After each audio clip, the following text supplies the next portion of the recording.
Chapter 1378. So far, there were only 2 holy thrones left, but there were still 2 people who had not tried to sit down. They were Emperor Ling and Wan Minsheng. With the opportunity in front of them, they had to try even if they knew the chances were slim. Emperor Ling took a deep breath and walked over. As soon as he sat down, the golden light glowed. Then, he could no longer sit down. Emperor Ling had expected this result, so he was not disappointed. With a wry smile, he stood up and sat down among those who did not have a futon. Wan Minsheng also wanted to follow. With so many experts in front of him having their halberds broken, Elder Wan felt that he was just a junior, so he didn't want to embarrass himself. Yuancher opened his eyes and said, "Now." So Xiao Duo interrupted in surprise. "Everyone here has tried. Elder Wan, since you are here, why don't you sit down and try?" Wan Minsheng's face froze. He was forced to come here by Emperor Ling. The Spirit Clan was not good at fighting. Since ancient times, there had been few outstanding experts. Wan Minsheng, who could reach the half-saint level, was one of the most outstanding figures in the Spirit Clan in the past millions of years. Emperor Ling forced him to come here to show his claws and teeth to the other clans. Don't think that the Spirit Clan is easy to bully. Look, there are descendants of the Spirit Clan who have reached the half-saint level. If you want to touch the Spirit Clan, you should think twice. It would be best if the other clans were afraid of the Spirit Clan. In this era of great competition, if the Spirit Clan did not have enough strength, it would become the target of public criticism. It was necessary to show its strength. But neither Emperor Ling nor Elder Wan had any intention of getting the holy thrones. Even Emperor Ling's attempt was behind the others. It was just a fluke. Now that even the Soul Emperor couldn't sit on it, Elder Wan naturally decided to sit on the Soul Emperor's side. How could he have a seat on the praying mat? It was better to stop daydreaming. However, at this moment, Zhuxiao made them feel really awkward. How? How can I this? Wan Minsheng's face was full of embarrassment. However, Zhuxiao's words were out of goodwill. Moreover, he was pushing the opportunity to Wan Minsheng. A wisp of thought flashed across Tongtian's face, and he said in a low voice, "Since he's here, it means that we're fated. There's no harm in trying." Hearing Tongtian's words, Wan Minsheng politely and cautiously said, "That's it. I dare you." Then, he quietly came to the side of the 8th praying mat and sat down cautiously. Golden light flickered, and his reaction was no different from the others before. Just as everyone thought that Wan Minsheng would return empty-handed, a mysterious yellow light surged from Wan Minsheng's body, clashing with the golden light. In less than 3 seconds, the golden light dimmed and fused into Wan Minsheng's body. Then, Wan Minsheng calmly sat down on the 8th sacred seat. The primeval Lord of Heaven and Earth looked up and said softly, "The first sunflower between heaven and earth is extraordinary. Moreover, it will be endowed with immeasurable merit. It is only natural that it is worthy of its position." Tongtian and the others who had already sat down didn't have any special reaction, but those who couldn't sit down on the other side all widened their eyes. This was especially true for the Spirit Emperor. His eyes almost popped out of their sockets, as if they were about to shoot out of their sockets. At this moment, the Spirit Emperor's feelings couldn't be described with words. There was even a sense of confusion, as if he was in a dream. Who am I? Where am I? How did this happen? I didn't sit on it myself, but the juniors from my clan did. Even if Wan Minsheng is a rising star of my clan, a rare talent, and has already reached the half-sage realm. That's a sage position. How did it end up with him? Who do you think I can reason with? Wan Minsheng sat on the praying mat, but he felt uncomfortable all over. But then, the Tao aura and comprehension that continuously surged into his body occupied his mind. Today, everyone has gathered here because of heaven's perception. I believe you all understand the reason. The primeval Lord of Heaven said calmly, "This is the immeasurable tribulation, and also the clear heavenly tribulation. Everyone, all the clans are in the tribulation. After the Western sect reopened the heaven and earth, they went against the tribulation, and the heavens showed signs of going against the heavens. Now, the tribulation has become imperative, which means They have to go through the tribulation. All the living beings of the various clans are in the tribulation, and no one can avoid it. The primeval Lord of Heaven's tone was calm, but the resentment in it could be heard by everyone present. As sages, we're fine. However, you reopened the heaven and earth in the tribulation and went against the heavens, causing the heavens to go against the heavens, and even dragged us in. Do you have nothing better to do? When everyone heard this, they were all dissatisfied in their hearts. Although you lost your sage position, you gained immeasurable merit for the Western sect by starting the tribulation. This is definitely not a loss, but what about us? Why should we be dragged into the tribulation by you? Originally, even if it was a tribulation, it was still only the living beings of the various clans and the disciples of the sect who participated in the tribulation. However, there was an additional heavens that went against the heavens, and it easily involved the lives and deaths of the various clans. This matter is simply immoral. After the tribulation, all the clans will be united. The primeval Lord of Heaven said, faintly, since this matter involves the lives and deaths of the various clans, it is inevitable that the sages will end up in the end. But if it really reaches that stage, I'm afraid. The primeval Lord of Heaven felt really tired. It's also because of this that the tribulation sensed it and asked us to come here for a while. It's also the privilege of the strong, and it's also an exception. But this time, it's also the only chance. Previously, the Tao ancestor was in charge of the overall situation, and there was already a set of rules that could be followed. This time, when the tribulation began again, he originally thought that even if the Tao ancestor was not in charge, there would still be the eldest senior brother to take charge. Now it seemed that it was his turn to control the situation. I have no experience. Moreover, the tribulation this time is more ferocious than the previous ones. It's such a big matter. Previously, even if they fought with each other, they had to take into account the relationship between the clans and leave some leeway to preserve a chance of survival. But now, life and death are at every turn. But who would be willing to see their own clan destroyed? Kundi, what have you done? Tong Tian was furious. Senior brother, don't be angry. Since the establishment of the Western sect, this is the only thing that we have gained some benefits from. Kundi was very handsome and had an outstanding bearing. He smiled warmly and said, I have paid the price of a saint's position. Isn't that enough? Bullshit. Tong Tian was furious. Do you dare to say that from the past until now, you have not considered the gains and losses as your priority? Never. Kundi spoke resolutely and decisively. Tong Tian's sword aura overflowed and was about to erupt. Back then, the God-confirmed tribulation was a conflict between the three sects of the Eastern land. What does it have to do with you? Why did it become the prosperity of the Western sect after all this? You caused trouble everywhere, fanned the flames, and reaped benefits wantonly. In the beginning, you sought benefits and avoided harm, and you were successful in every endeavor. Could it be that you were wronged because you said that you considered the gains and losses first? Kundi's face was bitter. Senior brother, how long are you going to hide it? Kundi looked at Yuanshir helplessly. Yuanshir snorted and put on a straight face as if nothing had happened. He did not say a word and was extremely calm.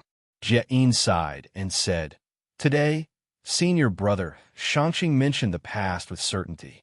However, the truth is not something that can be explained with just a few words. Why don't we take advantage of today to make it clear and let the mighty figures of the various races here make a decision? Is it our Western sect that took advantage of the situation, or has it been a scapegoat for many years? Tong Tian sneered, Oh, I know that the Western sect has a silver tongue and golden lotuses. I want to hear how you, the Western sect master, can reverse the past with a few words. The God-confirmed tribulation seems to be the Western sect that has taken advantage of us and obtained manpower.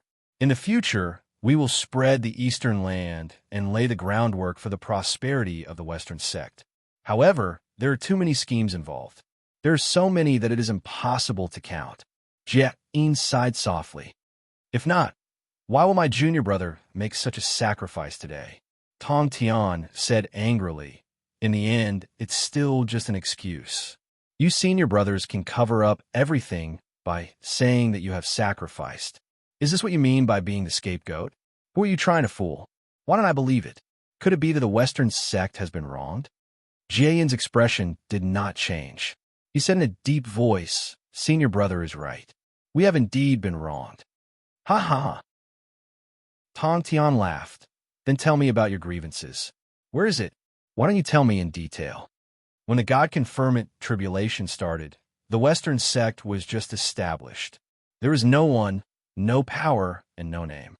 Although we knew that the God-confirmant tribulation was not caused by the Western sect, and that the three sects signed the God-confirmant list, and everything had nothing to do with us, for the future of the Western sect, we could only throw away our skin and join in to seek opportunities to strengthen the Western sect.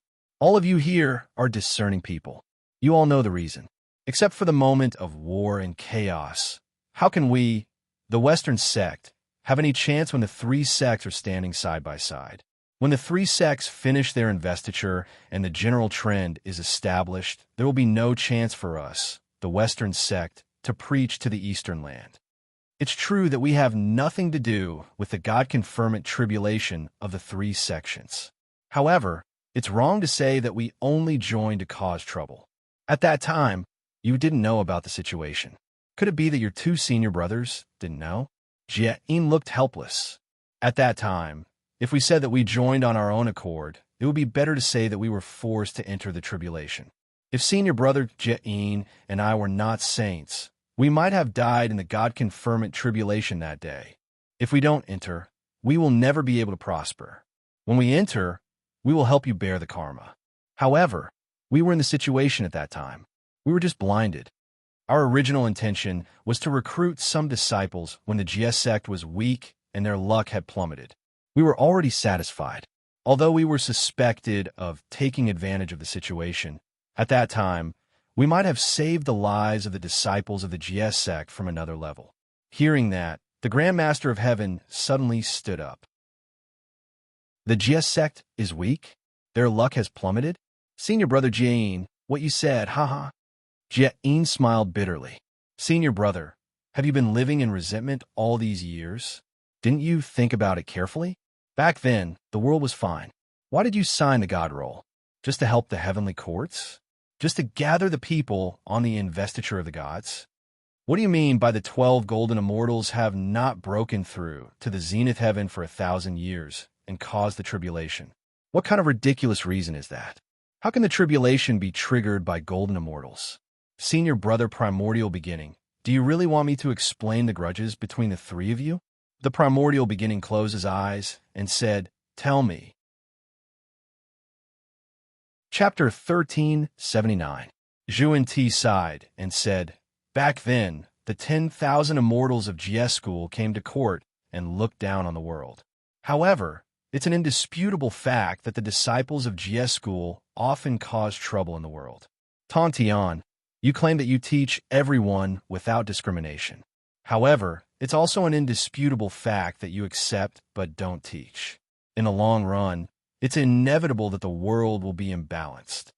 GS School was already the #1 sect in the world back then. The people in armor had a strong ability to reproduce and reproduce quickly. If we continue to expand, the living beings will definitely be plunged into misery and the universe will be imbalanced. That's why the calamity started. That's why the original intention of the God-confirmant tribulation was to defeat GS School. As the sect master of GS School, how can you stay out of it? After a series of changes, there was the matter of the God roll. The three sects entered the calamity and established the heavenly courts. Since the three sects have caused the great tribulation of heaven and earth, whether the Western sect enters or not is nothing to you. However, if we really don't enter, we will really be excluded from the chessboard. The decline of GS School is more in line with the interests of the Western sect. Jaehyun looked a little worried. Hence, there was the Battle of the Gods back then. The two of us entered the Eastern lands several times, and 3,000 red Chi returned to the West. The four saints would kill the immortals. How many people in GS School with high Tao skills have really died? Even those whose bodies have perished have entered the God roll. What's the loss? There are indeed innocent and kind people who perished in the battle. There are even many. However, when have the true upper echelons of Jieschool been injured? Even if your senior brother enchanting has been banished, have you ever seen anyone use the 4 immortal vanquishing swords and various treasures after so many years? Those things are connected to your senior brother enchanting's spiritual will. With a thought, you could take them all back. How is this the path of a loser? Did the senior disciples of Chan school suffer any losses? They just created some karma in the human world. That's all. In particular, I have to mention the Grand Supreme Laozi, the eldest senior brother of the 3 Pure Ones. The 3,000 mortal guests of the Jieschool that the Western sect had painstakingly taken away from the calamity were educated and prepared to be the backbone. However, fellow Taoist Grand Pure One made a move based on local conditions. He used barbarians to control barbarians and turned the eldest disciple of the Jieschool, Duo Bao, who had been protected long ago, into a Buddha and led that group. That group, Zhuan Ti sighed. There was a hint of difficulty in his words. After all, they were all real disciples of the Western sect back then. Furthermore, when your second senior brother, fellow Taoist Yuqing, saw fellow Taoist Grand Pure One's actions, he imitated him like a bull and rushed a few disciples under him who agreed with the ideals of the Western sect. He forcefully occupied the important positions and shared the destiny and incense offerings of our sect. For so many years, the Western sect has been said to be prosperous. However, the disciples of Jieschool and Chan school occupy more than 90% of the incense offerings in various places. Jie-in smiled bitterly. Even if they have a name of the Western sect on the surface, how can their roots change? We are all Khanate cultivators. I only have one question for you. No matter how much you change and how much you experience, can you change this foot of yours? Everyone coughed and avoided answering. Perhaps other things could be changed, but this foot cannot be changed. That was an undeniable fact. Just like an ordinary person, no matter how successful you were in the future, you could not change who your biological mother was. The Grand Master of Heaven was stunned. He actually felt that he could not refute Zhuan Ti's words. He even doubted them. Jie-in said calmly. However, the original intention of the Western sect was to spread their ideals and save all living beings. It doesn't matter whose name you use or what name you use. Since it has already become a reality, we don't care about some reputation. Therefore, this karma has continued. However, in the end, everyone is still just scheming and getting what they want. That's all. That's the so-called truth of the past. That's all. The goal of the God-confirmant tribulation is not to become a god. Defeating Jieschool, falling to the heavens, and returning balance to all living beings is the true core of the tribulation.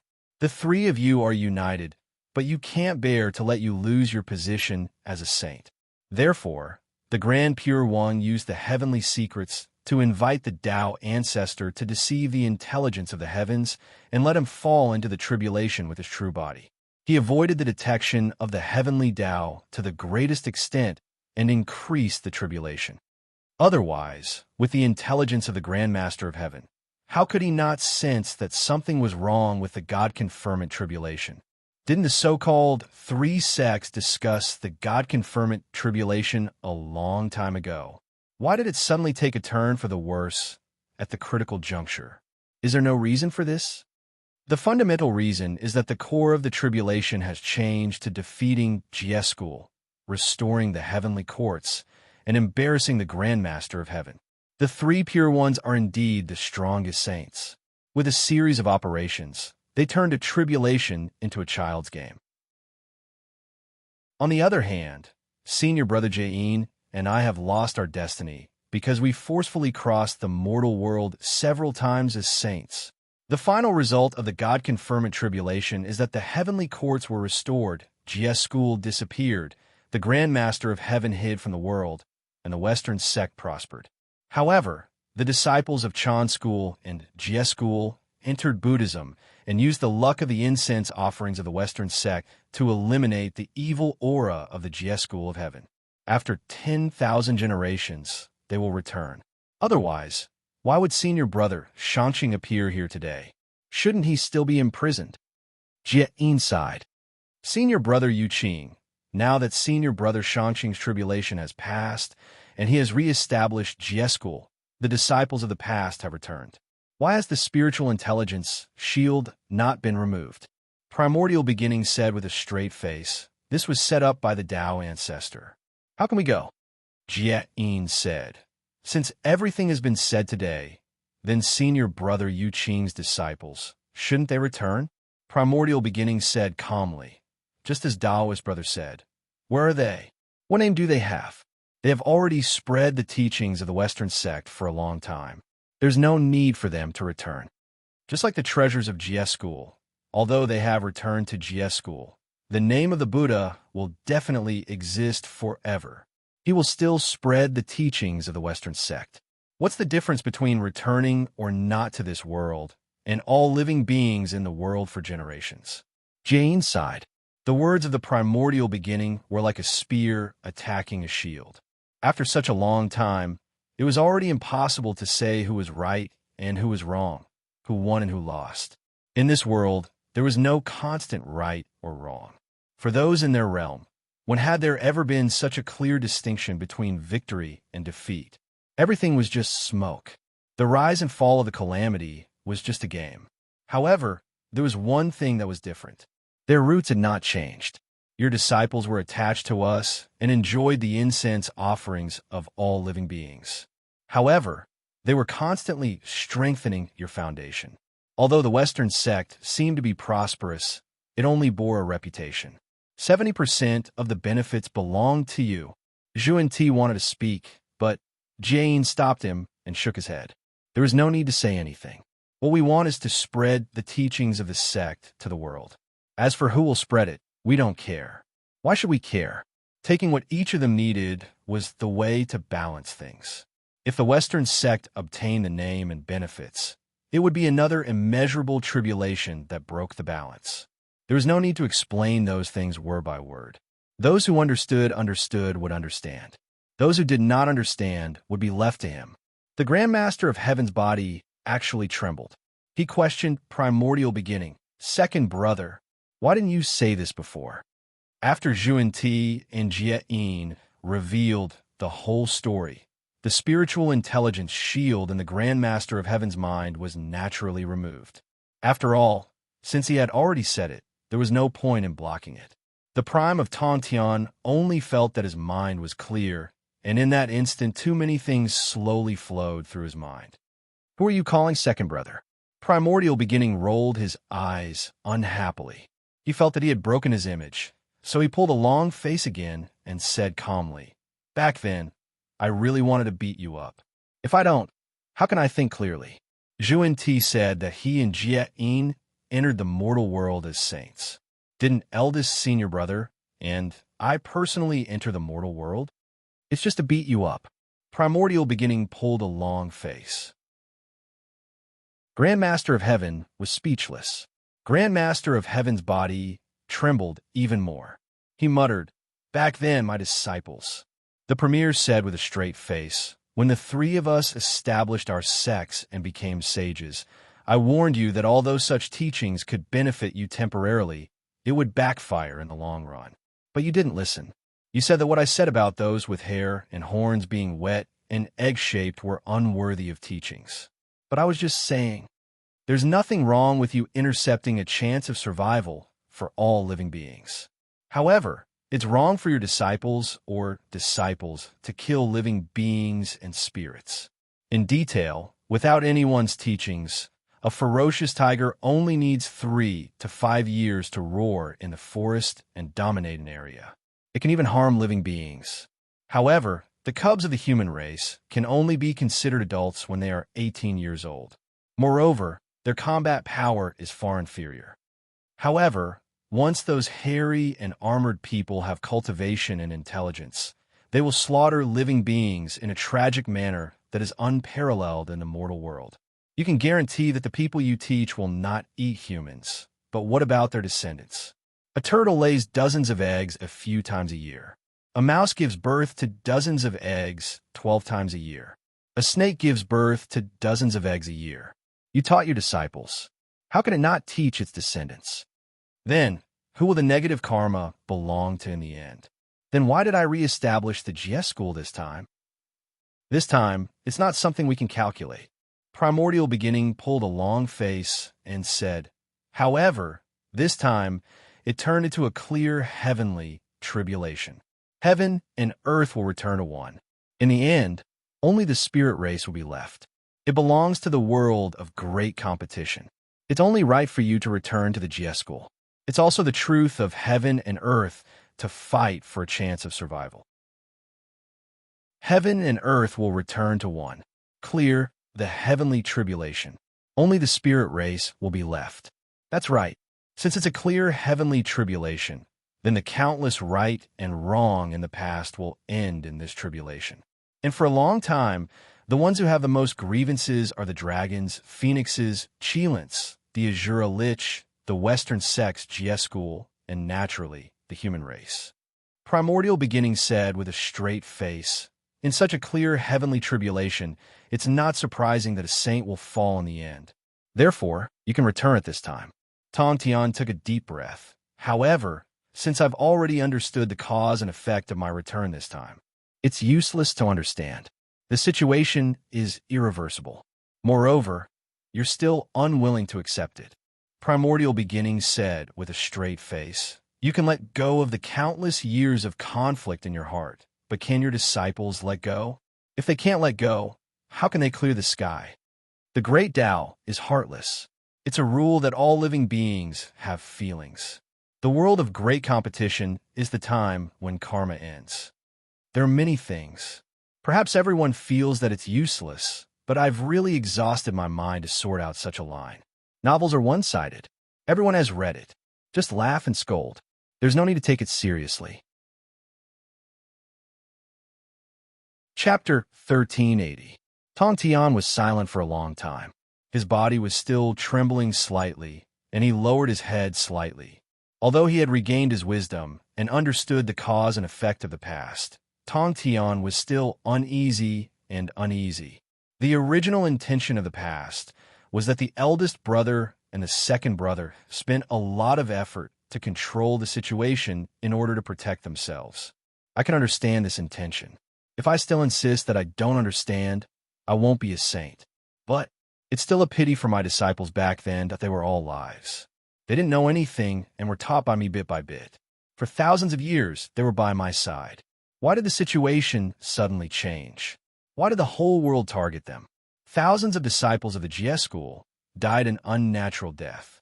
On the immortal slaying array, on the 10,000 immortals array, countless disciples sacrificed themselves for him, and he could still remember the shouts and cries in his ears.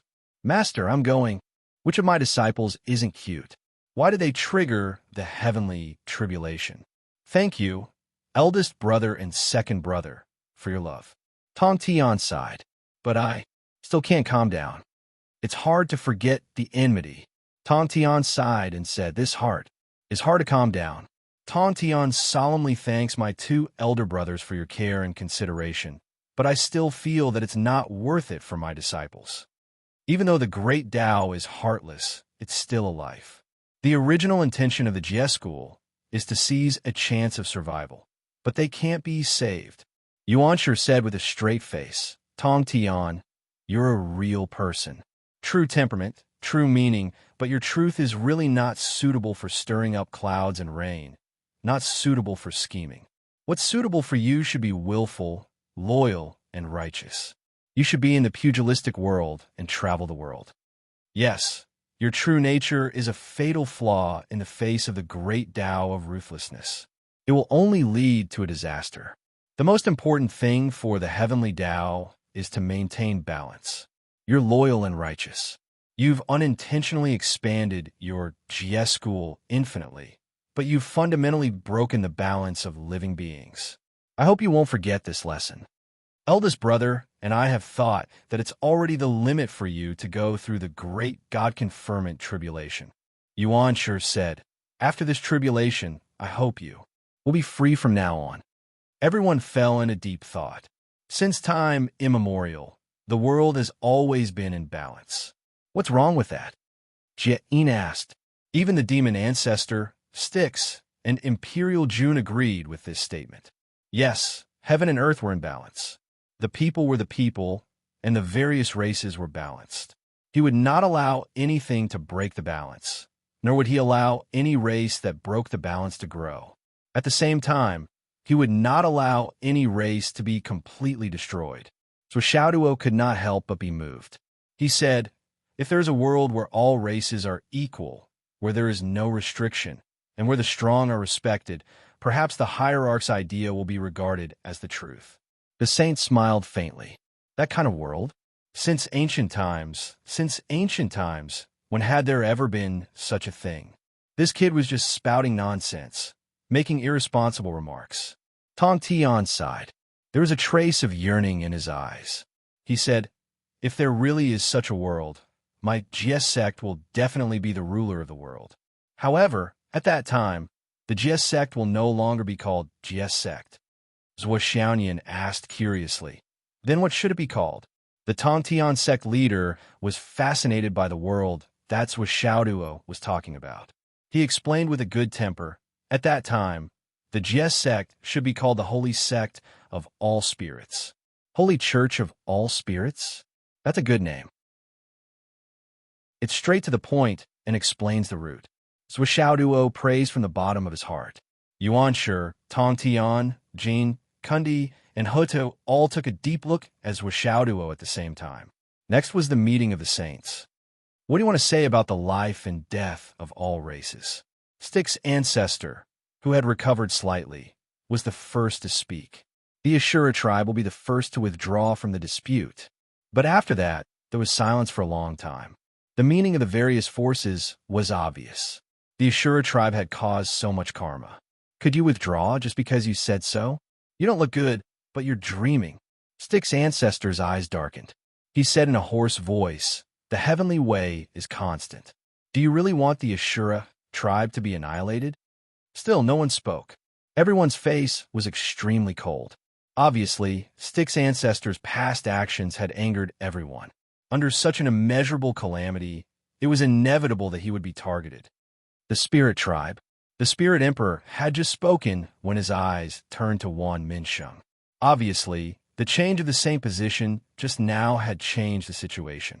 In terms of personal power in this hall, although he was the Spirit Emperor, he was far less powerful than Wan Minsheng when it came to the future direction of this immeasurable calamity. Wan Minsheng pondered for a moment and said in a deep voice, the Spirit Tribe will go with the flow. Everyone nodded inwardly. This sentence of going with the flow had a deep meaning. It seemed to have made his position clear, yet he practically didn't say anything. The demon tribe will accompany you to the end. Rahu, the demon ancestor, raised his head. The demon tribe will never admit defeat. We can retreat by ourselves, but we won't allow others to sweep us out. The Taoist tribe is the human tribe. But since the two tribes have been separated, there's no need to mix them together. Yuanshi said lightly, but the Taoist tribe promises that the saints won't take part in this immeasurable calamity. Tong Tian frowned and said, second brother, you only took yourself out? Yuanshi said lightly, no, I took you and me out. Are you not a Taoist tribe saint? Or do you want to deny my decision? Tong Tian sighed heavily and was speechless. The Western sect. The Western sect. Jane wanted to say something, but he changed his mind after glancing at Junti. He said, the Western sect, we won't take part in this immeasurable calamity. Hutu said, the Wu people gradually declined at the end of the primitive age. Now our strength is far inferior to the other tribes. It's difficult for us to survive. Now we have to fight with all our strength. Otherwise, there will be no place for the Wu people in this world. Everyone was silent. Hutu's words were undoubtedly true. The Wu people were in such a situation now. If they didn't fight with all their strength, they would be overthrown by this immeasurable calamity. The Dragon tribe will never withdraw. The Phoenix tribe will never withdraw. The Kylan tribe will never withdraw. At this moment, Zhuo Xiaoduo saw that everyone was looking at him, and a sense of mission arose spontaneously. It seemed that he was representing the human tribe, that in an instant, he felt a surge of hot blood. He spoke on behalf of the human tribe, impassioned. If the human tribe can win, we won't take a step back. If we can't win, we won't fight blindly. We still have to retreat strategically. When everyone heard this, black lines appeared on their foreheads. You're so generous. We thought you were going to fight to the death. But look at the result. Don't you know that your sudden flirtatious words have hit us in the back? What do you mean we won't fight blindly? Retreat strategically? Isn't it just running away if we can't win? What's the difference between your words and not saying anything? However, the representative had already spoken. No matter how unreliable he was, he still had to hold it in. In the end, the Prime of Tontian was the one holding the fort. The Prime of Tontian said softly, "We, the Jess sect, don't care about life and death. We just want to have a clear mind. We want to take back what others owe us. We want to return what we owe others. After we settle our grudges, we will leave this world. We won't leave if we don't get back. We won't give up if we don't return an inch. Ending karma is our goal for the rest of our lives." The Prime of Tontian's toughness made the primeval Lord of Heaven and Jane feel helpless. All the reasons were explained clearly to him, and he even admitted it. However, for the Prime of Tontian, all the reasons were not as important as the word love. I understand, I understand, I understand, I understand, but you can't kill my disciples for nothing. My disciples can't die for nothing. It doesn't matter if you have good intentions or bad intentions. What I believe is that karma is karma, and grudges are grudges. Maybe I owe you, but my disciples don't. I admit that I owe them. But you still have to pay for the grievances my disciples have suffered. There's nothing to say. That's what I believe is fair. Yes, that's what the Prime of Tontian believes. Today we're gathered here because of the change in the heavenly Tao. The primeval Lord of Heaven sighed and said, "I believe everyone is clear about the ins and outs of this. As for where we go from here on out, it all depends on our luck. From now on, the heavens of the 9 clans will be the battlefield." The primeval Lord of Heaven sighed slightly. He opened his eyes and looked tired. He looked around at everyone and said slowly, "There's no need to say more. I only hope that everyone can preserve their orthodoxy like the Western sect after this calamity." Everyone nodded silently. Many of them glared fiercely at Kundi, either early or late. It was precisely because Zhuan Ti defied the heavenly enlightenment tribulation and opened the sky in the calamity. He spread karma and scattered karma, causing the calamity to change. The heavenly Tao sensed everyone because of the changes in the calamity. It was no longer the same as before. That was why there was such a warning. How much karma must have been triggered to make the calamity take the initiative to sense it? This point was obvious, and when one thought about it carefully, it was extremely terrifying, shocking, and terrifying. Furthermore, Zhuan Ti had given up the holy position as the price and spread the rest of the holy position throughout the entire human world, causing the entire ancestral land to be filled with the karma of the Western sect. At least in this calamity, the Western sect had already taken the initiative. No matter how the calamity evolved, no matter if they died in the end. However, the orthodoxy of the Western sect would definitely be able to survive. This was something that no one could change no matter who it was. What made the Demon Emperor June and the others the angriest was that because of the God-confirmant tribulation back then, there were all kinds of karma entangling. The human race of Chan School and the Western sect had long formed an inseparable relationship that also led to Zhuan Ti protecting the orthodoxy of the Western sect and the 3 sects of Chan School and Ren School. That was also the reason why the primeval Lord of Heaven and the Prime of Heaven did not really erupt, although they were very angry. Zhuan Ti's kindness towards the Chan School and the Ren School was not small. However, to Hutu, Dijun, Luo Ho, Mingi, Ling Huang, and the others, that was an extremely fucked up matter. Chapter 1381. Demon Emperor June and the others were all aggrieved. You were all prepared. You were sure that your forces would not be destroyed. Didn't that mean that we, who were not prepared, would be used as cannon fodder in this cultivation tribulation? Damn it. Did you ask for our opinion? If we were not careful, we would be represented. However, there was always fairness in the cultivation tribulation. That was the orthodoxy. The orthodoxy was preserved, but it did not mean that this race and this sect were preserved. In other words, everyone understood that as long as there were people in this world who preached Buddhism, then Buddhism existed in this world. As for whether Buddhism existed or not, it was another matter.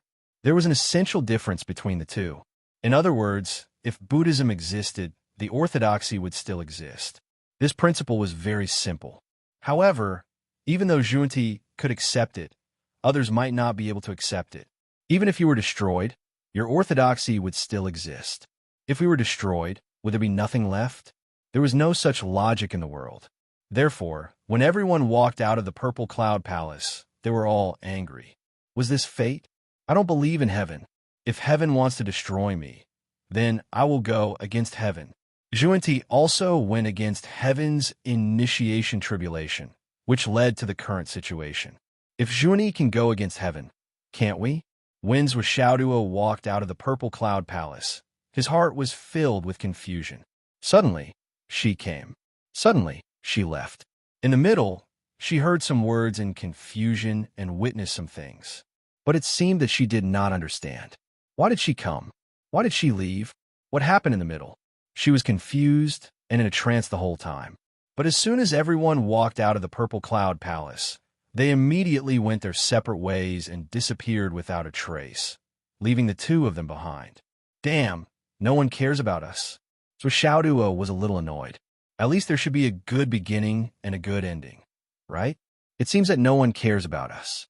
We have to rely on ourselves for the return journey. Zhuo Xianyan pouted. There was some panic in her eyes. She really felt that she had come into contact with a lot of great people and heard some incredible things. This was simply too horrifying. Xiaoduo, I'm afraid that these things here will have a far-reaching impact. We have to hurry back and tell Dad, Mom, and Godfather. All right. After making up their minds, the two of them quickly left and returned to the human race and the astral souls. After the leaders of the various clans left the Purple Cloud Palace, apart from Zhuo Xiaoduo and Zhuo Xianyan, there were 3 waves of attacks. Each of them was riddled with scars.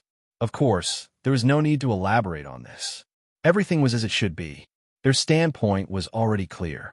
If there was an opportunity to eliminate the enemy, it would be strange if they did not take action. Naturally, it was not strange at all. Zhuo Xiaoduo decided to return almost immediately. They left as fast as they could, but they managed to avoid a lot of trouble. As soon as the two of them left, Demon Emperor Dijun, Dong Wang Tai Yi, and Demon Empress Shihi tore through space and rushed back. Where is he? Why are you walking so fast?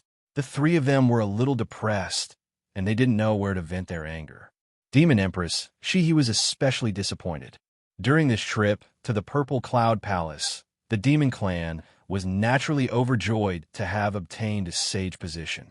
However, the aura of the 3-legged golden crow on Zhuo Xiaoduo's body also moved the 3 of them.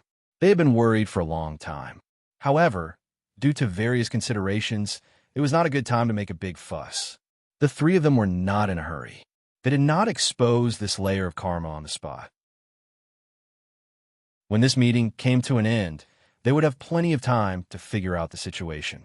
However, the 3 of them did not expect that as soon as they left the Purple Cloud Palace, they were pulled away by the Prime of Tong Tian, who said that there was something important to discuss.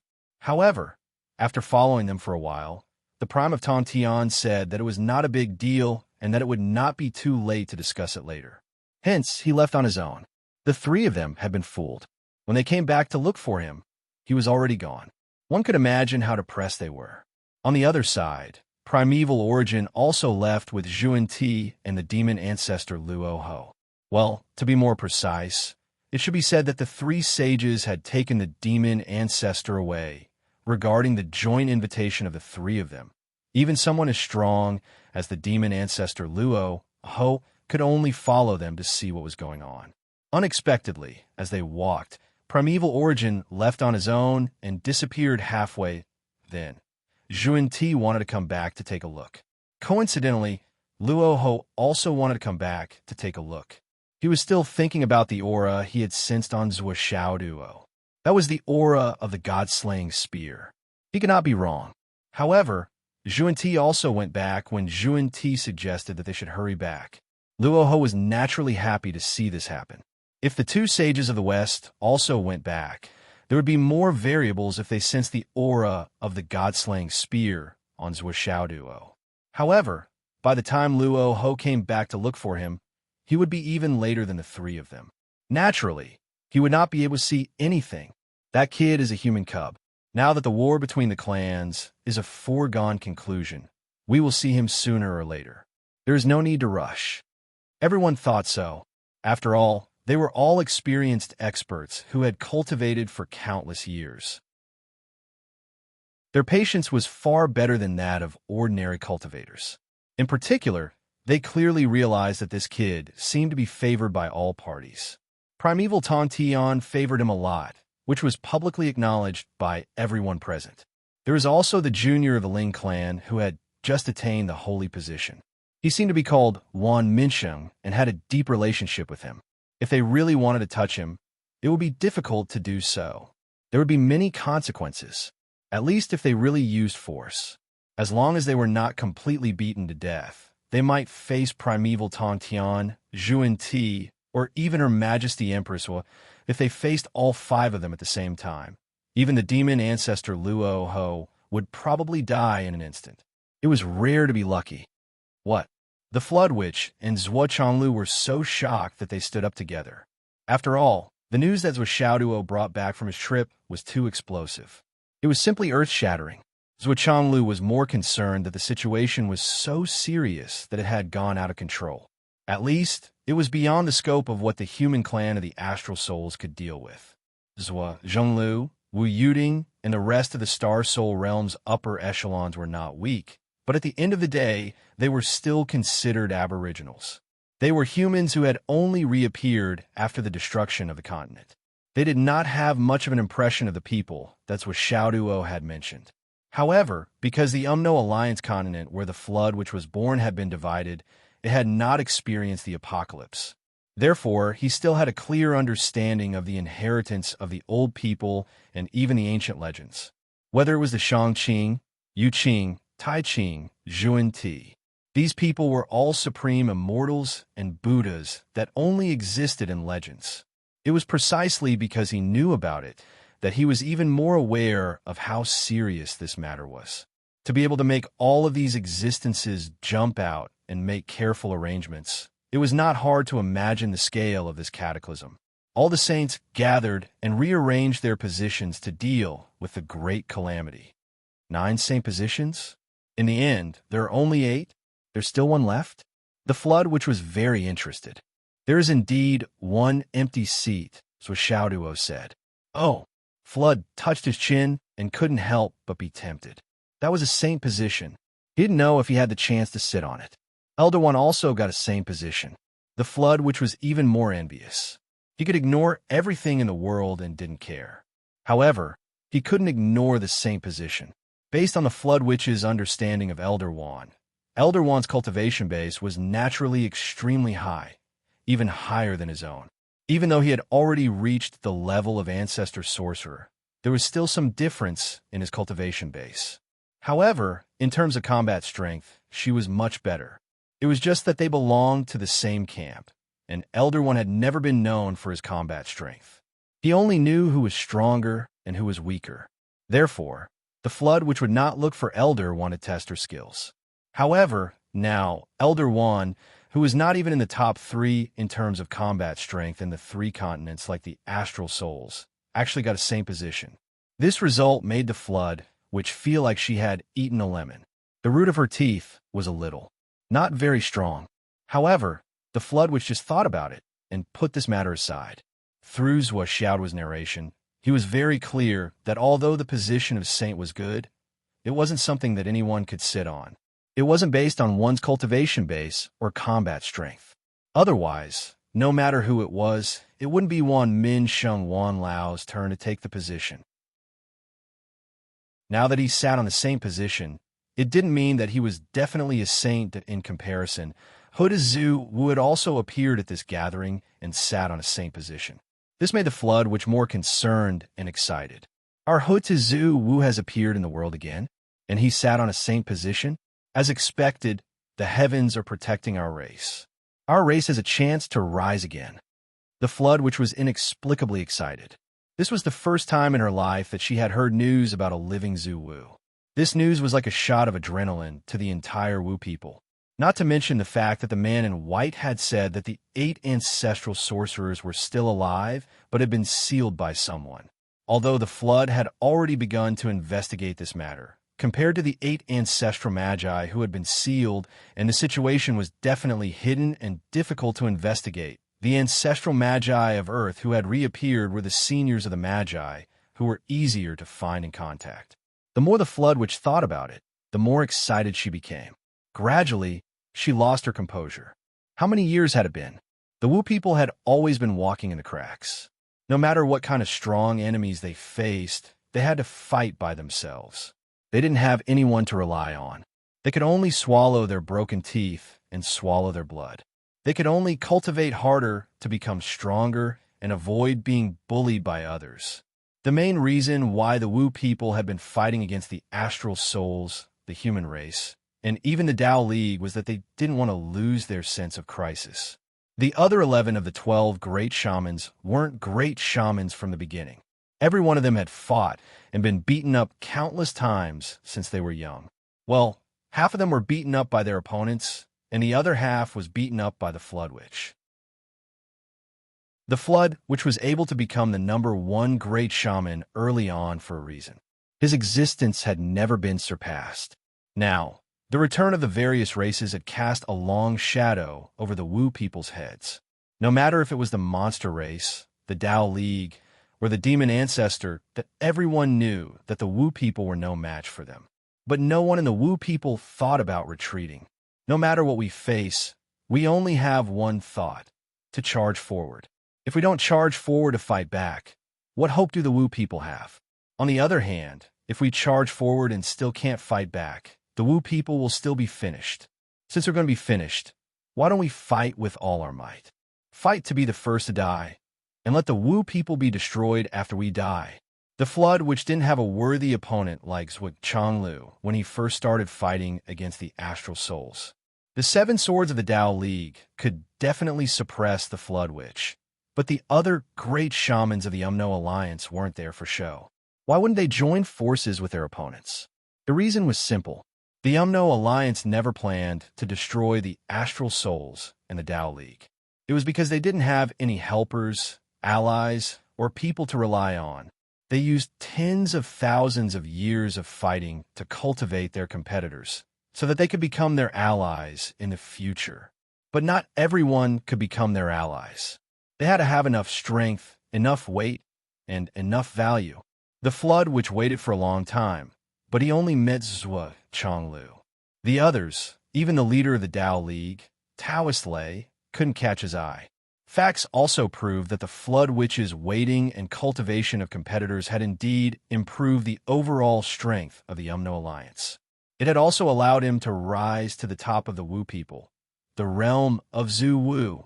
However, when the Grand Master of Heaven shot his sword into the 9 heavens and announced his return, the Flood Witch was still so envious that his eyes turned blue. Look at his master. Look at his senior. Look at him. Whatever happened, someone would step forward and make decisions. But now, Rendezvous Wu had also reappeared in the world, although she hadn't come back yet. But there are still shamans in this world. The Flood Witch roared as if she was venting her anger.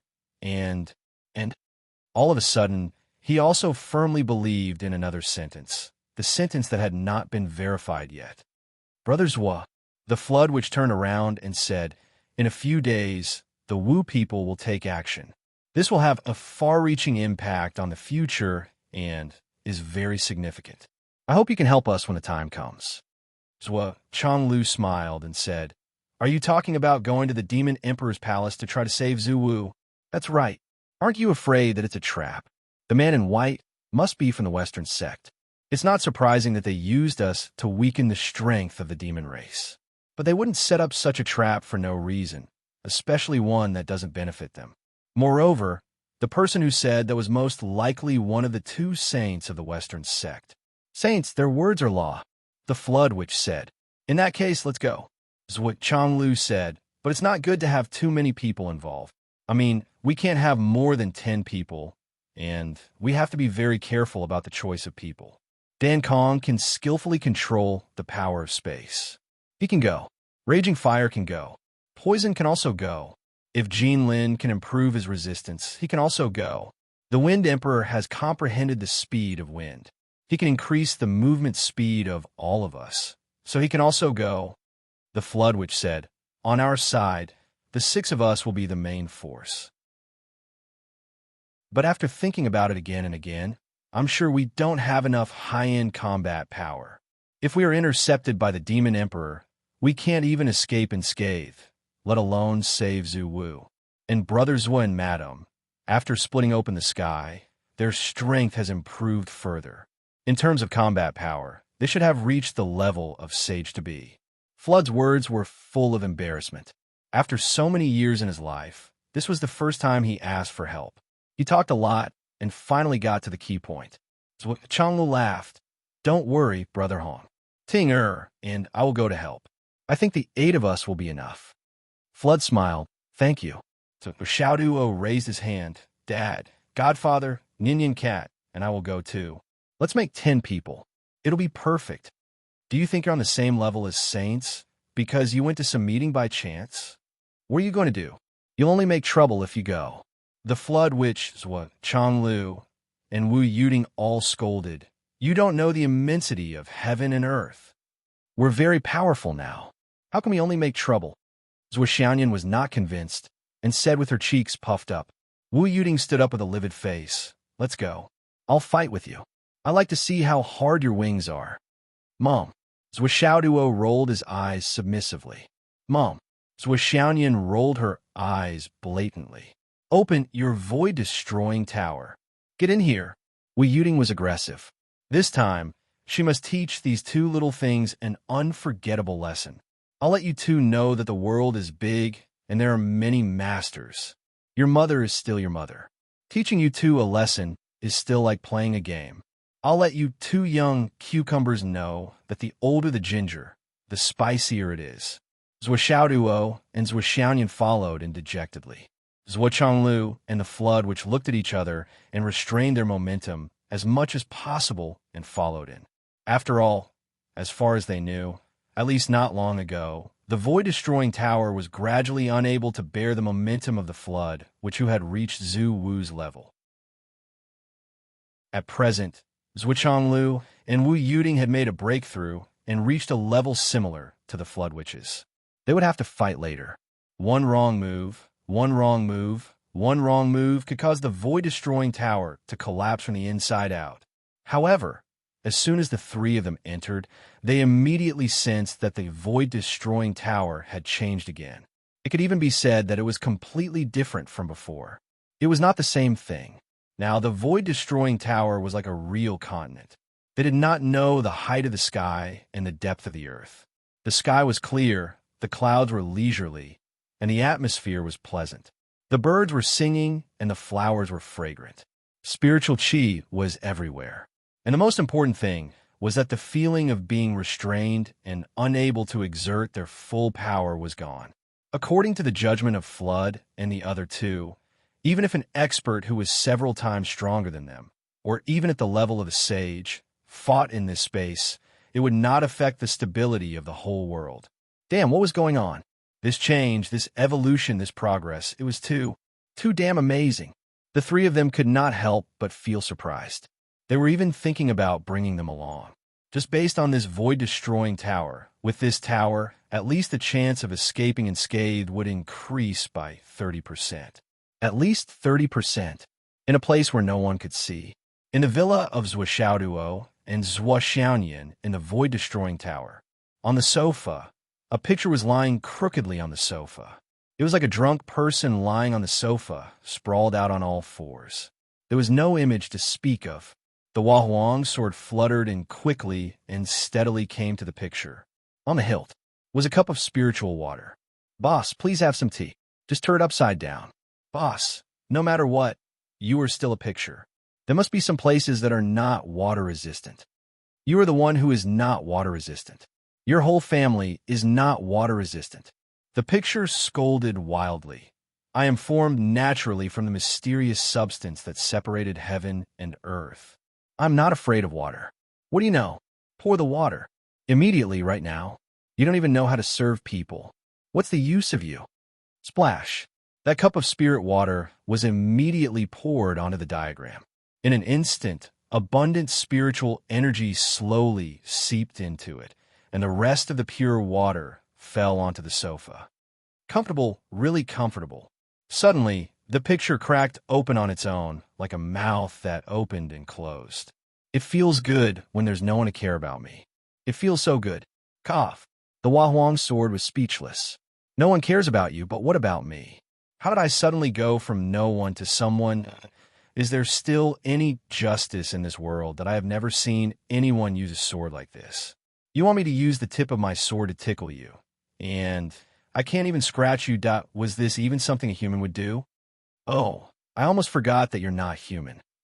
I'll use the tip of my sword to cook for you and make delicious food for you. Who would play with their swords like that? Didn't I just say, fuck, how did this thing come in when you first came in?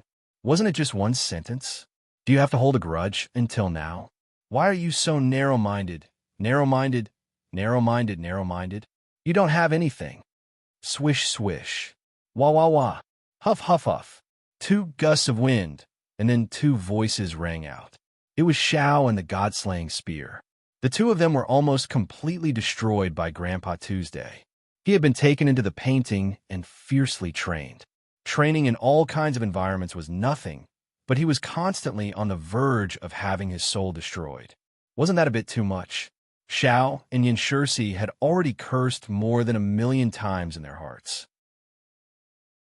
They had been in the world of the painting for thousands of years.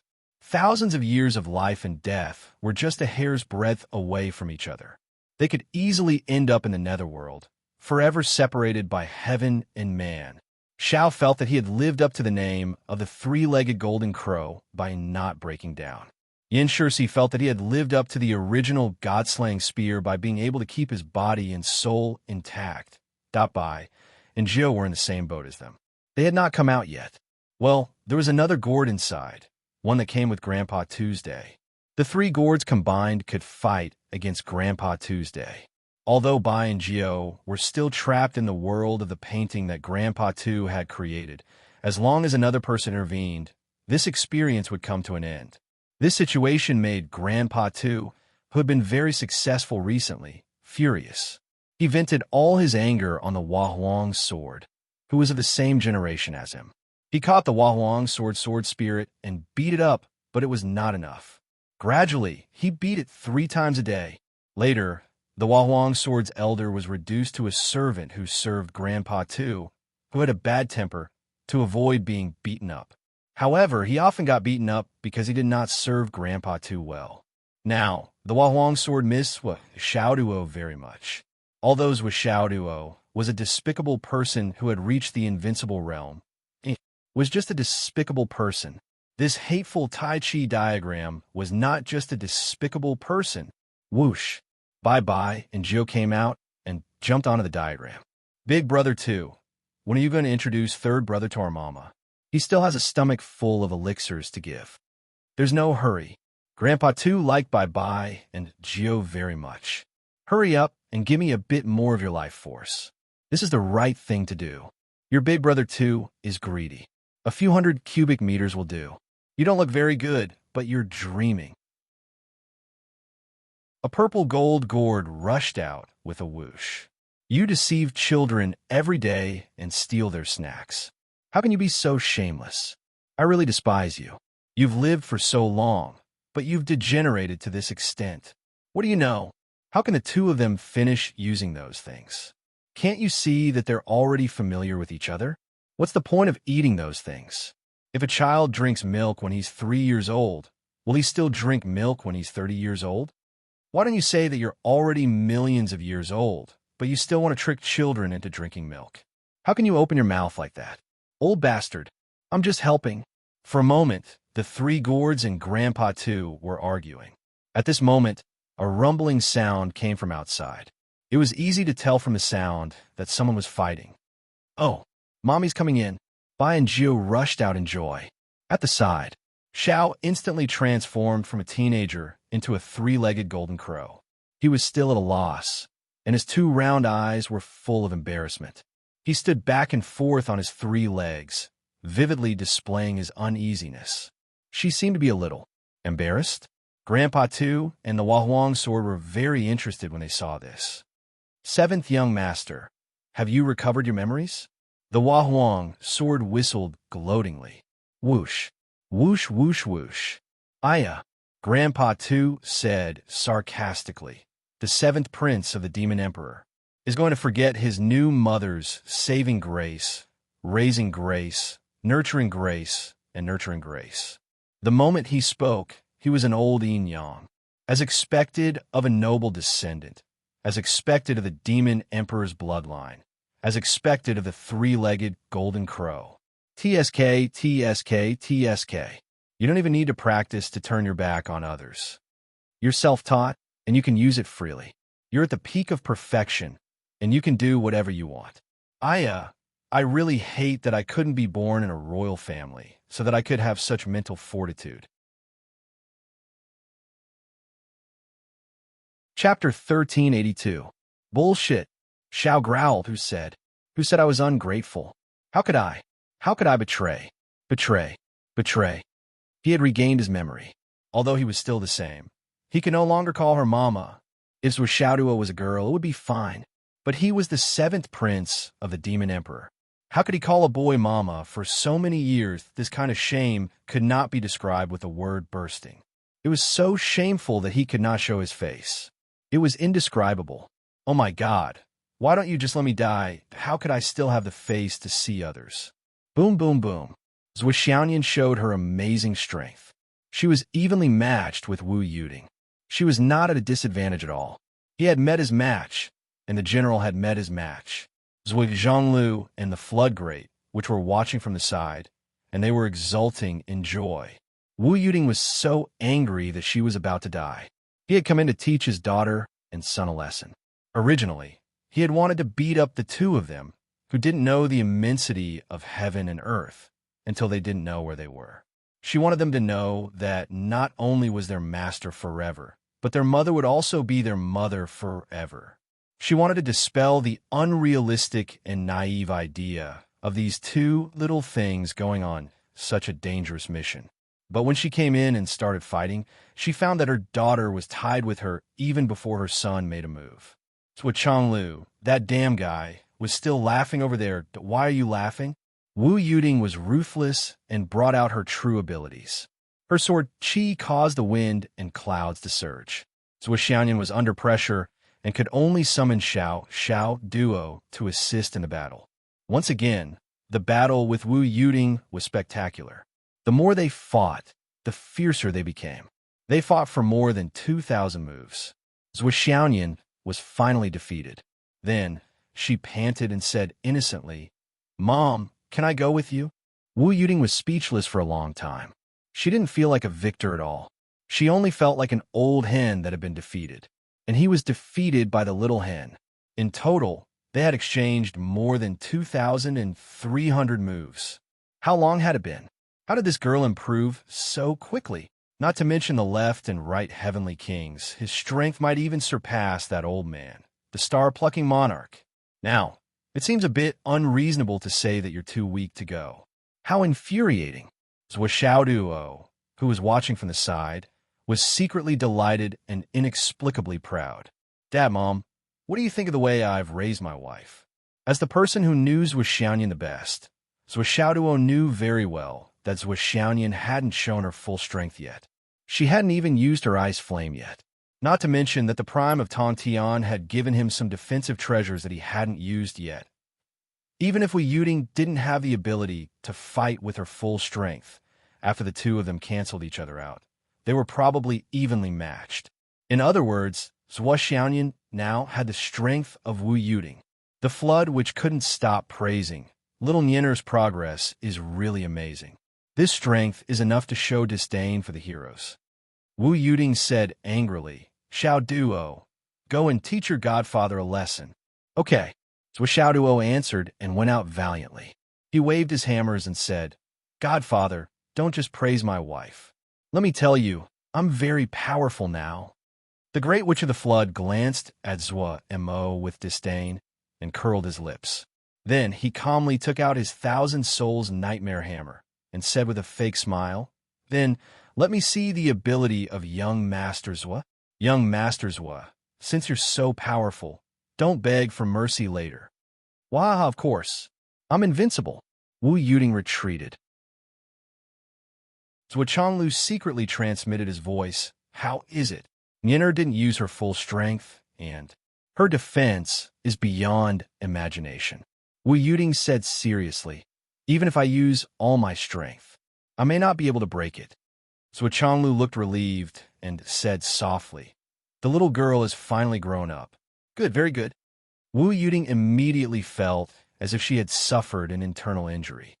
Your wife didn't manage to get her daughter-in-law, and you're actually this happy? You heartless old man. Zhuo Chonglu, that's not what I meant.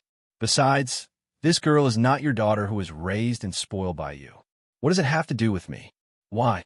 Is this stomach full of unhappiness directed at me? In the sky, Zhuo Xiaoduo and the flood which just fought, and the sky was full of thunder. The vibration of the 4 hammers colliding in the sky was beyond human strength. Especially, the 4 hammers were not afraid of being damaged. They could be hit at will, and hit with purpose. This made people a little speechless. For a moment, the sparks from the collision of hammers in the sky were comparable to lightning, splitting the sky. Flood has used at least 70% of his real strength. Now it's almost 80%. Zhuo Chonglu's mouth twitched. He's already like this, but he's still suppressed by Xiao Duo. My son suppressed the world's top master. He's my son. Wu Yuding beamed with joy. Zhuo Chonglu sighed. If your daughter and Flood tied, it's your daughter-in-law bullying you. If your son suppressed Flood, it's your son's ability to, my dear wife, your double standards are truly high standards. The Flood Witch, who was in the middle of the battle, couldn't help but feel embarrassed. He had never thought that he would be suppressed by this kid after using 80% of his strength. This was simply too embarrassing. What was worse was that the people watching the battle were Zhuo Chonglu and his wife. What the fuck? The Flood Witch, do you think I'm shameless? 90%. Using 90% of his battle strength, he instantly pushed Zhuo Xiaoduo back. Zhuo Xiaoduo was not convinced. He summoned Bai and Jiu, who rushed out and entered the hammer's head. Suddenly, white light and black gas surrounded the hammer. Rumbled that, with the help of the artifact's spirit, he immediately suppressed the Flood Great Witch again. Flood roared and 3 doppelgangers appeared. Each of them was holding 2 hammers. They surrounded Zhuo Xiaoduo and started to beat him up. Zhuo Xiaoduo roared. Unwilling to be outdone, he used 120% of his strength and resisted stubbornly. It was rare to have a fight with his godfather, and it was so satisfying. Moreover, it was related to whether he should participate in the battle or not. Zhuo Xiaoduo naturally used all his strength. Yes, there were other boosts. All of them were used together. Full power, full power. However, the Flood Witch, who felt that she had used 100% of her strength, suddenly felt a lot of pressure. How did this kid's foundation suddenly increase so much? How long has it been? No, if this goes on, I will be suppressed again. No, absolutely not. Thinking of this, the Great Witch of the Flood couldn't help but unleash his cultivation to the limit and counterattack with 120% of his cultivation. At this moment, the 2 of them had turned into 2 indomitable giants. 4 giant hammers, which were almost half the size of city, smashed against each other. The Huahuang sword stood on the top of the mountain and watched the battle. The Taiji diagram leisurely moved the sofa out and opened the entire diagram. He slumped on the sofa and watched the battle while recording. Yes, Ordinary battles naturally wouldn't enter Grandpa Diagram's eyes. However, Flood and Zhuoxiaodua's actual strength and power had reached the sage-to-be level. Moreover, it was rare for hammers to fight against hammers. Therefore, it was qualified to be recorded by the Taiji diagram. Xiao was still in the form of the three-legged golden crow. He stared at the sky and thought, Mama's strength is so terrifying. Having such a mama doesn't seem to be a shameful thing. Yes, in the ancient times, strength was the most important thing. The one who reached the sage-to-be level was the reason. You can't just recognize Mama as your mama. That's your chance. That's your fate. That's your chance. Suddenly, he felt proud. Yin Shihua turned into a stream of black gas and flew around to watch the battle. At the same time, he was waiting for an opportunity to absorb the remaining momentum and power of the battle. Xiao Long sneakily popped out an illusory dragon head from the top of the mountain. He looked at the sky and inexplicably missed the days when fate points poured down like a rainstorm that after a very long time. The two of them had already exchanged 6,000 moves, no more and no less. After another head-on clash, Zhuoxiaodua's bones seemed to have turned soft as he fell from the sky. I'm done. I really can't. The flood which stopped her hammer on Zhuoxiaodua's forehead. Young Master Zhua, if you're a man, you can't say that you can't. How can your endurance be so weak at such a young age? Come on, let's continue for another 300 rounds. Father, please spare my life. Humph. His butt was kicked hard, and he fell quickly into Zhuo Xiaoyan's arms, who had been waiting for him with open arms. He took the opportunity to bite her. Ouch! Do you want to die? Zhuo Xiaoyan threw him to the ground grumpily. Father fucked me so hard. My butt is rotten. Please comfort me. Kiss me, hug me, raise me high.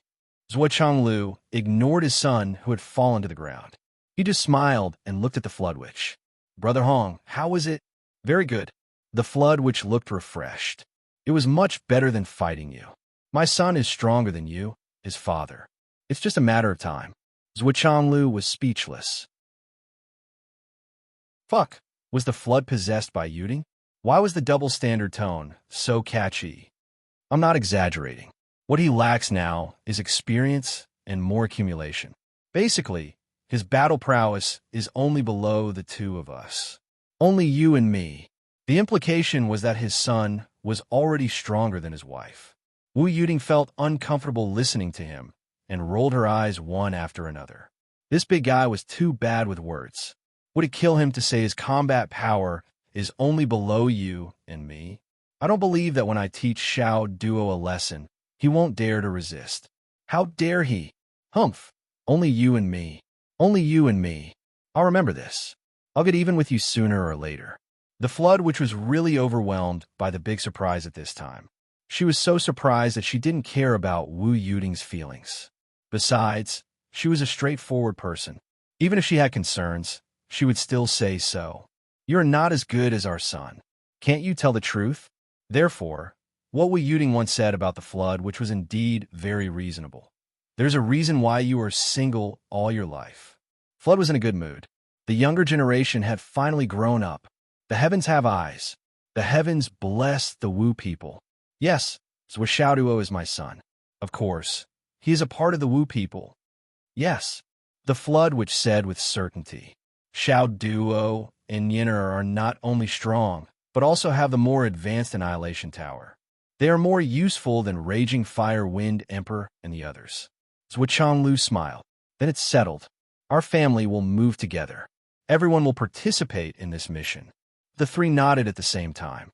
Wu Yuding's face flashed with a touch of worry. Her child had grown up and was able to share the limelight with her. She was able to stand on her own. She was happy, proud, and happy. She wanted to announce to the world that her son and daughter were so powerful now. They had no one in their eyes. But when she thought of going on a dangerous mission together, she still thought that her children were still young. They were still drinking milk and needed protection. She couldn't go. A mother's heart was always so complicated, delicate, and contradictory. Everything was settled. Ever since the ancestral land was lit up again, The world seemed to be in a roaring atmosphere every day. The battles between the strong would erupt every once in a while. Even though the distance was far, the spiritual energy between the heavens and the earth would still make ordinary people feel uncomfortable and uncomfortable. Countless people swore that they must cultivate and become strong in order to survive. But when they got used to this kind of vibration and didn't feel uncomfortable, they went to work, stayed up late, and played. Cough. It was still to survive. Since they got used to it, it was no longer a problem. Between the heavens and the earth, not only were the battles between the strong, but also the battles between the various races. It seemed much more intense than before. This was the right thing to do. After all, the clear heavenly tribulation was destined. The war between the various races was a foregone conclusion. The various races would fight each other sooner or later. Since that was the case, it was better to start the war early and finish it early. Although the Umno Alliance and the Astral Souls hadn't affected them yet, the old land of the Tao League mainland had been completely turned into a battlefield. This area had the least living creatures and was the most sparsely populated. It was the battlefield. After all, no one wanted their home to become the main battlefield of this war between the various races. It was easy to be devastated. Taoist Thunder and the other forces that originally belonged to the Tao League had returned to fight under Guang Chengzi's command. It was said that the ancestors of the Tao League were very dissatisfied. Why is it that after so many years, you're only at this level? You've clearly taken over the vast expanse of the Tao Alliance's continent and all of its resources, but you're still so weak? In fact, you were nearly wiped out by those puny demons. Can't you be any more disappointing? Taoist Thunder and the others were speechless in the face of such accusations. Why is it that we're only at this level? After so many years, what have you, the higher-ups, left for us? So what if you can't defeat the devil race? In the beginning of the war, the devil ancestor directly attacked. If you're so capable, do you dare to fight the devil ancestor head-on? But who dared to say that?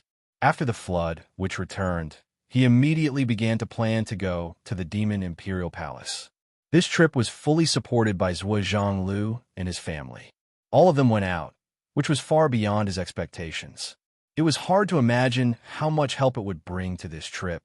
With such a lineup, the chances of the flood, which rescuing the ancestral sorcerers of the Wu tribe, increased sharply. In the following days, while waiting for the flood to act, Zhuo Chonglu and Wu Yuding continued to train Zhuo Xiaoduo and Zhuo Xiaoyan in the space of the Tower of Emptiness. Zhuo Xiaoduo and Zhuo Xiaoyan's cultivation strength was undoubtedly strong, but their cultivation progress was too fast. Even if their foundation was solid and their spiritual source was unusually strong, they still needed a lot of real battles to strengthen their foundation. Zhuo Chonglu and his wife were the most suitable candidates at this stage. Although there was not much time between waiting for the right opportunity, the Tower of Emptiness's speed lapse function was too powerful. The couple naturally had a lot of time to strengthen their foundation. After all, one day in the outside world was equivalent to several years in the Tower of Emptiness. It was too easy for them. And as time went on, the Tower of Emptiness seemed to be more and more complete and awesome.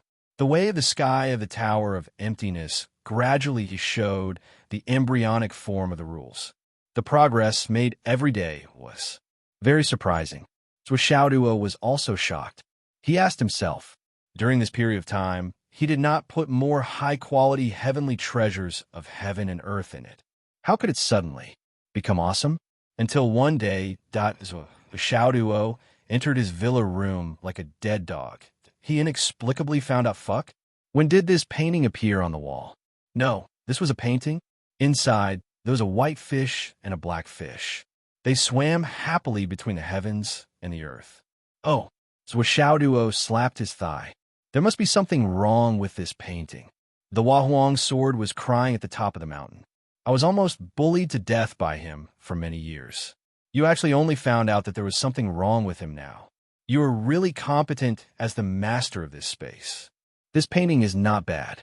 Look at how lively these two fish are, as if they are alive.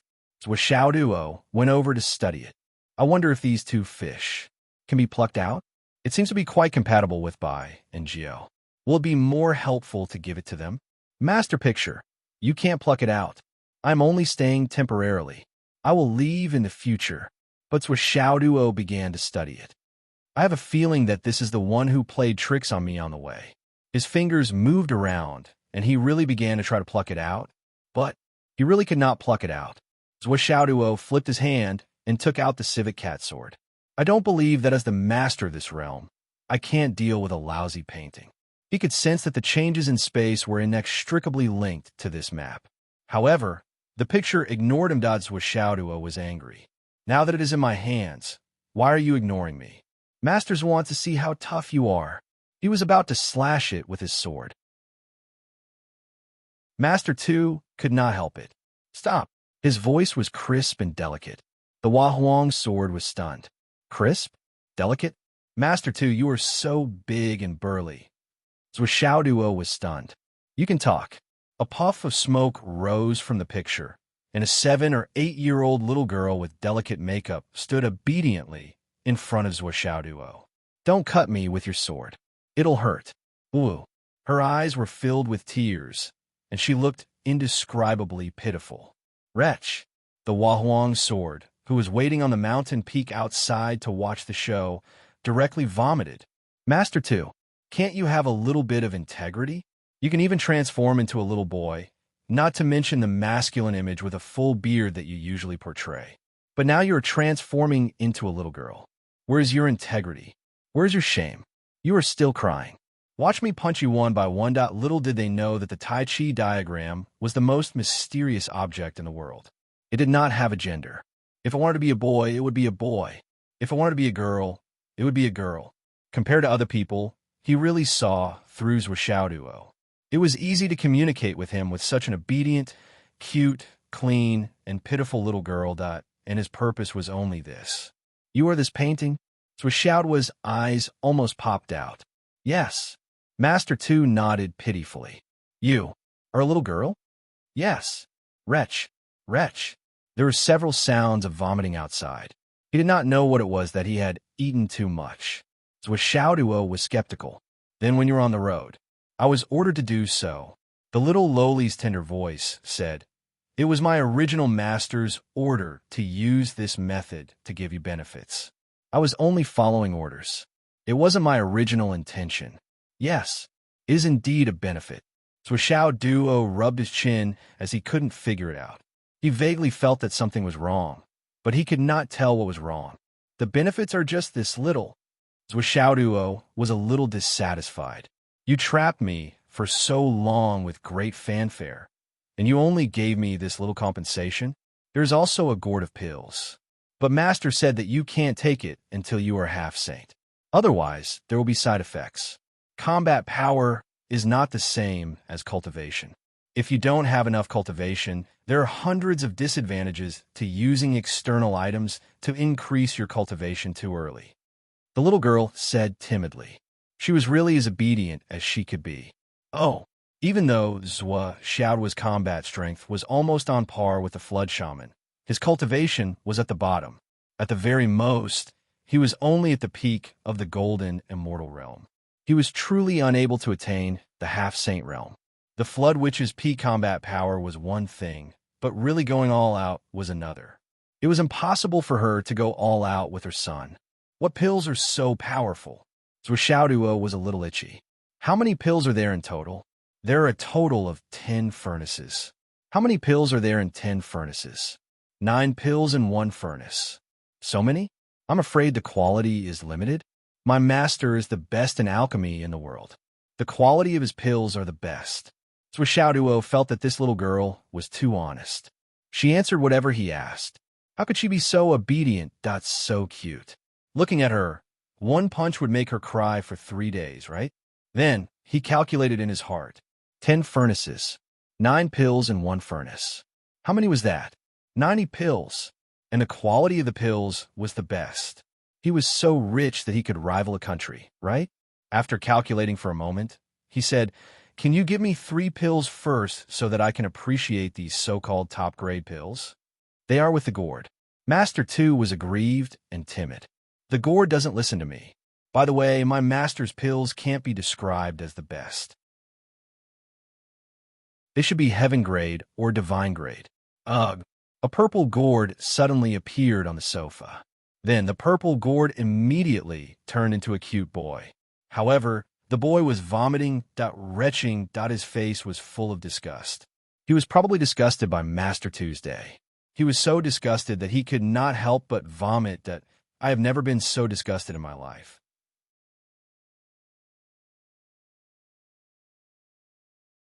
Chapter 1383. No matter how much they vomited, felt disgusted, disdained, or ridiculed, everyone could not help but admire Master Two's accurate grasp of the human heart. He had never been at a disadvantage. Now that he was up against Xiaoduo, Grandpa Two had thoroughly researched how to not be at a disadvantage. He had no intentions of scheming against Xiaoduo. The little girl looked pitiful, timid, beautiful, cute, and had a pair of big clear eyes. It was as if her eyes would be filled with tears if she stared. Who could bear to reprimand her? They could not even bear to put on a stern face. She was the kind of girl who would cry in fright and not be appeased for a long time. Xiaoduo, who had been thoroughly tricked, obviously could not use force against the little girl. He could not even use his usual cheap tricks. Yes, his invincible skills were instantly restricted. Thus, he scratched his head and turned to ask the purple gold gourd, "Where are the pills?" The little boy held his head high. "Yes, all of them are with me." "Then give me 3 pills first. Is that okay?" "Are 3 enough?" The little boy asked cutely. Xiaoduo was overjoyed. "Can we discuss this? Why don't you give me more?" "Here, I'll give you 1 portion first. 9 pills." The little boy opened his mouth and spat out a sparkling purple jade bottle. It was filled with 9 pills that were filled with colorful lights. He reminded, "I can give him to you. However, before you reach the zenith heavenly realm, try not to consume these pills if you can. It will hinder your future cultivation." Xiaoduo was stunned and said, "Isn't it a half-sage? A half-sage would use it to break through to the boundary sage realm. A zenith heavenly realm cultivator would use it to increase their cultivation at the fastest speed. However, after consuming it, they would need a considerable amount of time to adapt to the rapid growth of their power. In terms of the best effect, the early-stage zenith heavenly realm cultivator would have the fastest growth after consuming it. However, there would be a considerable risk." "What risk?" Xiaoduo asked. The purple gold gourd pondered for a while. The little boy opened his mouth and stretched out his arms. Boom! Then, he made a gesture of exploding fireworks. His eyes were sparkling and full of joy. However, Xiaoduo did not feel happy at all. Instead, he was speechless. She scolded Bai and Jiao. "Can't you teach them something better?" Xiaoduo was sure that the purple gold gourd was a connate life form. Did it know what boom meant? So, Bai and Jiao must have taught him to do that. Bai turned into a little girl, while Jiao turned into a little boy. Both of them had their heads drooped as their toes rubbed against the ground. Xiaoduo then turned to the purple gold gourd. He rubbed his hands and revealed a wolfish smile. "Hey you, what's your name again?" "Little Gold." Xiao Jin looked at him vigilantly, as if he was about to retreat at the slightest provocation and leave immediately. Xiaoduo rubbed his hands. "Since grand heavenly immortals can consume it, then, this portion is a little too little. It's not enough. Then how much do you want?" "You see, 3 portions." Xiaoduo looked into Xiao Jin's eyes. He had only asked for 3 portions, but this little guy didn't even bat an eyelid. He changed his mind at the last minute. "I want 5 portions." "No problem." Xiao Jin was unusually forthright and generous. He didn't hesitate at all. "Anyway, I'm saving it for you. You can have as much as you want. What's the harm in giving it all to you?" "I'm not giving it to you voluntarily, because Master has instructed me to tell you the pros and cons of consuming it at each stage. You can ask for it yourself. I've already told you the pros and cons. What happens after that is none of my business."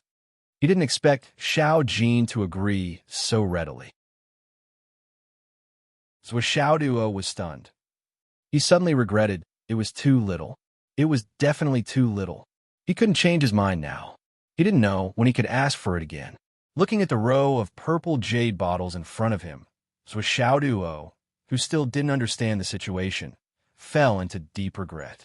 He regretted that he didn't ask for more bottles just now, but now he could ask for 5 bottles. There were 45 pills in total. It was enough for him, at least for the human race. It was enough for Zhuo Chonglu and the others.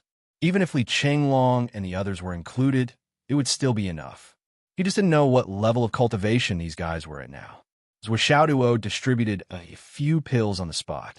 1 for Bai, 1 for Jiu, 1 for Yin Shir, 1 for the 3-legged golden crow, 1 for himself, and 1 for Zhuo Xiaoyan. The others didn't feel anything when they received the pills. After all, this was a basic operation and a basic ration. It was normal. However, Xiao couldn't help but feel uneasy. Holding the 9 transformation golden pill in hand, he hesitated in front of Zhuo Xiaoduo for a long time. He was still hesitant and didn't move forward. Zhuo Xiaoduo frowned and looked at Xiao with some scrutiny. Xiao seemed to have difficulty opening his mouth. I've recovered. Oh. Zhuo Xiaoduo's face suddenly showed a playful expression. Recovered? His Majesty the Demon Kings. 7th Prince? Prince Yaqiong? All your memories have come back? Zhao's eyes flashed with an extremely complicated expression. Actually, I would rather not have recovered. Xiao sighed. Suddenly, he turned into an 18 or 19-year-old boy with red lips and white teeth. He was handsome and confident. In terms of appearance, he was only slightly inferior to Zhuo Xiaoduo himself. He said with a bitter smile, I'm afraid you won't be happy if I talk to you in the form of the Golden Crow. Zhuo Xiaoyan was a little worried. Xiao, we've been together for a long time. It's fate. Don't worry too much. Now that you can recover and pick up the past, we're all happy for you. Xiao nodded hard. Thank you. Thank you. Zhuo Xiaoduo frowned and said slowly, Xiao, since you've recovered, it's not appropriate for you to stay in the Tower of Annihilation any longer. In a few days, when we go to the Demon Palace, we'll take you with us. Xiao suddenly raised his head and said anxiously, Mama, you don't want me anymore? As soon as he said Mama, he came back to his senses and suddenly blushed. But he didn't care about his shyness. He just looked at Xiaoduo anxiously and nervously. So Xiaoduo took a breath and said, Since you've recovered and picked up the past, it's only right that you return to your biological parents. Now that the ancestral land has been restored and the heavenly tribulation has begun, the confrontation between the clans is a foregone conclusion. Everyone's positions are different. Your father and mother are there, your brothers and sisters, and your former subordinates are there. There, you have supreme power and boundless prestige. You could do whatever you want. What's the point of staying with me? What's the point? In life, fate begins and ends. Perhaps the fate between us should come to an end as you pick up the past. Xiao said painfully, It's not that I don't want to go back, but I don't want to go back. He took a deep breath and closed his eyes. Suddenly, he said loudly, That's my home. Isn't this place my home too? Of course I don't want to leave my father and mother, but I don't want to leave you guys either. What are you shouting for? So Xiaoduo put on the airs of an old father and scolded. No one said that this is not your home. Young man, can you not be so sensitive? Just tell me what's on your mind. I'm looking forward to going back and seeing my father and mother again, but I don't want to go back. I don't want to lose. You, Xiao said slowly. Just as you said, I have everything in that home. My father is very good, Uncle Dongwang is very good, and my mother is even better. But I'm very tired in that home, really tired. I don't dare to say anything, no matter how sad I am, no matter what's on my mind. I don't even dare to say anything when I'm injured. After all, my father has 10 princes. I'm not the only one. The other royal brothers all have countless ideas, Yi Zichen said, and all of them are very outstanding. The 10 sons of the Golden Crow are all talents. I don't want to leave my father and mother, but if I have a choice, I don't want to live such a tiring life anymore. I don't want to fight with them to the death. That position is not as beautiful as I thought, but everyone has no choice in their birth. I'm a prince. Even if I don't fight, even if I'm a fool, as long as I'm alive, there's hope and there's a threat. Xiao said painfully, the last time I was plotted against and died, it was. Speaking up to this point, he suddenly stopped talking. He smiled bitterly and continued. Here, I don't care about the past. I'm just a three-legged golden crow, but I don't have to think about anything. I don't have to think about anything. I live happily, simply, freely, and freely. Even though my memory hasn't recovered and I've done a lot of stupid things. This. Although he said these words very frankly, Zhao's handsome face was still full of blush, and he couldn't help but feel ashamed. There was no other reason. It was really too shameful. He remembered that when he was still a three-legged golden crow, he was often burned naked. He fought with people, pecked people's crotches, set fire to people's crotches, burned people's crotches, and burned people's butts at once. When Xiaoduo was taking a bath, a little crow flew over and lay on Xiaoduo's body, curiously shouting, "Mama, there's a big worm under you." Then it stretched out its little sharp beak and pecked curiously on the spot. So Xiaoduo jumped 10 feet high, screaming and chasing after him. Whenever he thought of these things, that Xiao even had the thought of what was the point of living. He should have died many times in a large society. He was really too ashamed to show his face. What's more, it seemed that many times he died in a society were recorded. Every time he thought of this, he felt more and more hopeless. Now, even Bai Jiao, Wang Sword, and others had learned how to play with mobile phones. Thinking of this, Xiao looked at the Huang Sword sadly. Sword Elder, oh Sword Elder, why didn't you protect me? If you really don't want to go back, then don't go back. So Xiaoduo patted him on the shoulder and said, "Why are you so emotional? If you continue to be emotional, I can't delete those videos for you." Zhou Xiaoyan was curious and interrupted, "What big worm?"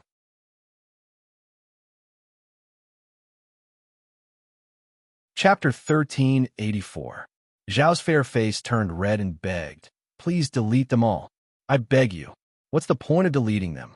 Zhou Xiaoduo rolled his eyes and said, "Those videos are in each of their phones, including your grandparents and dad. Everyone has a copy. Can you delete them all?" Xiao wailed and squatted on the ground, covering his face. He was too ashamed to face anyone. "Oh my God, let me die. Forget it. It seems like I can only stay in the tower for the rest of my life," Xiao said in despair. The seventh prince of the Demon King. Pekal GG.I. I don't want to live anymore, that I don't want to live anymore. Unfortunately, you can't escape even if you stay here forever. Zhou Xiaoyan reminded him worriedly, "Your grandparents are not outsiders. They can come in at any time. When that time comes." Xiao, who had been hit hard, immediately shut herself up. He looked around blankly, covering his face and curling into a ball.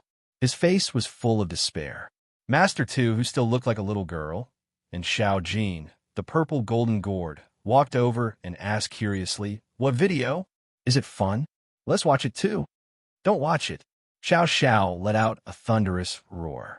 She jumped up and transformed into a three-legged golden crow. Her fur stood on end. He shouted crazily in the air, "No one is allowed to watch it. No one is allowed to watch it." Bai and Jiao were sneakily taking out their phones when Xiao swooped down and started a fight. Don't watch it." So with Xiaoduo sighed, "This is so pitiful. Let's get out of here." After they left the tower, Zhou Xiaoyan asked worriedly, "Is Xiao all right?" "He's definitely fine," Zhou Xiaoduo said confidently. "He's just embarrassed for a while. What can happen? Otherwise, they won't have any fun in their long lives. I'm doing this for their own good." Zhou Xiaoyan rolled her eyes. "Does that mean that Xiao has to thank you for your kindness? Is that what I'm talking about? I'm talking about the demon race. Do you think the Demon Emperor and Demon Empress are such easygoing people?" Zhou Xiaoduo's face darkened and he sighed. It was common knowledge.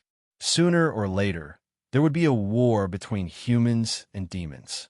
Now that the heavenly tribulation had begun, they were fighting for the right to survive.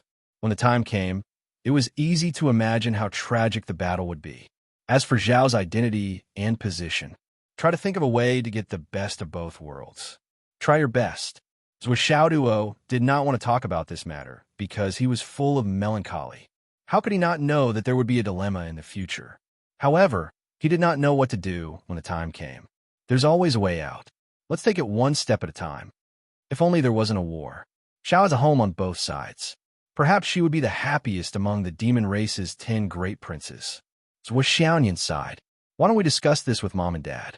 Zhuo Xiaoduo said. Zhuo Xiaoyan nodded. This was indeed an effective solution at the moment. At the same time, it was also a solution that was not a solution. The two of them left the Tower of Annihilation and found Zhuo Chonglu and his wife. They told their parents about Zhao's memory recovery. When Zhuo Chonglu and Wu Yuting heard this, they were also dumbfounded. What can I do if you ask me about this? What can I do? In such a difficult situation, we can't just do whatever we want. Instead of asking the two of us, why don't you ask the Demon Emperor Jun and Dongwang Tai directly? Wu Yuting rolled her eyes and said, how can the two of us make decisions for the demon race? That's true. I've helped them raise their son for so long. It's reasonable for them to give me something good to repay me. Zhuo Xiaoduo thought about it and looked fascinated. Repay you? You're dreaming. Wu Yuting chuckled. If they don't beat you up a few hundred times, I'll think that you're the luckiest person in the world. Zhuo Xiaoduo was melancholy. Life is full of helplessness. There are so many ungrateful people. Zhuo Chonglu and Wu Yuting were speechless. You can't blame them that you're just a junior, a child of the human race. Expecting the Demon Emperor and Demon Empress to address you as brother is an extravagant hope, an unrealistic, extravagant hope. As for expecting the Demon Emperor and Demon Empress to call us uncle and aunt, that's even more of a fantasy. The things that this kid does are always so. Wu Yuting looked up at the sky with a melancholy expression. I don't know whether to laugh or cry. How did I give birth to such a son? Sigh. Zhuo Chonglu naturally didn't doubt the elixirs that Zhuo Xiaoduo took out. However, after taking one, he couldn't help but be shocked. What elixir is this? Zhuo Zhonglu felt as if his cultivation had increased by leaps and bounds like a rocket. Zhuo Chonglu wasn't surprised that the elixir given by his son had an extraordinary effect. However, it would be strange if he wasn't shocked that it could increase his cultivation by so much in such a short time. It must be known that Zhuo Zhonglu's current cultivation level was almost at the limit of a human's ability. Every bit of progress after that would require an opportunity. It would require a long time of grinding. At least in his knowledge, it was very difficult to imagine what kind of medicinal pill could allow one to advance so much in one's cultivation after eating one. I don't know. Anyway, since there are no side effects, I'll take it. It's a waste not to take it. Zhuo Xiaoduo was very open-minded and didn't hide his ignorance at all. After he and Zhuo Xiaoyan ate the elixir, they fought hundreds of rounds in the space of the Tower of Annihilation. Both sides were exhausted hundreds of times. Yes, the fierce battle here was a real battle, the kind with real swords and spears. Those who had the wrong idea should face the wall and reflect on their mistakes. He was already used to the increase of the elixir's efficacy. Of course, there were times when Zhuo Xiaoduo would use other methods to exhaust himself after finishing his cultivation. This kind of battle wasn't the kind with real swords and spears. Those who had the wrong idea should also face the wall and reflect on their mistakes. Zhuo Xiaoduo kept the elixirs for Li Chenglong and the others in advance. Zhuo Xiaoduo really didn't keep any of the remaining elixirs. He gave all of them to Zhuo Chonglu and let the old man distribute them himself.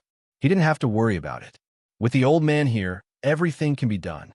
As a son, you don't have to worry too much. Zhuo Xiaoduo was half lying on the sofa, hugging his wife and crossing his legs. He looked relaxed and happy. Zhuo Xiaoyan felt the same. Yes, if there's anything, let Dad and Mom do it. We don't have to worry about anything. Our days are really too comfortable. It had to be said that Zhuo Xiaoduo's influence on Zhuo Xiaoyan was getting worse day by day. She was becoming more and more like a salted fish. With the resources in Zhuo Xiaoduo's hands, even if he used them to form a team and dominate the whole world, there was still a lot of surplus. He could easily cultivate a group of high-level men of sacrifice who were completely loyal to him. It was not difficult at all, but for Zhuo Xiaoduo, who was the kind of lazy guy who would never stand if he could sit or lie down if he could, He would never work hard if he could win by lying down. How could he have the slightest interest in that kind of thing? Zhuo Changlu and Wu Yuding were deeply helpless. But so what? They had to take the elixirs given by their son and start to shake people up. With the Zhuo couple's wealth and influence, naturally, everyone was happy. They got a lot of IOUs. The specific process couldn't be described in detail, but it was generally, my son found a job for me. This kid is embarrassed. When people have children, it's like having a debt collector. I have to work for them every day. Sai, isn't that right?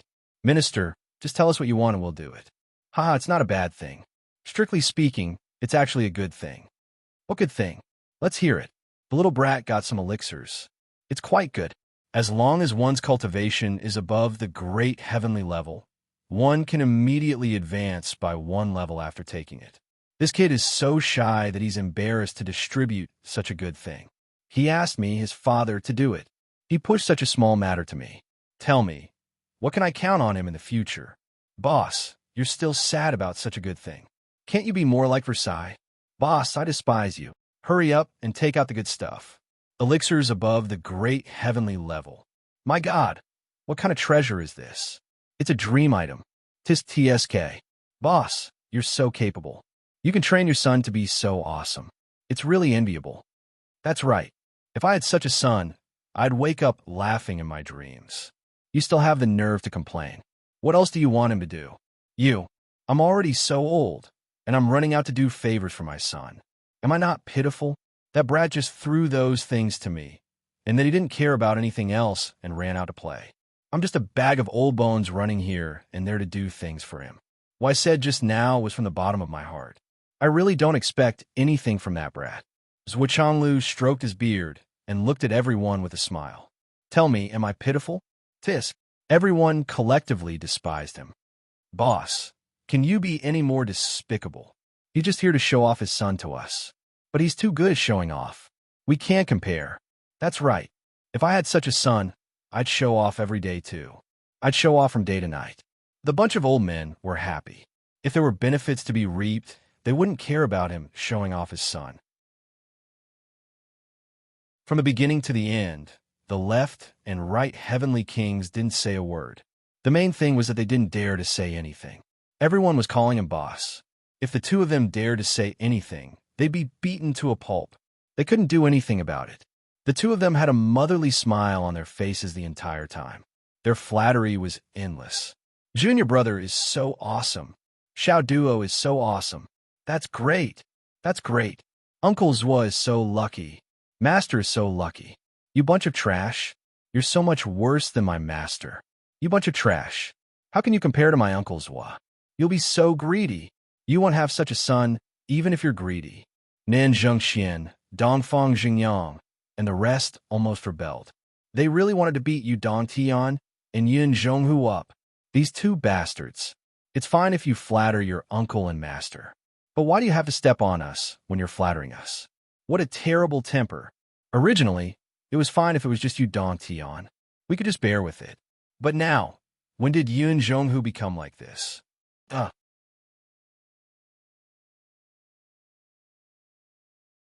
Chapter 1385. However, on this day, the front line of the Astral Soul's Snow Mountain was filled with jubilation. All the higher-ups had taken a step forward collectively. At night, they partied together. In the midst of the snowstorm, all kinds of good wine, good dishes, and delicious delicacies were served steaming hot. Everyone ate and drank to their heart's content. Otherwise, it would be difficult to express the joy in their hearts. At night, the wind howled in the sky.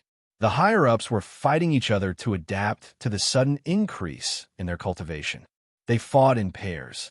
Those who won continued to drink and eat, while those who lost continued to fight in the sky. Those who lost in the end naturally got nothing. Starvation was their punishment. The fragrance below spread for thousands of miles, while the battle above was fierce. Tens of millions of soldiers looked up with bowls in their hands. Yu Don Tian had already won. He held a bowl of wine in one hand and an entire demon beast leg in the other.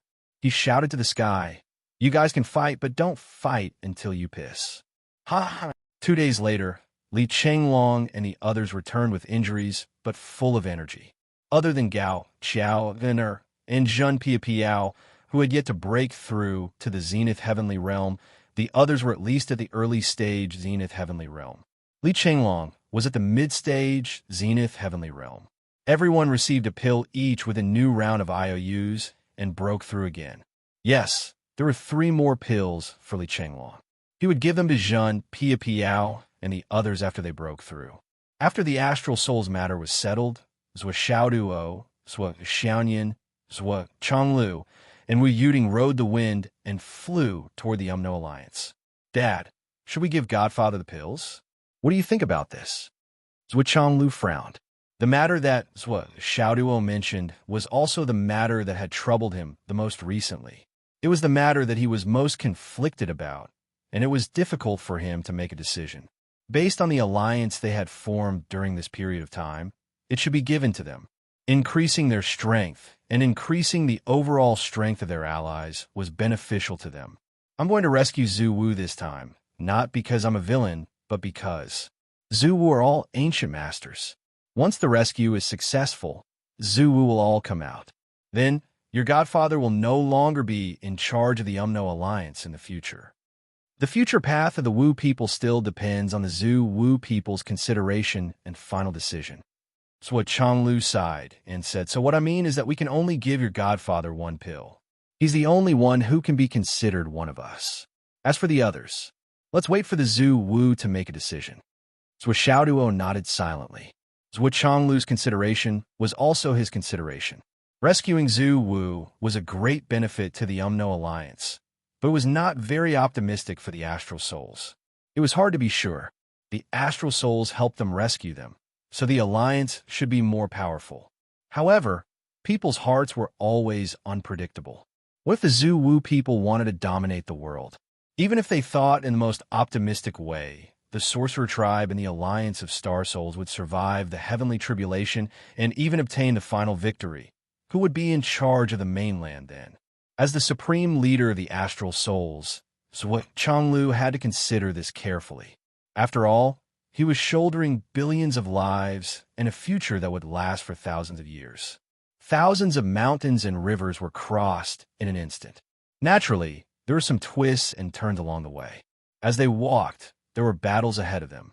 However, with the strength of the 4 people, it was easy for them to cross them. There was nothing to worry about. Even the 2 sides who were in the middle of the battle were scared witless when they saw the arrival of these 4 experts. They took a deep breath and waited for the 4 experts to pass by. Then, they let out a sigh of relief and calmed down. The lineup of 2 Sage-to-Be and 2 Half-Saints was not something that an ordinary team could handle. Considering the strength of the Zhua family in the entire ancestral land, except for the Demon King's family, no other family could be mentioned in the same breath as the Zhua family. Even if they were not the most powerful family in the world, they were definitely the 2nd most powerful family in the world. The flood which was waiting on Mount Wushan. When she saw the family of 4, she could not help but smile and sigh in relief. Brother Zhua, thank you. Godfather, Godfather. Zhua Xiaoduo and Zhua Xiaoyan saluted and greeted them. It's only been a few days, but you 2 have improved so much. The flood which looked at them carefully and was as shocked as Zhua Chonglu. Humph. Zhua Chonglu rolled his eyes and said, I took in a godson for you. After that, you were displeased. How are you now? Wu Yuding said, even a great wizard can't escape the law of true fragrance, right? Flood said, did I ever object? How come I don't remember? You 2 don't talk nonsense. Old thing, shameless. While they were talking, Lai Hua, Dan Kong, and the others also came. For a moment, they were full of laughter and joy. They stayed in the Umno Alliance until the afternoon. Flood, Dan Kong, Lai Hua, Jin Lin, Feng Di, Du Wu, and the Zhua family, a total of 10 people. After a greeting, they rushed into the sky. Zhua Xiaoduo said that it would be perfect if they could gather 10 people. But they didn't know if this trip would be perfect. Everyone turned into wind and clouds and rushed toward the Monster Clan's continent. They were all as fast as lightning, and all traces of them were hidden. What they saw along the way made the 10 people sigh. If the Tao League was the focus of the various races' expeditions and was full of devastation, then most of the damage was from before the ancestral land was restored. Because of the fall of the ancestral land, it was ruthlessly ravaged by the Demon Clan. Even though the Demon Clan had retreated, the traces of devastation left behind were difficult to repair. Moreover, it was one of the main battlefields of the various races. One could imagine the heavy damage. Apart from the Tao League continent, the Monster Clan's continent could be said to be the most damaged of all the continents that returned. After all, the Monster Clan was the strongest in the 9 continents. The Monster Clan's comprehensive strength was the strongest among all the races. If there was a choice, the races would first target the Monster Clan. As far as everyone's eyes could see, countless mountains and precipitous ridges had collapsed. There were tattered demon corpses everywhere that had not been cleaned up in time. It was a tragic sight.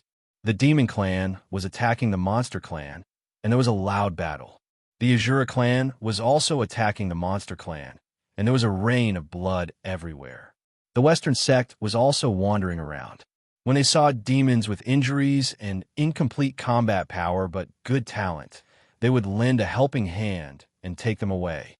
Buddha said that all living beings were equal, so how could there be differences? Demons could also become Buddhas. When they met the right ones, of course, they would take them away.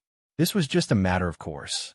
Countless people of the Monster Clan were inexplicably sorrowful. Their cries after losing their loved ones were no different from that of humans. The people suffer when they prosper, and the people suffer when they die. The joys and sorrows of the world are always the same. Zhuanglu sighed inwardly, his words expressing his feelings. The current Monster Clan's continent might be the future Monster Clan's continent of astral souls. Even the strongest Monster Clan had been beaten to such a state, let alone the weaker humans of astral souls. At the top of a mountain, a wounded Wolf King howled at the sky, his body covered in blood. The Wolf King was over 100 feet long. This dense forest was originally its territory. In the past, with a long howl, more than tens of millions of wolves would gather. But now, at this moment, there were only a few scattered wolf howls to support their king. After more than 10 minutes, less than 500 wolves had gathered. Most of them were injured and had incomplete combat power. Outside the mountain, there were many demon experts who were constantly pushing their way in. The Wolf King howled sadly at the sky, but he knew that he could not change the fate of the impending destruction. Zhuanglu and the others swept past. Behind them was the towering mountain peak, and the Wolf King, who was covered in blood and howling alone. Zhuanglu and Zhuangyan did not feel anything, and neither did Lai Huadan Kong and the others. The destruction of a small settlement of a Monster Clan was not enough to reach the apex. It was only right that they did not care. However, Zhuanglu and the Flood Witch's eyes flashed with sadness at the same time. Today, the Monster Clan might not be the Ming dynasty of the Umno Alliance and the Astral Souls.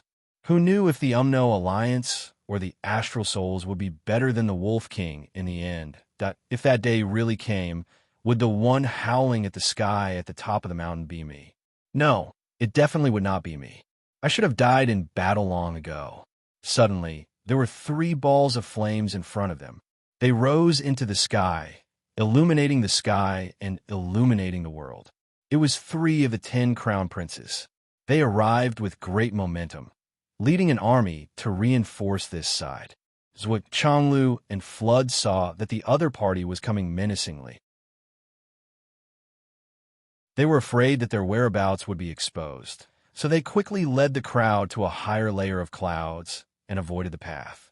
The wolf pack was at the end of the road. For a little compassion, it was better not to block the reinforcements of the Monster Clan and give them a chance to live. At the right time, the wind and clouds were left behind. The crowd hurried on, and the Monster Peacock City was in front of them. The atmosphere here was very different from what they had seen before. The intertwining great monster consciousness was extremely dense. However, none of this caught the attention of these 10 people. They passed through them silently and arrived in the sky above the inner city in an instant. However, when they arrived near the inner city, the 10 people did not dare to be too rash. They chose to stop at a height of about 15,000 meters above the ground. This was a very safe height. If they descended a few thousand meters, they would be easily detected by the supermasters like the monster peacock emperor. How's the original plan? Zhuo Changlu asked. It should be fine. The original plan. They would use the raging fire and the poison venom as the first wave to create chaos. Dan Kong, Wind Emperor, and Jin Lin would cooperate to further alert the enemy. They would maximize the attention of the high-level masters of the monster clan, providing an opportunity for the rest to sneak in. Zhuo Changlu's family and the Flood, which would take advantage of the gap to break into the Fusong tree in the city. They would use their powerful cultivation to break the seal. According to the information that had been gathered, it was confirmed that there were a total of 3 seals under the Fusong tree. As long as these 3 seals were broken, the Zhu Wu would be able to escape by themselves. No matter how long the Zhu Wu had been sealed, no matter how much strength they had lost, as long as the Zhu Wu escaped, they would definitely be able to break out of the encirclement and escape unscathed with their combined strength. In that case, the crux of the matter would be the 3 seals. Then the next question would be who would break the seal, Zhuo Changlu's family or the Flood Witch. The monster clan will definitely fight back when they realize that the seal has been touched. The 3 of us will try our best to hold on for half an hour. Xiao Duo and Yin will go in and break the seal. They have a lot of trump cards. They will have a much higher chance of breaking the seal than us.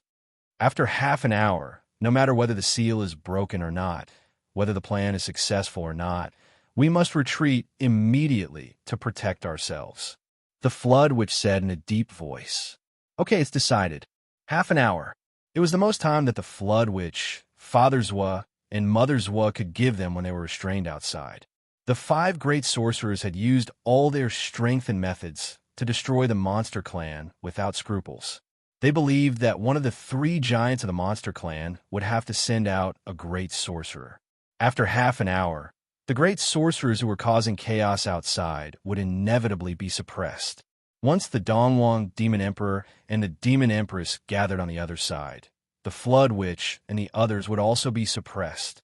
After all, this was the base camp of the monster clan, the core area, where the elites of the monster clan gathered.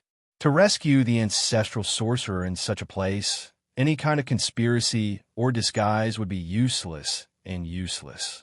The only way was to attack by force. Half an hour was already all the time that could be bought. It was the limit.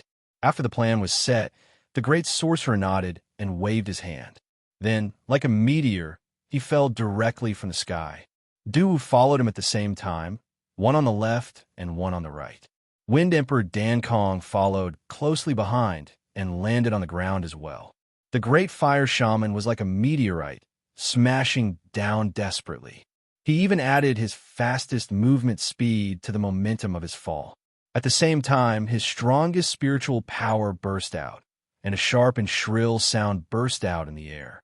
The great sorcerer turned into a meteor and rushed directly to the protective shield of the Monster Peacock City. Boom! The whole Monster Peacock City was shocked by this sudden impact. It was no longer stable and shook violently. Boom, boom, boomed at a corner of the Monster Peacock City was suddenly engulfed in flames, and everything was red. On the other side, Duwu's poisonous fog swept over like a hurricane that immediately people and horses were thrown off their feet, and no one was alive. Screams shook the sky. Wind Emperor Jin Lin and Dan Kong. 2 followed Duwu, and 1 followed the Great Sorcerer. Each of them activated their own special attributes and started a massacre. Countless buildings collapsed, and smoke and dust filled the sky. It was an unprecedented mess. Enemy attack. With a sharp roar, countless flying demons covered the entire sky. The fastest ones were a group of black eagles. The eagles spread their wings, like clouds in the sky, and instantly blocked everyone's line of sight towards the Monster Peacock City. Then, starlight flickered, and many Monster Clan monster gods rushed out of the sky. Which scoundrel dares to be so rash? Zhuchanglu's family and the flood, which were already below the clouds, calmly watching the chaos in the Monster Peacock City. Although there was chaos, the Monster Clan army coming from all directions was not chaotic. Instead, they started to encircle and suppress in an orderly manner. Another roar sounded. Imperial City Army, heavenly cycle constellations, listen to my command. The Flood Witch's expression changed. Kuan Peng. Why is Kuan Peng here? Isn't he overseeing the west of the Monster Clan continent? Why is he here? This is not good. The Flood Witch's expression changed again and again and became extremely ugly. Kuan Peng should be overseeing the Thunder Eagle City now. This news was absolutely true. They had confirmed it several times, and it could not be wrong. In fact, this plan was set up based on this. Now that he suddenly appeared here, the Monster Clan's peak combat power suddenly increased from 3 to 4. This was not only unexpected, but also a devastating blow to the plan. Lai Hua and the rest have already made their move. The arrow has already been knocked, so let's fight. Since we're here, we have to give it a try. As long as Xiao Duo and Yan can break the seal, as long as Zhu Wu can escape, the plan can still be carried out. Zhuo Changlu waved his hand and gave his decision. The Flood Witch could not say this. If the plan succeeded, it would naturally be beneficial to the Umno Alliance. But for the Astral Souls, it would only be a relative benefit, but not an absolute benefit. Now that the situation had changed, the risk that Zhuo Changlu and his wife would have to pay if they continued to attack would multiply. It was reasonable for them to stop the plan and withdraw. However, Zhuo Changlu and his wife were still willing to take the risk and choose to continue attacking. This huge favor must be received by the Umno Alliance and engraved in their hearts. Zhuo Xiaoduo and Zhuo Xiaoyan did not say anything. They turned into two shadows, one white and one black, and rushed down. In one breath, they rushed to the back of the Monster Palace, where the Fusang Divine Tree seemed to be burning all the time. Suddenly, the Fusang Divine Tree shone brightly, as if countless suns had suddenly risen. It was an automatic attack from the Fusang Divine Tree. As an innate spiritual object, although the Fusang Divine Tree was only a tree, its combat power was limited. However, its spiritual sense was rare in this world and unparalleled in the universe. Probably only the mother of the 9 calabashes, the old calabash vine, could be better. Although Zhuo Xiaoduo and Zhuo Xianyan were invisible and left no traces, the Fusang Divine Tree still sensed the evil thoughts in the first moment and reacted to attack. Tens of thousands of leaves shone in the sky, and countless lights and shadows intertwined, immediately illuminating the figures of Zhuo Xiaoduo and Zhuo Xianyan clearly. Seeing the brilliant light again, 4 figures bounced up from the Fusang Divine Tree, like 4 suns, and came toward them. It was the 4 monster crown princes who had appeared together. One of them was the 9th prince, Ren Jing, whom Zhuo Xiaoduo had met once before. The 4 people and 4 swords were all burning with raging flames, cast iron and burning gold. The soul true fire was the real deal, the genuine soul true fire. Speaking of which, this was the first time Zhuo Xiaoduo was greeted by the grandson, primordial fire other than Xiao. The feeling was both familiar and unfamiliar. Huff, huff, huff. Zhuo Xiaoyan, who was also very familiar with the grandson, primordial fire, directly activated the ice flame. The extreme cold went against the flow. In just a moment of contact, the leaves of the Fusang Divine Tree that were fluttering in the air withered and fell. The 4 monster crown princes also shuddered at the same time, and the grandson primordial fire was suppressed. It was normal for it to be suppressed. Xiao was very afraid of Zhuo Xiaoyan, and the degree of her fear for her was even higher than Zhuo Xiaoduo. This father only needed to look at her to freeze her. Her grandson, primordial fire, was nothing in front of her, and she would be completely defeated every time. The accident was that even if the 4 monster crown princes joined forces and had the support of the Fusang Divine Tree, Zhuo Xiaoyan, who had long been familiar with the grandson primordial fire and knew its mysteries, was really not a problem. She suppressed it just like that. He had come prepared, and he had schemed against the unsuspecting. He had done this in advance to the extreme. At the same time, Zhuoxiao's 99 cat hammer had also turned into a towering mountain. Boom! Boomed the Thousand Souls nightmare hammer, regardless of its head and head, smashed forward. For loud noises flashed. The four monster crown princes directly flew in four directions and looked at Zhuoxiao, who was wielding a sledgehammer, in horror. The four princes had not seen many people who could directly force four people to retreat in one strike in their lives. They did not expect to see such a freak today. She clearly looked like a human cub. How could she be so violent? Who are you? The ninth prince Ren Jing shouted angrily. Before his voice died away, Zhuoxiaoyan floated up again, and the spirit-snatching sword emitted millions of ice flowers, which decorated the night sky, and was exceptionally magnificent. Under the illumination of the grand sun primordial fire, it was even more gorgeous, beautiful, and crystal clear. The ninth prince knew how powerful it was, and he kept retreating, but his body was still inevitably stained with a few frost flowers. He only felt that the coldness penetrated through his body and went straight to the bottom of his heart, and he could not help but shiver. As a three-legged golden crow, there was actually a day when he was shivering from the cold. This was the first time something like this had ever happened. The ice spirit squatted on the spirit-snatching sword obediently and blew a breath of cold air on Ren Jing's face. Ren Jing screamed, only to feel that his face seemed to be frozen stiff. Frozen? What the hell? After the angry roar, he hurriedly turned into a three-legged golden crow and flew up, and a large amount of grand sun primordial fire surged and burned in his body, and he felt a trace of warmth. Unfortunately, all his movements were predicted by Zhuoxiao and Zhuoxiaoyan. At this moment, the two of them were standing under the Fusang divine tree. According to the flood's teaching, they used the power of soft water and stomped on the steel-like ground with their feet. Instantly, dense ripples appeared on the ground, and one of the ripples was swaying endlessly, which was particularly conspicuous. Obviously, it was constantly attacked and sealed, and at this moment, it was a two-way influence caused by the convergence of the internal and external forces. It's here! Zhuoxiao flew over and was ready to attack. Whoosh, whoosh, whoosh, millions of ice flowers fell like a snowstorm. Zhuoxiaoyan and his sword blocked the four demon crown princes. Swoosh, swoosh. Sword chi revolved around the Fusang purewood. The four demon crown princes stared helplessly, and they had to be careful not to be contaminated by the ice flowers. If they were accidentally stained, they would have to consume a lot of natal true fire to dispel it.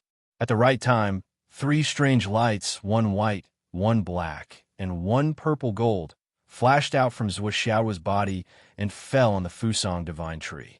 It was a girl and two boys, three little children, sitting on the branches and swinging their legs. Old tree, they are fighting, let's not care, okay? The purple gold gourd was very polite, but he was holding his original purple gold gourd in his hand. The mouth of the gourd had been opened, and smoke had begun to come out from it. This is the Samadhi true fire of Master. I know you have a fire spiritual root, and you can absorb all the fire of heaven and earth to nourish yourself, but I don't know if you can withstand my Samadhi true fire. Why don't we try it today? This was an undisguised threat. The Fusang divine tree sighed. There's no need to try. How can I withstand the divine fire of the Eight Visions Temple? Do whatever you want, just don't destroy my life root. The purple gold gourd blinked. Which life root? You still have a life root. The Fusang divine tree was furious. Ignorant child. You. Puff, puff, puff. Three sparks appeared. The old tree swallowed its anger. Whatever you say. Anyway, whatever life root. As long as it doesn't break. As it spoke, it suddenly screamed. A large section of its life root had been smashed by Zhuoxiao's sledgehammer. Instantly, its old face trembled in pain, and it could not continue speaking. In a flash, a cave appeared on the ground. Just as Zhuoxiao was about to enter, he suddenly felt a ray of light shining on his head. At this moment, he actually felt that it was extremely difficult to move. Zhuo instinctively turned his head and saw a golden-robed man holding a gourd a few thousand feet away. A small person appeared on the gourd, and a ray of white light shot out from the gourd's eyes, nailing his head. The golden-robed man's eyes were filled with shock. He looked at Zhuo, who was still able to turn his head to look at him after being nailed to the gourd by the white light. He did not dare to delay and hurriedly bowed slightly. "Baby, please turn around."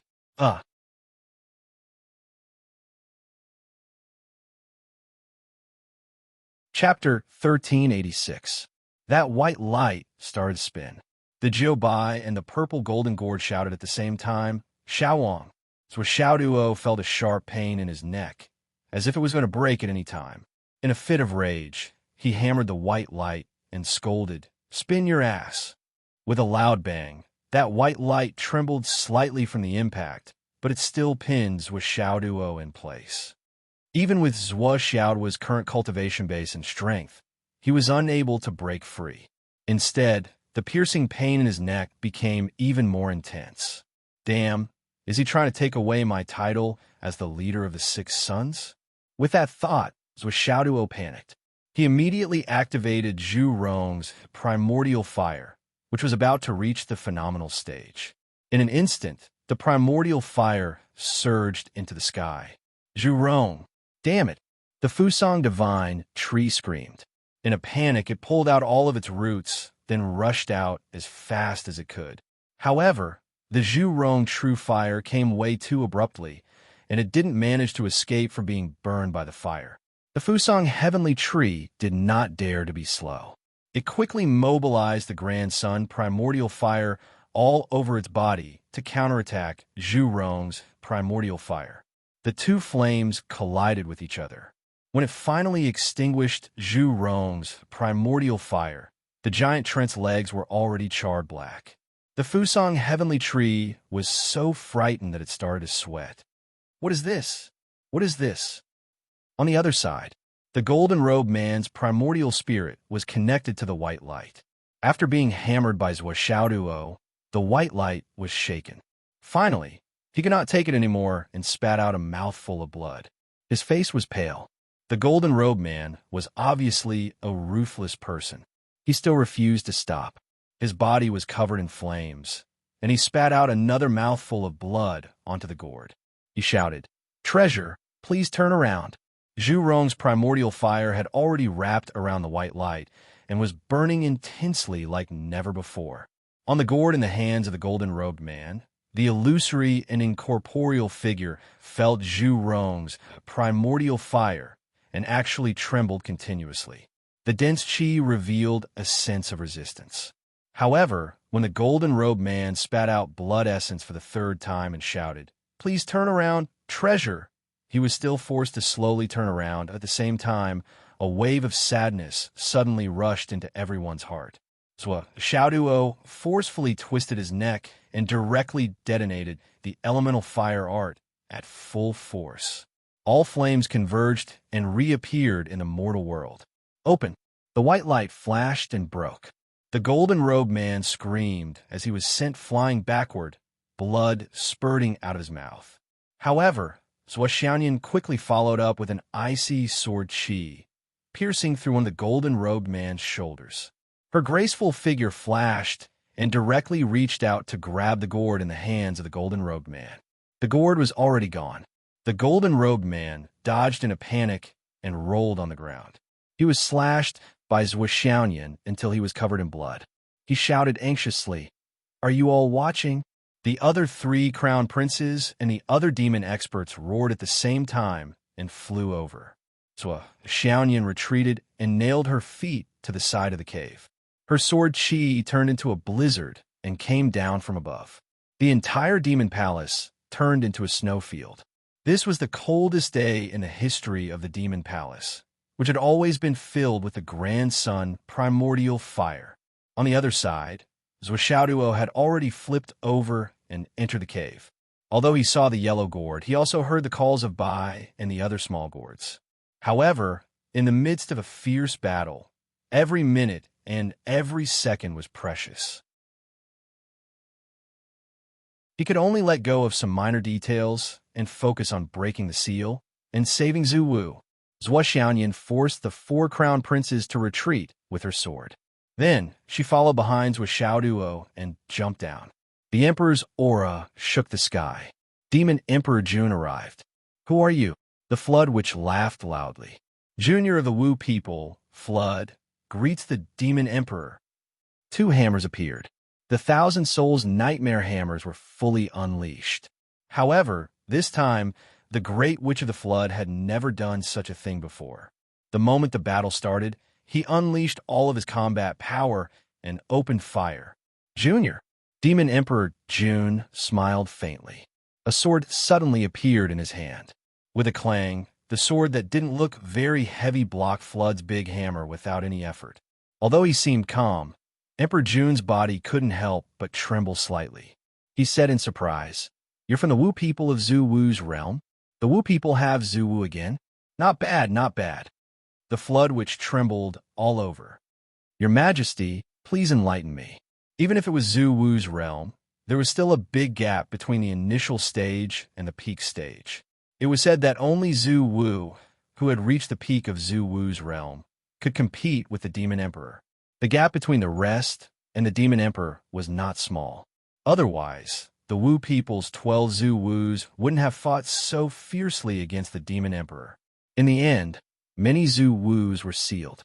As expected, even though he had reached the level of ancestral sorcerer and had consumed the 9 transformations golden elixir that Zhui Zhonglu had given him, causing his strength to increase once again, he was still suppressed by the Demon Emperor. The Demon Emperor laughed. "Enlighten me? That's good, that's good." He understood the true meaning of the Flood Witch's words. "Enlighten me. I'm a junior of the younger generation. I'm asking you, the Demon Emperor, for advice as a junior. Do you have a nerve to use tricks like He Tu and Luo Shu?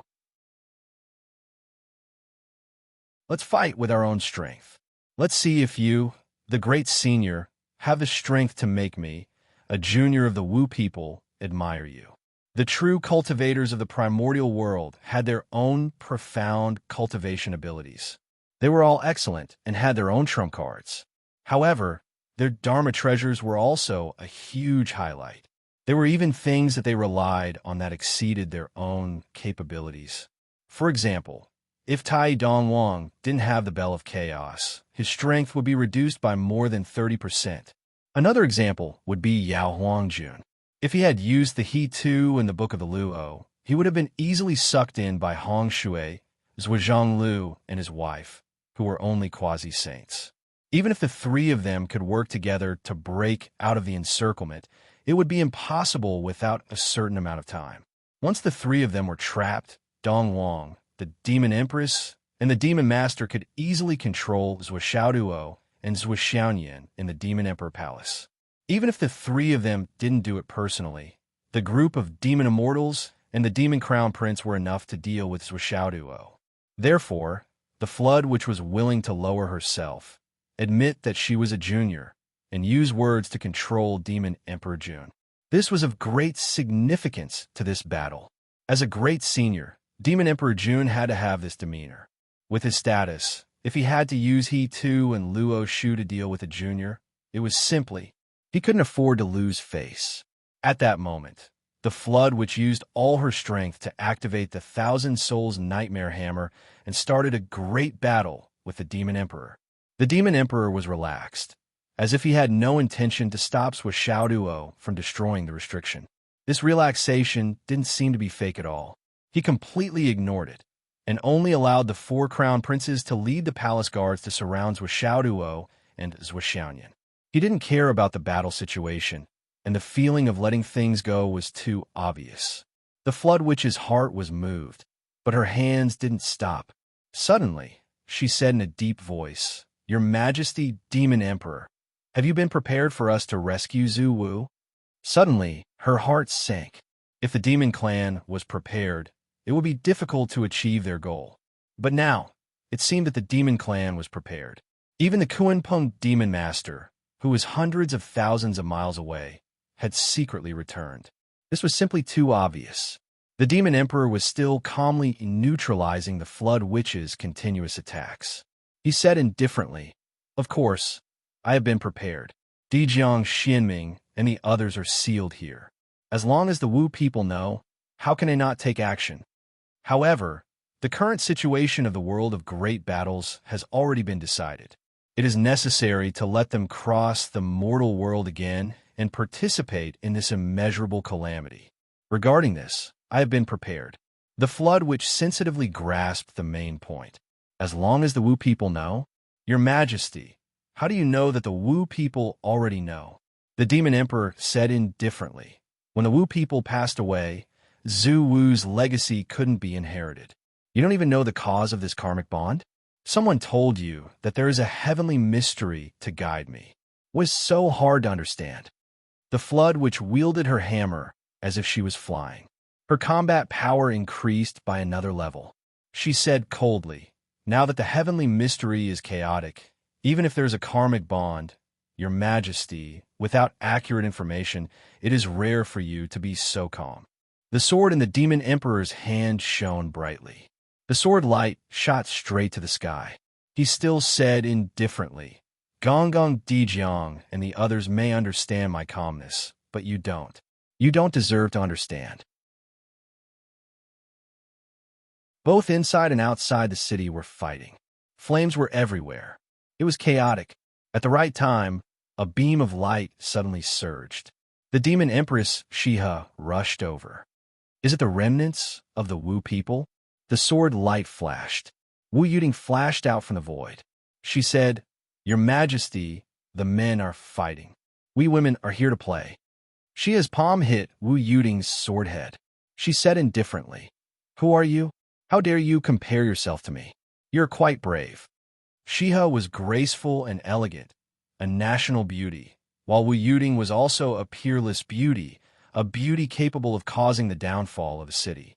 Although their battle prowess was inevitably slightly inferior, just based on their appearances, it was hard to tell who was better. They were like orchids in spring and chrysanthemums in autumn. "I am Wu Yuding," Wu Yuding said indifferently. "People call me the Rain Demon." Shia's face became serious and complicated. "Astral Souls, the wife of the Sky Patrolling Minister? Your Majesty, I am honored that you know our names.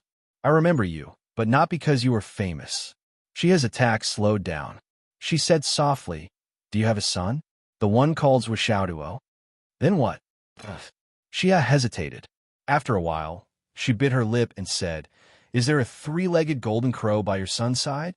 Wu Yuding was stunned when she heard that. Wu Yuding was also a veteran. Although her strength had improved, she knew that she was no match for the Demon Empress. However, she came out to ask for a battle. On one hand, it was dangerous. On the other hand, she had to stop the Demon Empress. On the other hand, she knew how the three-legged golden crows fought. She was also familiar with the grandson, Primordial Fire. If the Demon Empress was too careless and thought that she was bullying the weak with the grandson, Primordial Fire, Wu Yuding was confident that she could catch the Demon Empress by surprise. She would let the Demon Empress know why the flowers were red. The human race was not to be bullied. But now, the Demon Empress knew about her son. She even knew about her son's relationship with Xiao. How could she not be prepared? She shouldn't have known. She sighed softly. She didn't need to say anything. Everything was contained in that sigh.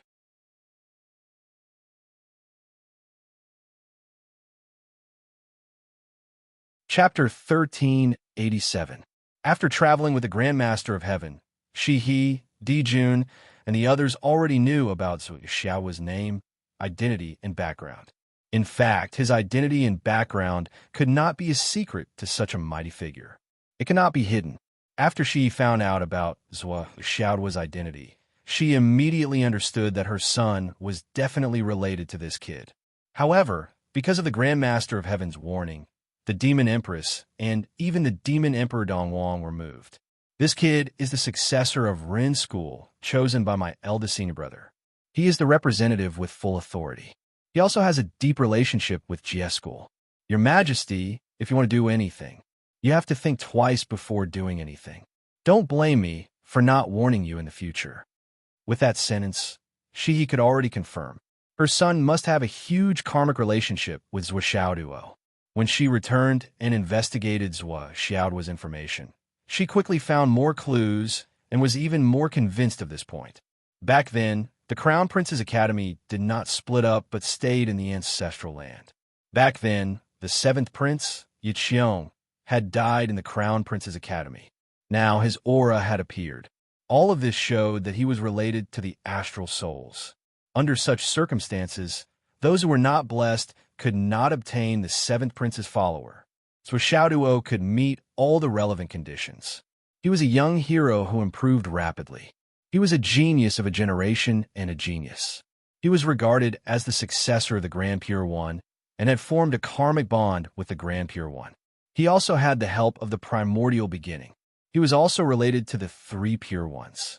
He was the son of the leader of the astral souls and the adopted son of the leader of the Wu people.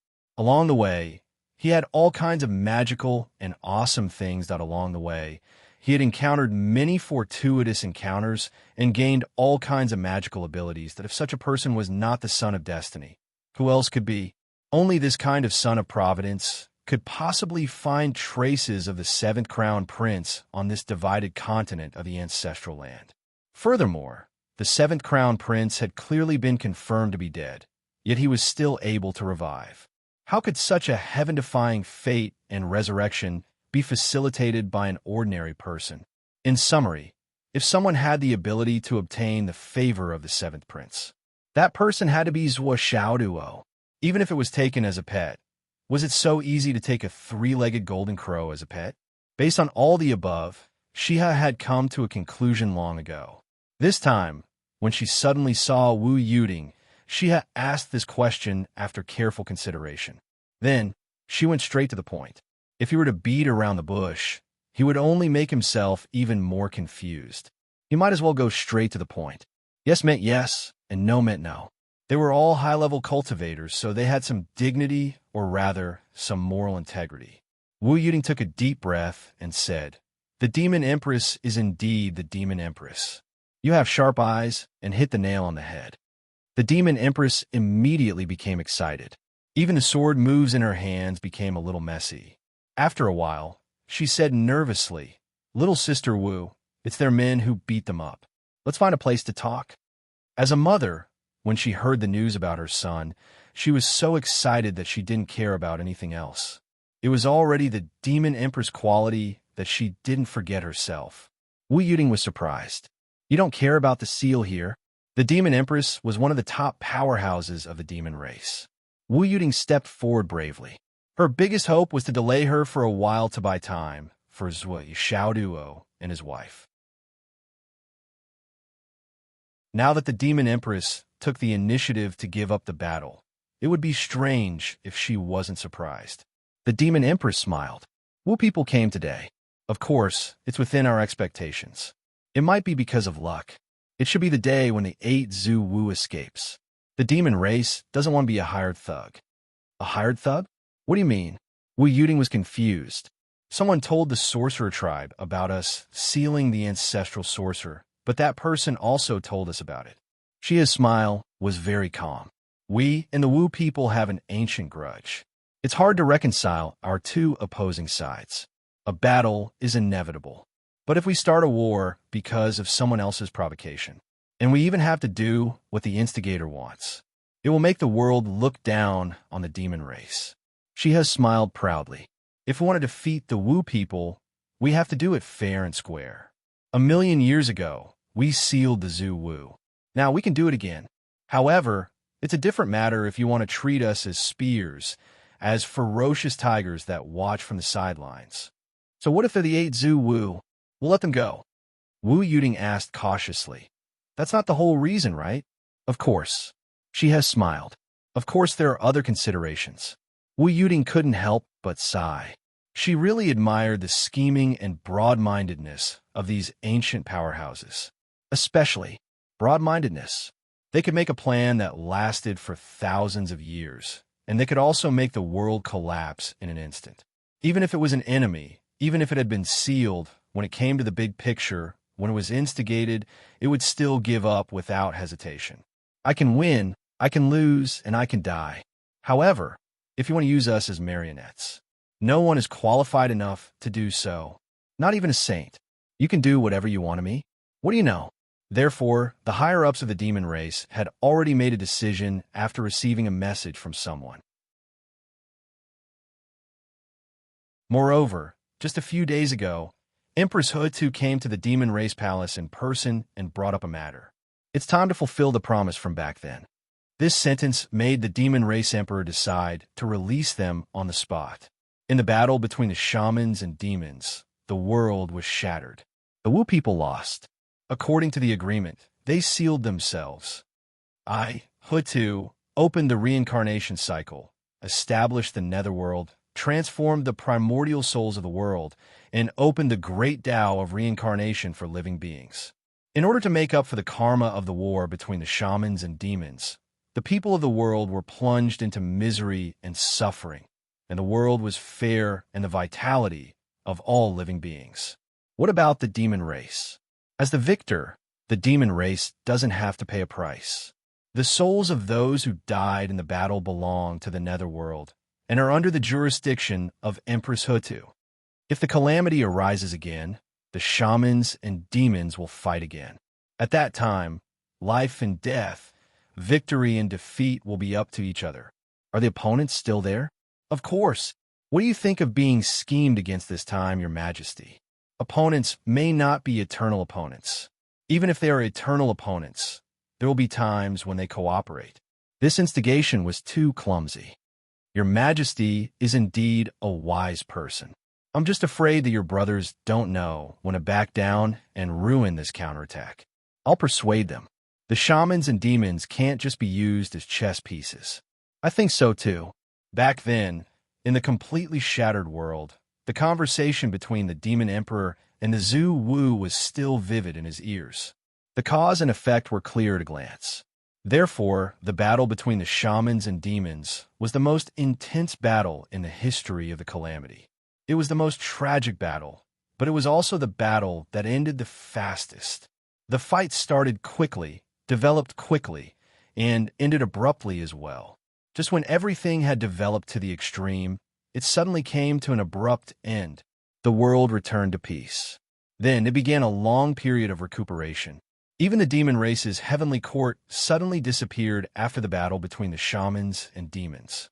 Countless years later, during the investiture of the gods' tribulation, the world was in conflict again, until the final chaos of the 9 races, the Wu people and Zhu Wu did not appear again.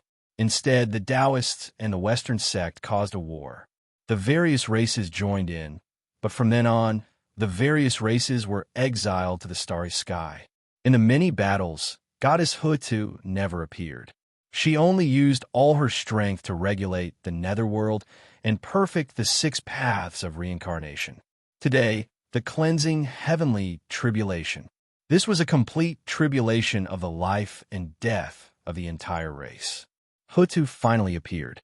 Moreover, the Wu people obtained a sage position.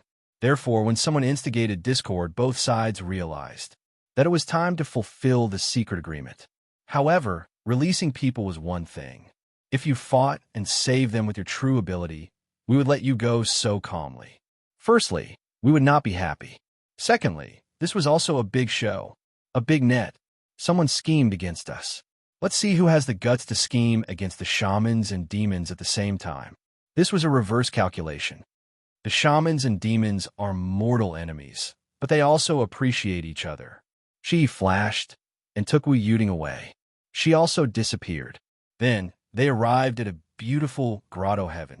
The demon empress, she also said such a thing. This completely broke Wu Yuding's previous understanding. Her worldview was directly shattered.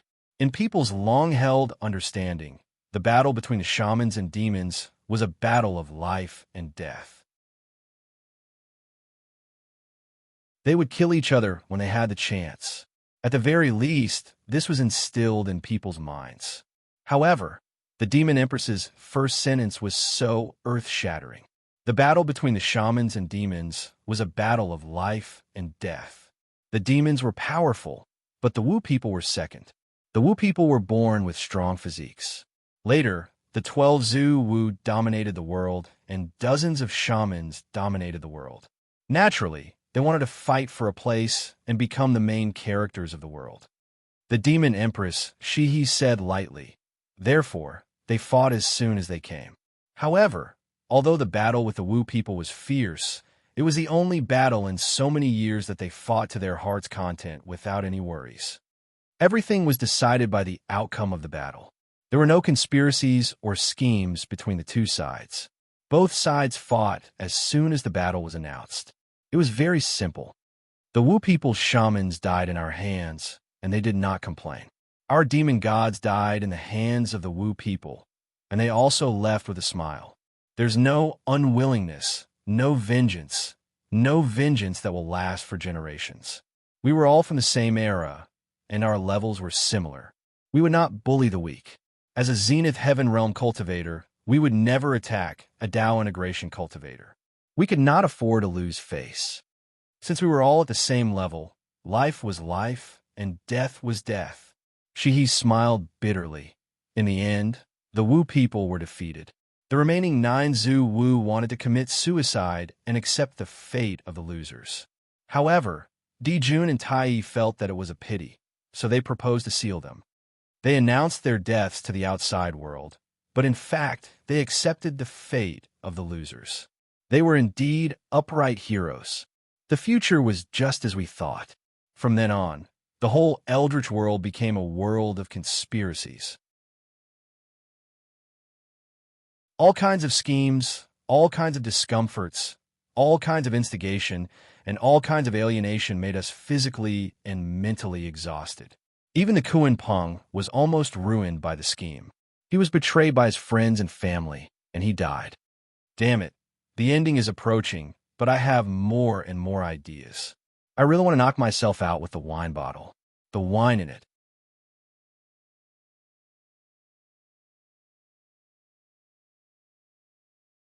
Chapter 1388. Although we monsters do not fight against the heavens and earth like the Wu people and regard fighting as the most important thing for survival, we monsters also believe that the bigger fist is the louder reason, and that strength is the most important truth. Therefore, fighting against the Wu people is especially satisfying. However, although the duration of the witchcraft calamity was short, it still caused great damage to the monster race. If not for the fact that Zhu Wu was a man of honor, he would admit defeat once he lost and did not continue to fight. Just the self-destruction of Zhu Wu was enough to drag us and Dongwang down with him. How could we not know the severity of the situation? Therefore, if you give me a peach, I will give you a jade in return. Back then, sealing the ancestral sorcerer was already the limit. It was just a means to hide from the eyes of the world, and it was also a means to let the shamans and demons stop the war.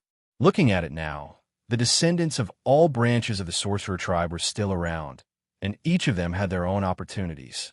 For example, the Great Flood Sorcerer, who was inherited from the ancestral sorcerer Gong, could actually advance to the level of ancestral sorcerer with his own comprehension. How could it not be amazing? Also, the monster race has experienced many catastrophes. Not only me and my wife, Dongwang, and the Monster Master are still alive. Most of the 365 monster deities are still alive. This is the cause and effect of the witchcraft calamity. The more Wu Yuding listened, the more shocked she became. So this was the truth of the witchcraft calamity that had been passed down since ancient times. Just like what the Demon Empress said, if the Wu people had continued to fight against the higher-ups of the monster race when they lost, the most direct result would have been the destruction of Zhu Wu of the Wu people.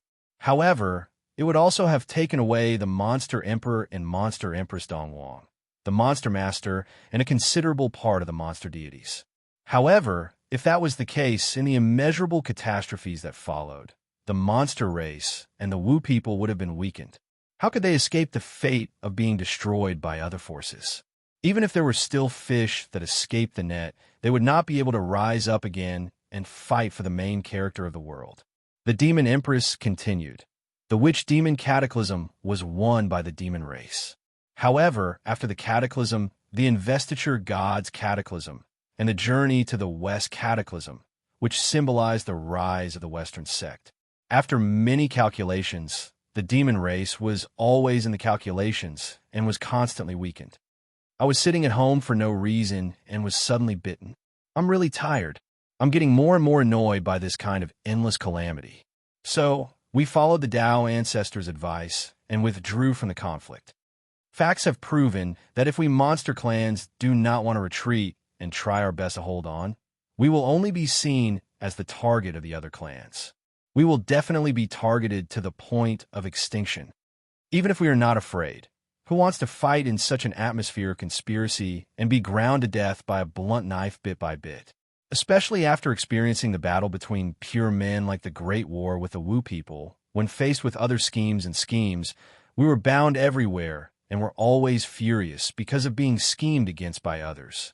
Everyone felt aggrieved because of the losses, but they did not know how to deal with it. If they played mind games with others, they would be beaten to death in minutes. Shiha recalled the grievances during that time and could not help but sigh. Her words were full of sorrow.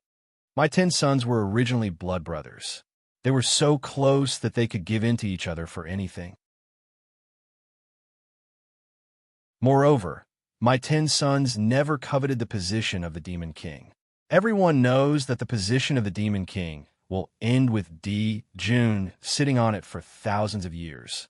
However, after the Great War between the shamans and demons, the monster clans obtained the destiny and established the heavenly court. However, not many years later, the brothers began to scheme against each other.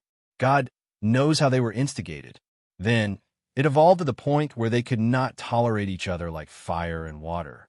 7th brother died in the Crown Prince Academy when the 10 princes were fighting for power and profit at the most brutal time. Demon Empress Shiha looked up at the sky and sighed. The reason why we were willing to separate the monster continent and seal this world was very simple. We did not want to continue to be schemed against and be destroyed by all kinds of schemes and schemes. Wu Yuding put herself in their shoes and thought about it.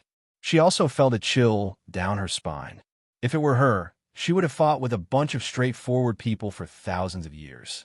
Everyone would fight at the slightest disagreement. You fight 10 people, I fight 10 people. It was a fair fight. The bigger the fist, the bigger the argument, and the winner could make the decision. Then, one day, this group of people suddenly disappeared, and a new group of opponents was given to you. Each and every one of them was a schemer who pursued the theory of conspiracy and trickery. If they did not scheme against you, they would not fight you. Wouldn't you be at a disadvantage until you died with grievances? No wonder the Demon Empress had such an expression. No one would be able to stand it.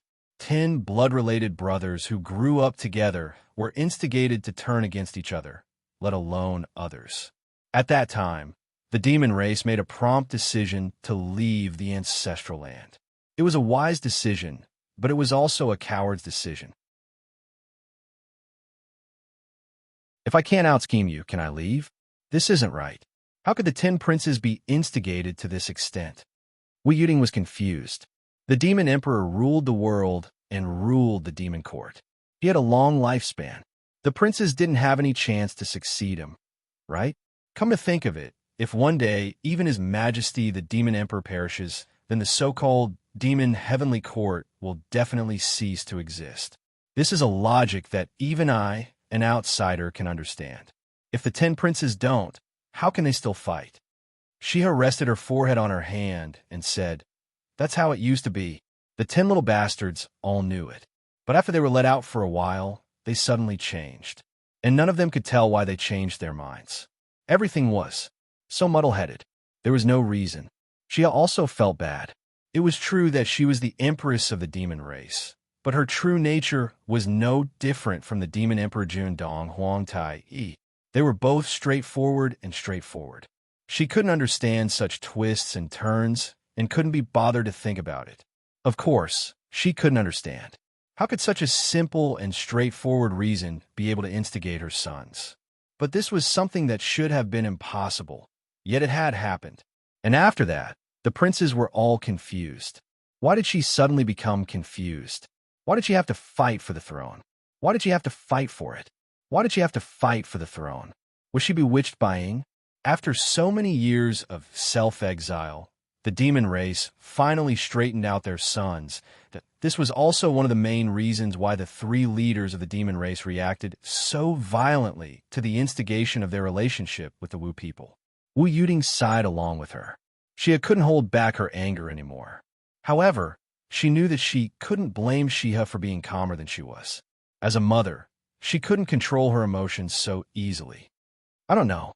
The golden crow by your son's side. She asked carefully, what does he look like?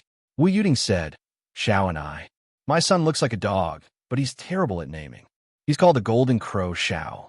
I've always treated him like a treasure and treated him like a son. The last time I saw him, he was already very handsome. I heard that he could already transform.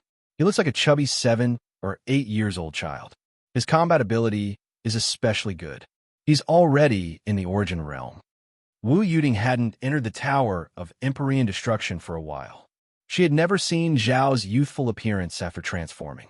Her impression of him was still that chubby and very lovable figure. As for the phrase, treat him like a son, it was a preparation for a rainy day. It was a foreshadowing to deal with the Demon Empress. Then, Shia's eyes welled up with tears. Is he good? Very good. Very obedient, very lovable. Wu Yuting said very 3 times in a row. Shia's lips curled into a gentle smile. Then, her face darkened. She said, your son is really lucky. The golden crow is an innate divine creature. He actually took it as a pet. Wu Yuting understood the deeper meaning of her words. She said calmly, Your Majesty, what are you talking about? If Xiao hadn't met my son, he might not have been able to escape the tribulation and be reborn in this world. As for the pet, it's even more ridiculous. When Xiao Duo hatched the 3-legged golden crow with his natal fire element, the first thing the golden crow saw when it opened its eyes was Xiao Duo. It automatically called him mommy. My poor son, a young man, has been the mother of a golden crow for so many years. Tell me, automatically calling him mommy to a young man has been the mother of a golden crow for so many years? Tell me, here's the place to reason. Shia's face turned red and white. None of these topics were easy to answer. However, she was also able to put her heart back into her stomach. Wu Yuting pointed out a very important point. When the golden crow hatched with his natal fire element, the first thing it saw when it opened its eyes was Xiao Duo and treated him like a son. As the first 3-legged golden crow in the world, Shiha understood what this meant. The golden crow had escaped the tribulation and was reborn. The first thing it saw when it opened its eyes was indeed a natural sense of kinship. In this way, the pet contract connection she was most worried about would definitely not exist. Calling a boy mommy. The expression on Shia's face became very interesting again. She gently bit her rosy lips with her pearly white teeth, and the expression in her eyes changed. Yes, he calls my son mommy and my daughter daddy. This relationship is a mess, but he doesn't change. This is the way he wants to address me. Wu Yuting looked helpless. Every time he sees me, he sweetly calls Grandma to come up and ask for kisses, hugs, and hugs. Sigh. This little kid is always so naughty, but I like him from the bottom of my heart. This little grandson of mine. Haha, he's too naughty. She sounded naughty and seemed to be reprimanding him, but she was beaming with joy. Anyone could see how much Wu Yuting liked her little grandson. Calling a son mommy, calling a daughter daddy. Why did he call Wu Yuting grandma? Shouldn't he call her grandpa? What am I thinking? Is this the key point? The key point now is the relationship, and seniority. Shia's face was like a dye shop with all kinds of colors, green, white, red, purple, blue, and black. My son has become someone else's little grandson. Little brat. What should I do if you call me that? After all this time, I've summoned a mother-in-law into the house. There's a father-in-law outside. Oh my God. Shia's face suddenly darkened.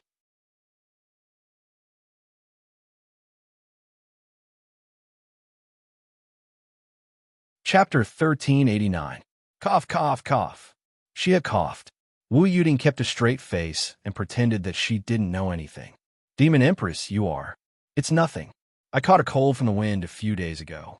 No matter how graceful and elegant Shiha was, she didn't want to speak at this moment. She said something that no one would believe, but it wasn't a complete lie. After all, her face was really a little hot. Sister, what did you say that kid's name was? Xiao. My son is good in every way. He's handsome and has a high cultivation level. His name is terrible. He's such a good kid, but he's called Xiao. I don't know what he thought. Xiao. Xia couldn't help but be fascinated. She didn't feel offended at all. There was no need to say more. Just the name Xiao was enough to prove a lot. Most people would name their children Xiao. It was an obvious nickname. They would treat their children like a treasure and dote on and protect them. Xia was also a mother. How could she not know this when she put herself in her mother's shoes? Xiao is the treasure of the whole family now. Wu Yuting said that Zhao's treatment was 10 times better. As for how Zhuo Xiaoduo trained him, how he ran around the Tower of Annihilation, how he was beaten up by Zhuo Xiaoduo, how he was often burned into a ball burr by the essence fire art, these were definitely things that couldn't be said. As for the rest, how Xiao was mischievous. How mischievous, how weird he was, how he swallowed resources and ruined countless spirit plants, spirit fruits, spirit seedlings, and spirit roots. These were all things that could be said and talked about in a big way. Wu Yuting, who also had the 9 feet higher sky attribute, wouldn't let go of such a good opportunity. Also, how he pecked little Gigi with his little sharp beak, and how he drilled a hole in someone's, but that these were things that could be said selectively. That demon empress, Shiha laughed heartily. To know so clearly what kind of life her son was living, how carefree and unrestrained he was, how he could do whatever he wanted, how relaxed and happy he was, Shiha felt very satisfied and envious just by listening to it. She really hoped that she could participate in this beautiful period of time. That would be such a happy period of time. By the way, he has a sword with him, right? Shiha smiled, looking much more relaxed. Yes, that sword is Her Majesty Empress Hua's personal sword. Wu Yuting said blandly. Since it is the sword of Her Majesty Empress Hua, it is the holy weapon that should be worshipped by our clan. Wu Yuting was telling the truth. Aside from being a primordial divine artifact, the Huahuang sword was a genuine treasure of virtue. It was also Empress Nua's personal sword. Aside from being a saint of the Yao race, Goddess Nua was also the mother of humanity. She had always been worshipped by humans.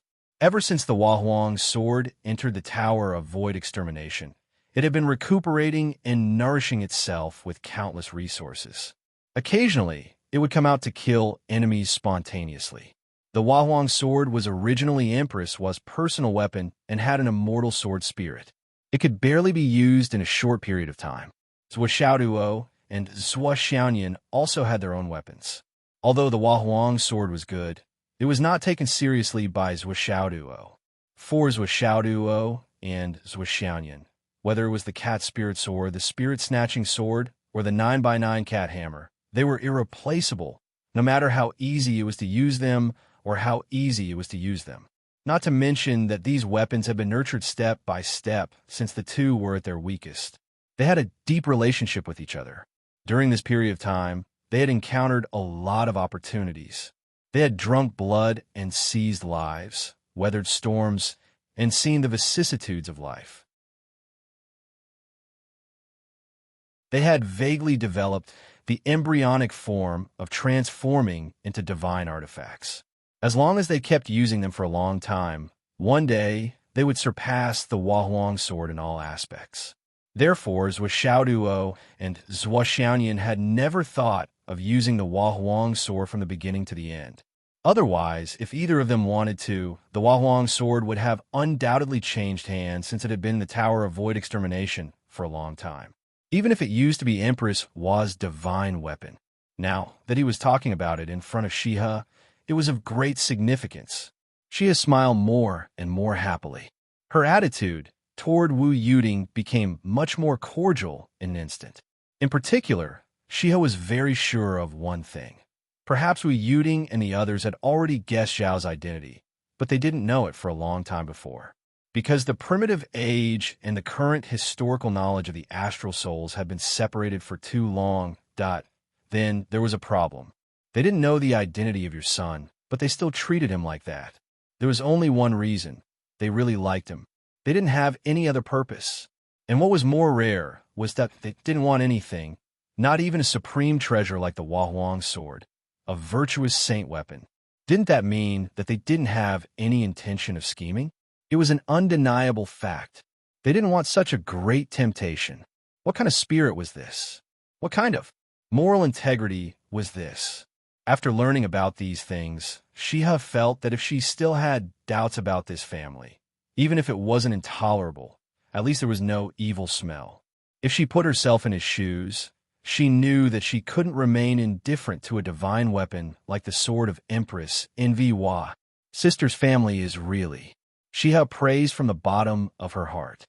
But halfway through his words, he suddenly felt awkward. Her son called her grandma, but she called her sister. Based on seniority, did she have to call her aunt? But who could afford to lose face like this? I'm the dignified demon empress, the first batch of innate life forms. Other than the Tao ancestor, even the group of saints were at most peers. Well, had they ever bowed down to him? Wu Yuting's cultivation isn't weak now, but compared to me, she's still hundreds of thousands of generations behind. Therefore, when she heard Wu Yuting say that Xiao was naughty, she really felt like slapping her butt. Not only did Shiha not feel the slightest bit of heartache, but she was even more eager to give it a try. She wished that she could give that delicate little butt of hers a good slap with all her might. Little brat, you've made your mother suffer. At this point, she was almost done talking. When Wu Yuting saw that the demon empress was not pleased with herself, she very understandingly said, "To be honest, from the beginning, we felt that it was strange."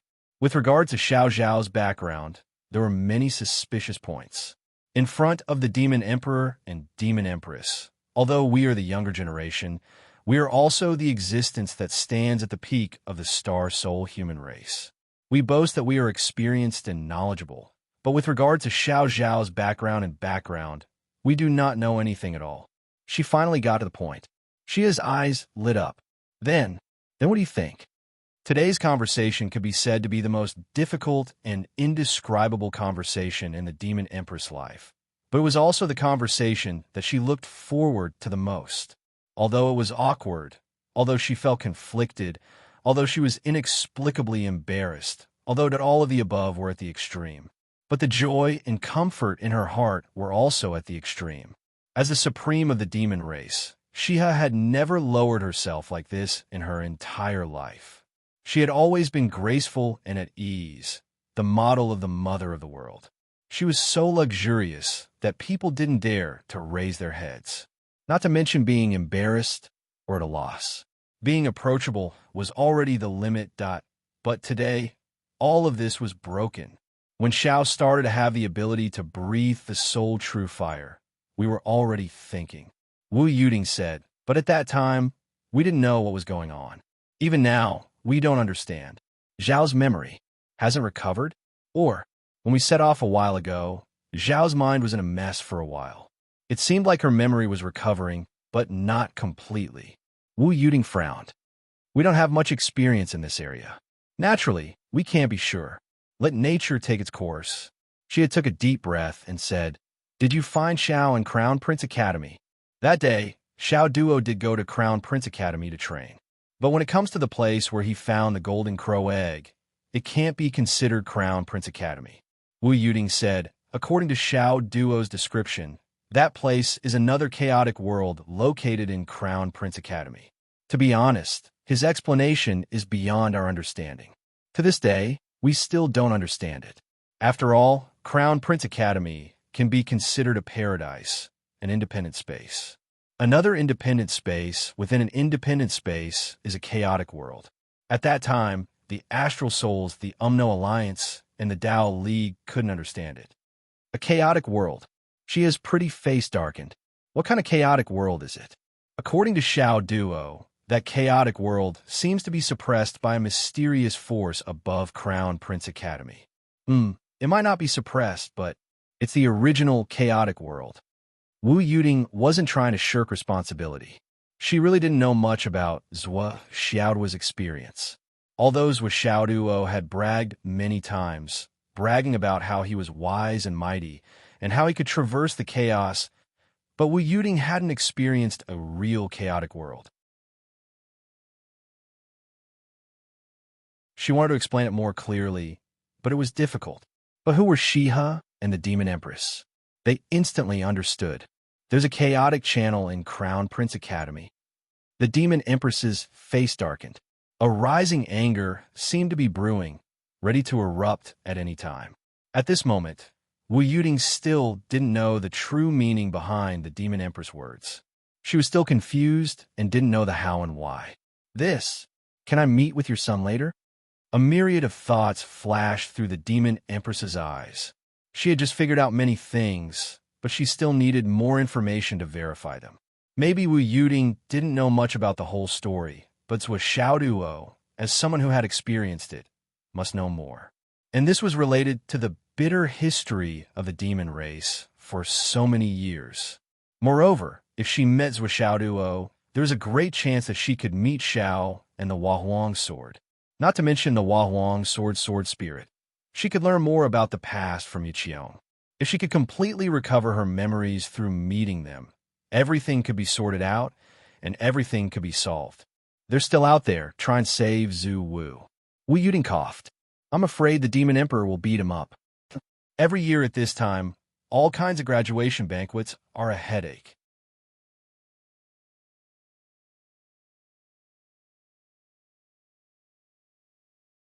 Chapter 1390. Wu Yuding glanced at Shiha and said slowly, that brat of mine has only been cultivating for a short period of time.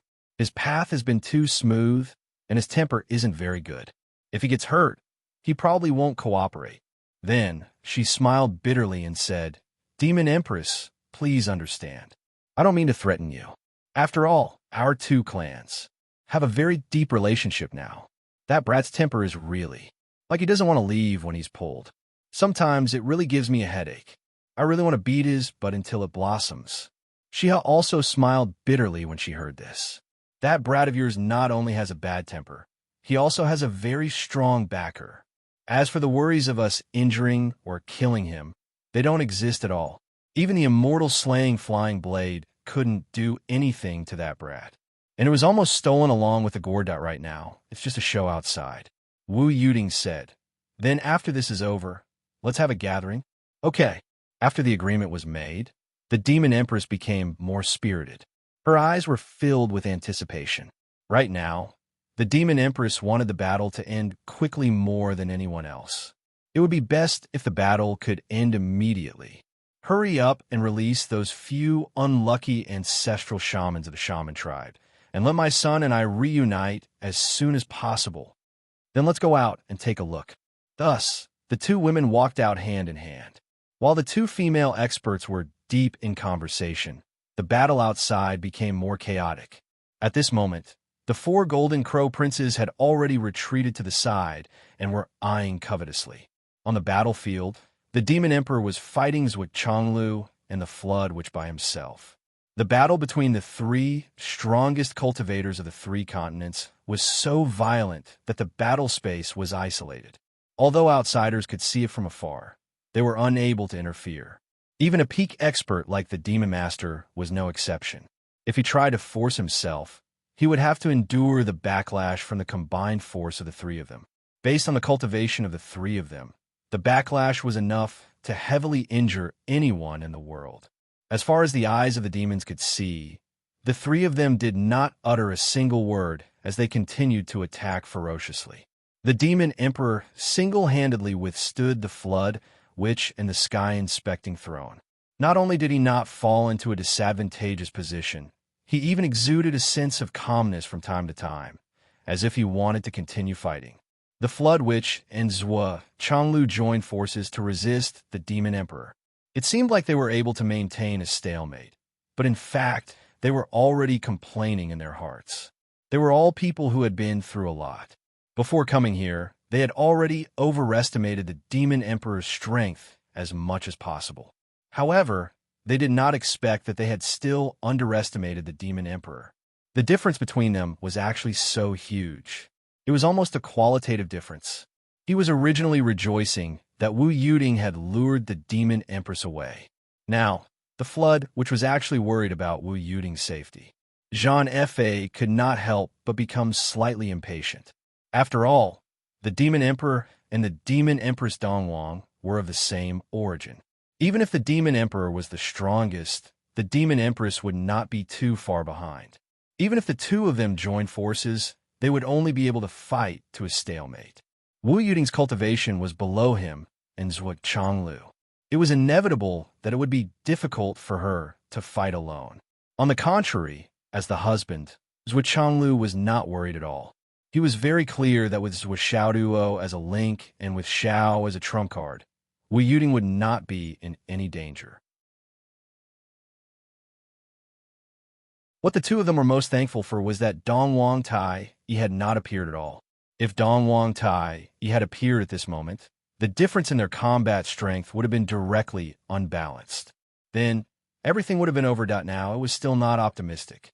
Their only hope was that the few Zhu Wustai would be able to escape, combine everyone's strength, and break out of the encirclement in one fell swoop. Otherwise, with the current situation, it would be very difficult to break out of the encirclement. Both of them were praying and hoping in their hearts. Xiao Duo, you have to succeed quickly. Your father can't hold on any longer. At this time, Zhuo Xiaoduo and Zhuo Xiaonian had already gone straight into the depths of the catacombs. Without any hesitation, they immediately splashed the great shaman blood essence that the flood which had prepared in advance on the formation map. Then, they exerted all their strength, using the 9-9 cat hammer to carry Zhu Rong's fire, and smashed it down with a loud bang. At the same time, Zhuo Xiaonian's Xiao Duo also spat out extreme, freezing frost. However, it was the fusion of ice and fire, forming an extremely opposite energy attribute. Through this, it formed an even more violent, destructive power. With a loud bang, the flickering formation map shook violently and swayed violently. Then it exploded with a loud bang. A dense space suddenly appeared in a flash. Zhuo Xiaoduo still did not hesitate and rushed in head first. Then, Zhuo Xiaonian, who had grabbed the back of Zhuo Xiao's robe, was brought in quickly. Immediately, the formation map flashed again, repeating the original seamless state. The next moment, both of them felt as if they were in an independent world. They were in the void of an unknown height and were falling rapidly like meteors. Both of them reacted quickly. In the blink of an eye, they had already lifted their chi and were as light as a feather. However, they were shocked to find that both of them had already landed on the ground. It was as if they had been suddenly pulled down. At this moment, they were standing on a majestic and towering mountain. No, all around them were majestic mountains. They were so high that their peaks could not be seen. It was more like a deep pen container. And Zhuo Xiaoduo and Xiao Duo were standing in this pen container. Near the place where they landed, there were 9 people sitting together in a big circle, drinking wine. Those 9 people were still holding their wine bowls and looking up with interest at Zhuo Xiaoduo and Zhuo Xiaonian, who were floating down. These 9 burly men were all tall and sturdy. They had the back of a tiger and the waist of a bear. Even though they were sitting down, they were almost as tall as an ordinary person. If they stood up, each of them was conservatively estimated to be about 2.5 meters tall. As far as the eye could see, the 9 people's faces were simple, but there was a sense of heroism, that kind of mighty aura that belonged to male creatures. If one had not experienced it before, just looking at the 9 of them would be immediately clear. Majestic and mighty. Even if they were just sitting there without moving, they were still like mountains, as deep as the abyss and as awe-inspiring as the peaks. It made people involuntarily feel that although they did not show any power, as long as they moved, they would be invincible. They could even flatten a mountain. So Xiao Duo and Zhuo Xiaonian just happened to land in the middle of the 9 people. Fortunately, the 9 people were just sitting in a circle and did not set up a table. Otherwise, Zhuo Xiaoduo and Zhuo Xiaonian would have fallen directly into the soup bowl. In an instant, it became a cat and dog soup. The two of them could not help but be stunned for a moment. They were stunned and did not know what to say for a long time. Zhuxiaoyan was obviously more nervous than Zhuxiaoduo. She hugged Zhuxiaoduo's arm. Her big round eyes kept scanning the faces of the 9 people.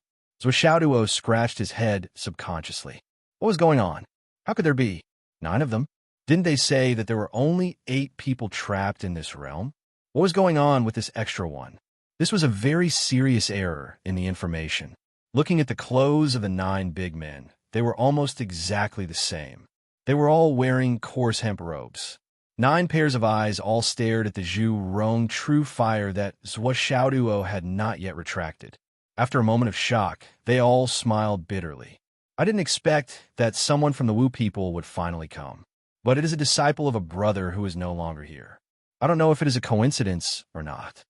When he spoke, there was a hint of disappointment and loneliness in his voice. As the Zhu Rong true fire on Zhuxiaoduo's body gradually disappeared, the unique aura of the Thousand Souls Nightmare Hammer surged out. One of the big men suddenly showed a look of surprise in his eyes. He murmured, "No, it is mine." Another man curled his lips and said, "Don't flatter yourself. Didn't you see that girl's body is full of extremely cold aura? I am 99% sure that it has something to do with me." Another man stared at the 2 hammers and said, "This guy is very strong. He is like me when I was young." The person at the end of the line said disdainfully, "You're all shameless. What are you looking at?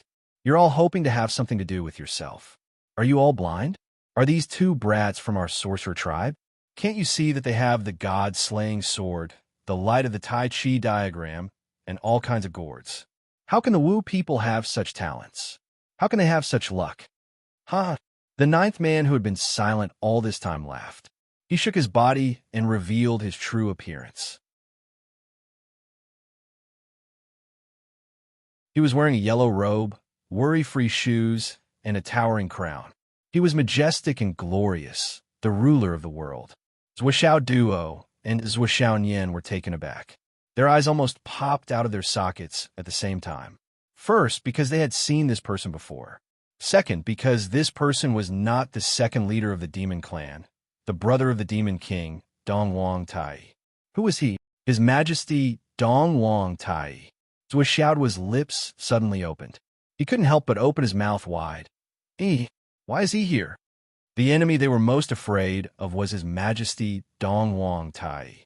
His Majesty Dongwang Tai hadn't shown up since the beginning of the battle. They thought that he was not here, but he was guarding somewhere else. How could he be here? After so much effort, they finally broke in. They were relieved. When they were glad that they didn't meet Dongwang Tai, they found that, the big guy was lying in ambush here. Wasn't this asking for his life? Zhuxiaoduo was really stunned. Didn't Yin Yimao and I walk into a trap?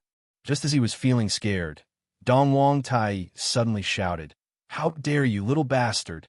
How dare you ruin the demon clan's plan for thousands of generations?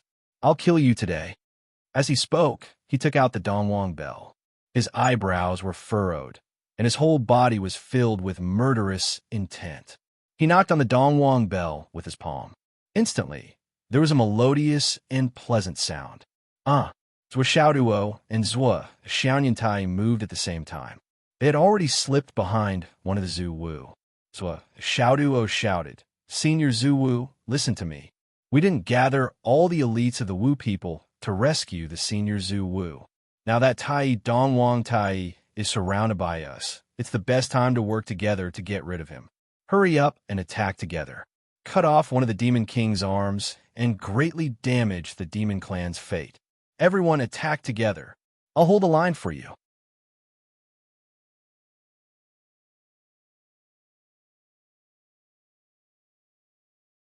Chapter 1391. Dongwang Tai and the 8 Zhu Wu were all stunned. Damn, this kid's brain works too fast. He clearly saw us drinking with Dongwang Tai, but he still managed to sow discord between us. What a great temptation. The 8 Zhu Wu combined forces to encircle Dongwang. Even if Dongwang had the Dongwang bell, he would still die.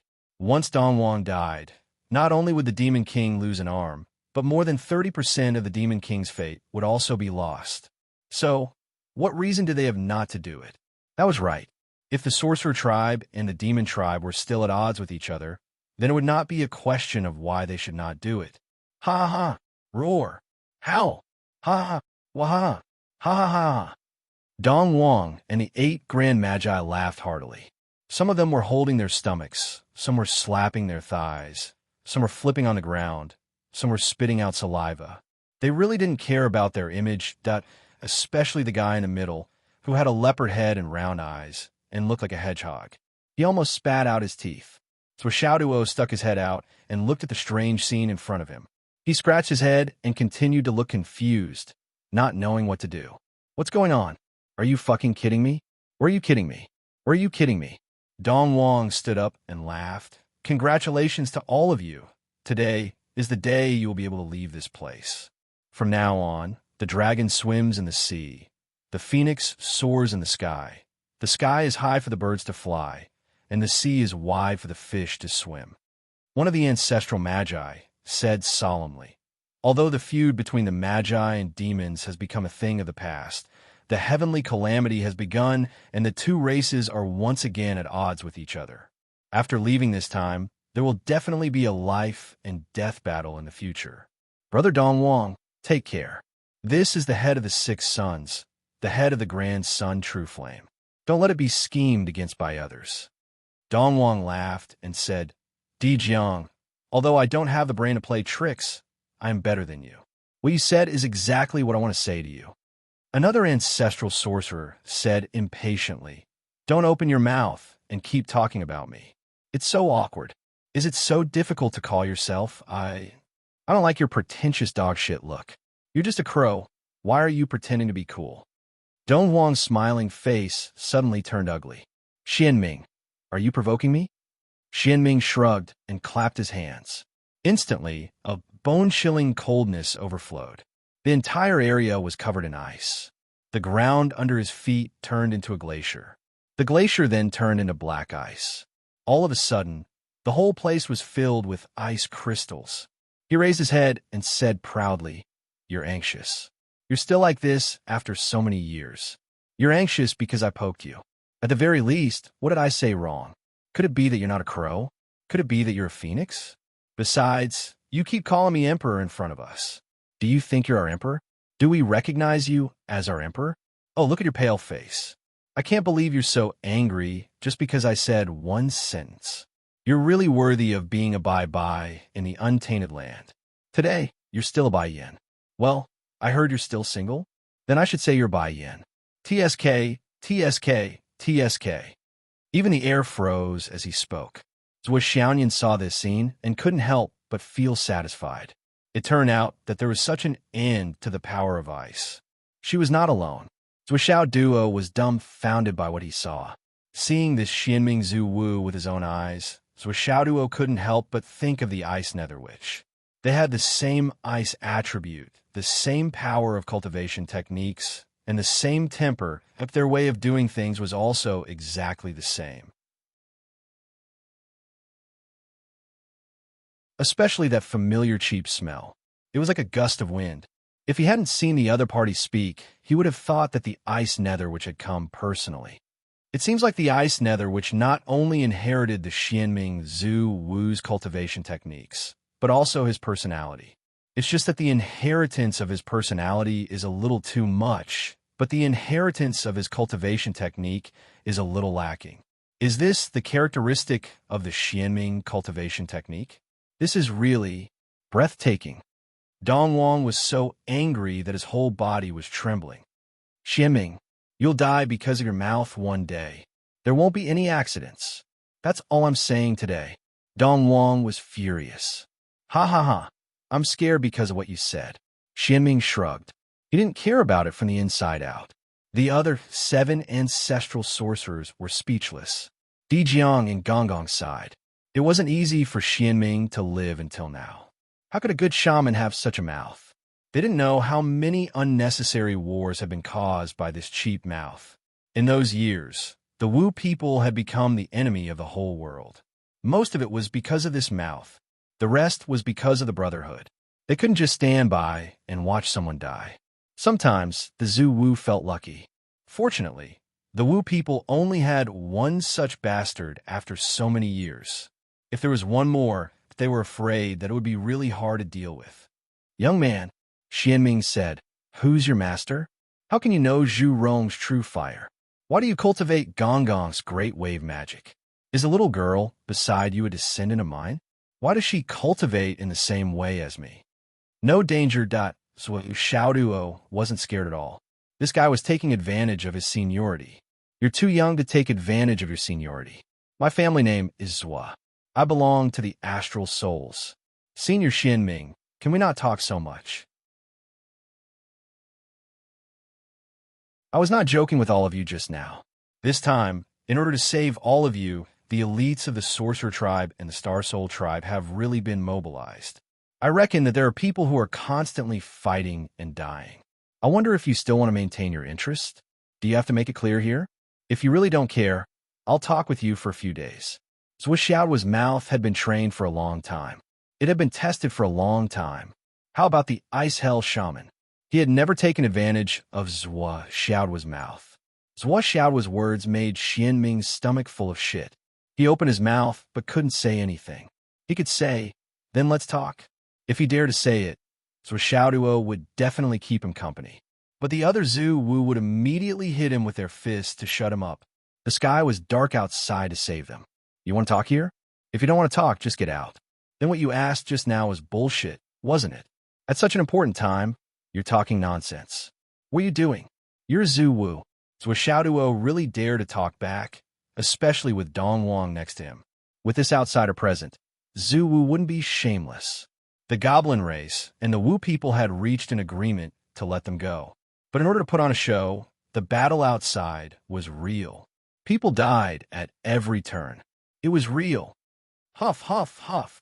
Xianming Zhu Wu glared at Zhua Xiaoduo and was about to say, then let's get out quickly. Zhua Xiaoduo took the initiative and said angrily, what's with your attitude? Is this how you treat your savior? Are you harboring ill intentions towards me? Do you have ill intentions towards me? Are you trying to target me? That look was so fierce. Xianming, ha! Dong Wang Tai finally couldn't help but burst into laughter. The other Zhu were also amazed. They really didn't expect that there would be someone in this world who could use words to suppress Xuanming's cheap mouth. They had lived for a long time that they couldn't help but admire him. In fact, they didn't know that the reasons Zhua Xiaoduo could suppress Xianming was because that young Master Zhua was at a higher level than Xianming and Xianming. If Xianming and Xianming were cheap gods, that Zhua Xiaoduo was already a saint. A cheap saint. Dong Wang suddenly remembered that Zhua Xiaoduo had sat on a saint's futon in the Purple Cloud Palace. Although he said that he didn't want to sit on it, it was a fact that he had sat on it. Could it be that Zhua Xiaoduo's saint position was really cough cheap? No, Sordao. Dong Wang laughed, raised his wine cup, and drank it in one gulp. Everyone, we'll meet again after today. We'll meet again after today. The 8 Zhu Wu raised their cups together and drank it in one gulp, showing their heroism. The Wu people and the Goblin race were mortal enemies, but the higher-ups of the Goblin race did appreciate each other. Everyone disliked each other, but at the same time, everyone was pleasing to the eye. Even though they had been sealed here for so many years, they hadn't been mistreated, nor were there any restrictions. Sometimes, Dong Wang and the Goblin King would even come to chat and drink with them. Everyone talked freely and drank to their heart's content. Sometimes, even the Goblin Empress would come. The atmosphere was very harmonious, just like old friends meeting. Now that things had come to this, it was finally time to part ways. Have a safe trip, everyone. I won't see you off. Let's fight again next time. Dong Wang let out a long laugh. His body slowly rose and gradually disappeared in midair. He had said what he needed to say. They would still be enemies when they met again. They would fight when they needed to fight, kill when they needed to kill, and cooperate when they needed to cooperate. Kid, follow us. Seeing Dong Wang's figure disappear, the 8 Zhu Wu gathered their strength and combined their strength. Their power soared to the sky. Following a loud explosion, the entire demonic beast imperial palace flipped over. The restriction outside had been broken by Zhuo. Although it had been mended, the flaw still existed. At this moment, the 8 Zhu Wu worked together. Of course, the only way was to destroy everything. With this loud bang, the 3 people who were fighting outside stopped. Then, the 8 Zhu Wu broke the seal and reappeared in the world. 8 devil-like figures stood in the dust-filled sky, looking up to the sky and laughing loudly. "I'm out." Goblin King Dijuan, who had expected this, also laughed. "I'm out." Chonglu and the Flood, which were experienced people. They could see the big picture from the small details. They instantly connected the dots of the rescue operation. How could they not guess that the Goblin King might have deliberately released the 8 Zhu Wu? They couldn't help but admire the Goblin King's magnanimity. The great enemy that had been imprisoned and sealed by him for so many years had finally broken free. Even if it was intentional, the Demon Emperor's laughter was hearty and filled with faint anticipation.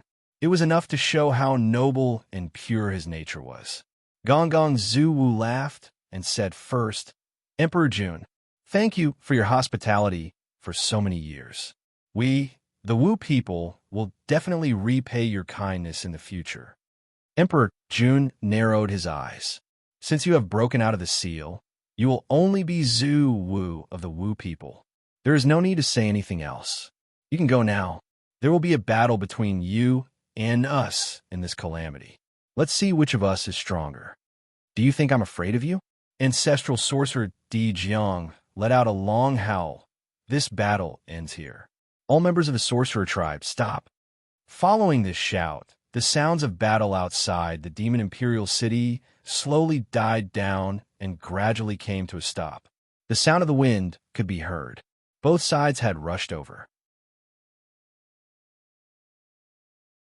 The Goblin King shouted that Wu people's poison-transporting junior, "Leave the antidote and we will call a day." The non-poisonous shaman scoffed and threw down dozens of small porcelain bottles. "Greetings, old ancestors." The Flood, which led the other shamans, and bowed. "What is your name?" "Flood." "Flood, you have reached the Zhu Wu realm. You don't have to belittle yourself. You could be on the same level as me. In the prehistoric era, those who are stronger are the first. This is especially true for the descendants of the Wu people. Reaching the Zhu Wu realm means reaching the peak of the Wu people. You can't be weaker than others. You must remember this." "Yes." Gong Zhu Wu looked at Flood and said flatly, "You have walked your own path and are no longer my disciple. You must remember this too." "Yes." This time, the Star Soul Human Clan's Zhuo clan has put in a lot of effort to rescue all of you. If it wasn't for their help, it would be difficult for our Shaman clan to handle this alone. This matter might not have gone so smoothly. The Flood Witch, Flood Zhu Wu, started to introduce Zhuo Chonglu and his family. He emphasized their help this time. "Greetings, Senior Zhu Wu." Zhuo Chonglu and Wu Yuding bowed side by side. They were neither arrogant nor humble. "Thank you," Dijiang Zhu Wu said. "We will remember today's kindness. Empty words are meaningless. We will see in the future." When facing Monster Emperor Jun, Dijiang said that he would repay him greatly. However, in the face of Zhuo and his family, Dijiang did not say more. Gratitude wasn't expressed in words. Actions were needed to show it. "Senior, please don't mind. Flood and I are good friends. After this disaster, the Astral Souls humans and the Umno Alliance have made an agreement to help each other. This time, I came to help you. Half of it is personal friendship, and the other half is expedient." "Ha! Good. You are honest and sincere. You're a good friend." Dijiang looked at Zhuo and couldn't help but ask, "Is this your son?" He then looked at Zhuo. Zhuo immediately straightened his chest. "Ancestral Witch, you don't have to be so courteous. Everyone looks out for each other. I just did what I should do. Speaking of thanks, it's too much." Dijiang's lips twitched. "Did I say thank you?" "I said thank you to your father. I have given him enough face. Why would I say thank you again? That's my son. My son is young and inexperienced. His cultivation is shallow. Master Zhu Wu, please don't laugh." Zhuo said politely. "I just said that your words are honest and sincere. Now you are being modest?" I said before that in the untainted land, those who are strong are the first. As the saying goes, young and inexperienced and shallow cultivation. Why can't your son be the first? Your son is talented and talented. The minister of the left is really lucky. Dijiang praised Xiaoduo sincerely.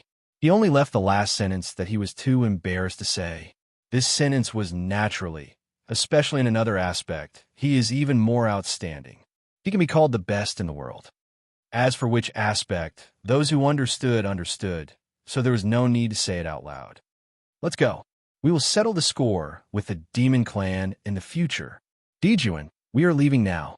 Do you have anything else to say? If not, we will meet again in the Jianghu. The demon king said lightly, I just said that when you break out of the seal, you will only be the Wu people Zhu Wu. You will only be enemies with each other. However, there is no need to be anxious about the hatred of your life today. I will let you gather and be happy and reunite with your people. At the same time, I will also give you a chance to leave your inheritance. Last time, I was in a hurry and did not leave any inheritance, causing a gap in the inheritance of the Wu people. Today, I am quite disappointed when I meet with the junior wizards. The Demon King is indeed the Demon King, Dijiang said lightly. In that case, my brother and I will leave now. Go ahead. Minister of the Left, let's go. Zhuo Zhonglu smiled and said, Ancestors of sorcery, please leave first. I came here because I still have a matter to discuss with His Majesty, the Demon Emperor. Xianming Zhu Wu said, Do you need help? Zhuo Changlu smiled. This has nothing to do with war. I believe the Demon King will not make things difficult for me. Gong Gong pulled Xianming's sleeve and said, In that case, we will leave now. Then, with a loud whistle, the group of powerful sorcerer tribesmen soared into the sky and left. After a short while, only the 4 people of his Zhuo family were left. The flood which looked back in the sky and saw the Demon King and Demon Queen greeting Zhuo Changlu and Wu Yuding with smiles on their faces. She could not help but be confused. What the hell? What is going on? What kind of god is this? I invited you to fight, to risk your lives, to save the Zhu Wu people. Why did you come here as if you were visiting relatives? Welcome to the left minister of the astral souls to the Demon King's palace. Demon Queen, she said very politely. Seeing this, Demon King Jun could not help but be stunned. He had really forgotten how long it had been since his queen had lowered herself like this. After thinking for a while, he reacted and said with a smile, Yes, yes. The left minister of the astral souls, Yu Ji, has come to the Demon King's palace. You bring light to our humble abode. Welcome, welcome. Bring light to our humble abode. Welcome, welcome. The few demon crown princes on the side stared at the Demon King's palace, which had been beaten into a mess by this family. Then they looked at the many injured guard around them, and the demon gods who had joined forces to protect the Demon King's palace, but could not bear the burden. They were vomiting blood and suffering from internal injuries, if they could not help but fall into deep thought. Imperial Father and Imperial Mother. This is probably the first time in so many years that we have been so puzzled by the actions of the two of you. Just a moment ago, you were fighting with this family to the death, and you wanted to kill them as soon as possible. Why are you treating them like distinguished guests now? That tone, it was not only approachable, it was as if he was calling out to his friends and relatives, all right? We can't understand no matter what. This family helped the Wu people to cultivate. Not only did they destroy our Demon King's palace, but they also saved the 8 Zhu Wu and almost burned the Fusong Divine Tree to ashes. Our Demon Crown princes were also beaten miserably. How did they become our distinguished guests in the blink of an eye? Their faces changed faster than flipping a book. Damn, their faces changed faster than flipping a book. Can it be used like this? Demon Master Kuan Peng turned into a golden-robed man and stood outside. At this moment, he could not help but take a step forward and said, Your Majesty, you are. My dear minister, there is no need to say more. I have my own ideas. Demon Emperor Di Jun smiled slightly, but his smile had a different charm. Demon Master Kuan Peng had followed him for countless years. How could he not know that there must be another reason here? Dong Wang Tai also descended from the sky and said, "Oh, I'm late. What happened just now? Why is it so messy here? Who dares to stir up trouble in the territory of the demon clan? I will not let them off easily." Everyone, Zhou Xiaoduo and Zhou Xiaoyan. The two of them had the same thought in their minds at the same time. A veteran actor is indeed a veteran actor. His tone is flawless, and his singing and acting are perfect. Even we, who know the ins and outs of the story, can't see any flaws. When you asked the question just now, if we only heard the surprise in your tone and the confusion on your face, we almost thought that the one who was drinking with the 8 Zhu Wu down there was not you. Demon Emperor Di Jun sighed and said, "Second brother is here." Just now, the Wu people sneaked into the Demon King's palace and saved the 8 Zhu Wu. From now on, there will be a lot of trouble in this world. Oh, Dong Wang Tai stomped his feet and said, "There is such a thing. The 8 Zhu Wu have been sealed for a long time. Even if they break free, it will be difficult for them to recover their cultivation in a short time. The rest of the witches are just SOSO. Wait for me to catch them and bring them back. No need. The great world is coming. It is time for the Zhu Wu to come out and stir up trouble again. Big brother is right. Then let them go for now. We will meet again in the Jianghu." Second brother, let me introduce you. These four are the backbone of the human clan in the ancestral land. They're the Sky Patrol minister and his wife and their son and daughter-in-law. This time, they came with the Wu people. Now, they are honorable guests. Honorable guests? Big brother, are you confused? They are our enemies. I have my own plans. I still don't understand. You will understand when you come in. Dong Wang stopped talking nonsense and said to the demons around him, "I will go in with my brother. You don't need to care too much. Since my brother said that they are honorable guests, then they are honorable guests. Anything related to them must be a good thing. Go and heal your wounds. It is so embarrassing to be beaten up like this in your own home." As he said, he threw out a few bottles of elixirs. The Kuan Peng demon master, several princes, and countless demon gods bowed and said, "Thank you, your majesty Dong Wang." Some of them hesitated and went to heal their wounds. With his majesty Dong Wang here, he can stop the demon emperor from making any stupid decisions. We just need to wait for the result. The more Zhou Xiaoduo and Zhou Xiaoyan looked at it, the more they felt like they were losing their minds. Damn it.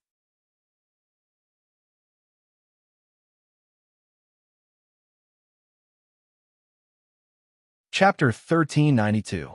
These two brothers were singing the same tune. They had forcefully acted out this illogical drama. Zhou Xiaoduo suddenly had a thought.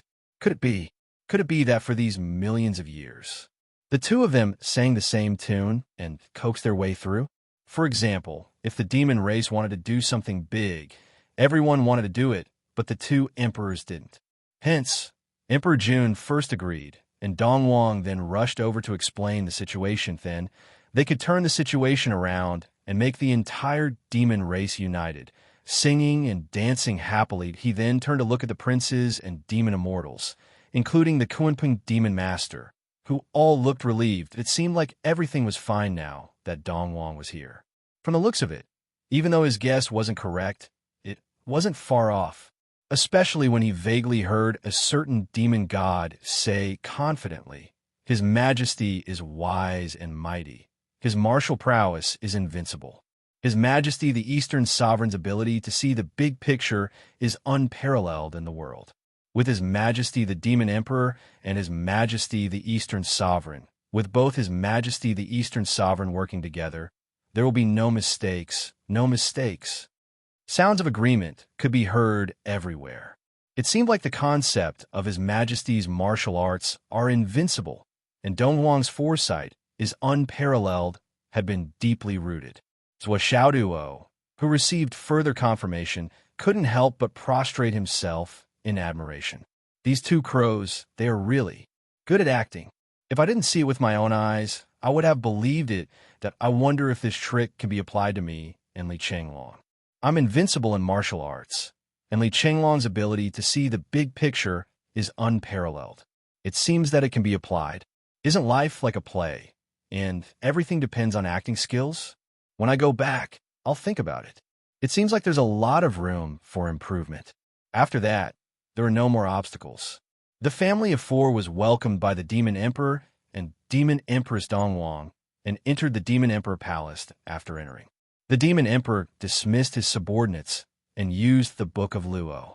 Everyone present disappeared from the palace and entered the world of the Book of Luo. Here, a tea table was already set up, and the fragrance of tea rose in spirals. Please, even though the Demon Emperor and Demon Empress were already burning with anxiety, they still forced themselves to remain calm and entertain the guests calmly. The Demon Emperor even calmly introduced the origin of the tea leaves to them. Dongwang Tai also cooperated and told a few ancient jokes, which made everyone laugh, and the atmosphere became more harmonious. Zhou Xiaoduo and Zhou Xiaoyan were smiling, but they were inexplicably nervous. Looking at the Demon Emperor and Demon Empress situation, how could the two of them not understand? There could only be one reason why the three big shots of the Demon Clan were willing to lower themselves like this, and that was for Zhao's sake. It was the seventh prince, Yi Qiang. The two of them felt gratified, but also inexplicably terrified. She was planning to get her child back, but in her heart, why was she so reluctant? The urge to run away rose and fell, and it was constantly budding. Finally, it was Wu Chonglu who broke the stalemate and changed the topic. Your Majesty, now, is the clear sky tribulation. I wonder what the Demon Clan plans to do in the future. Do you want to recreate the glory of the past when the Demon Clan ruled the land of ancestors? Zhou Chonglu's words were not baseless.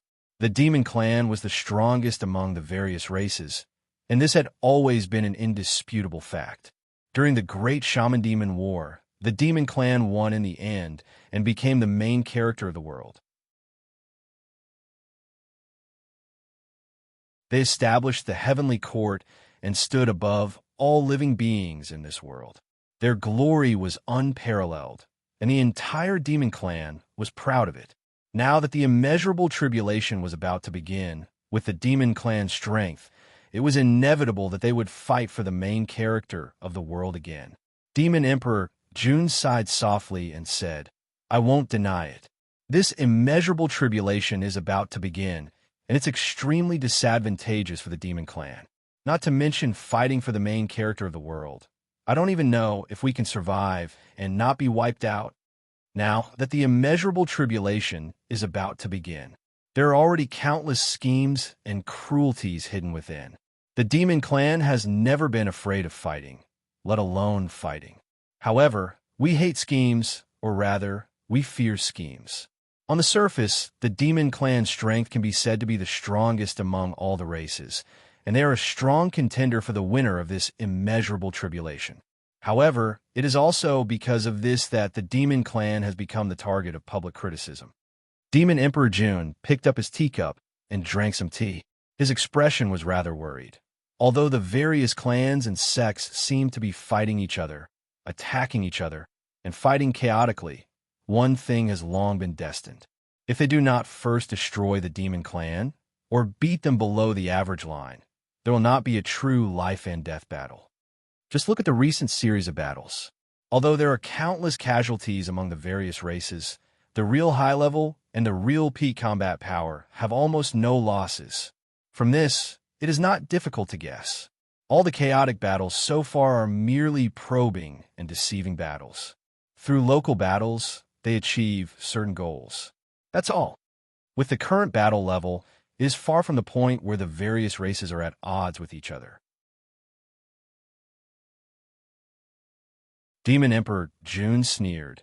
But if it is only this kind of scheming, this kind of strategy is too clumsy.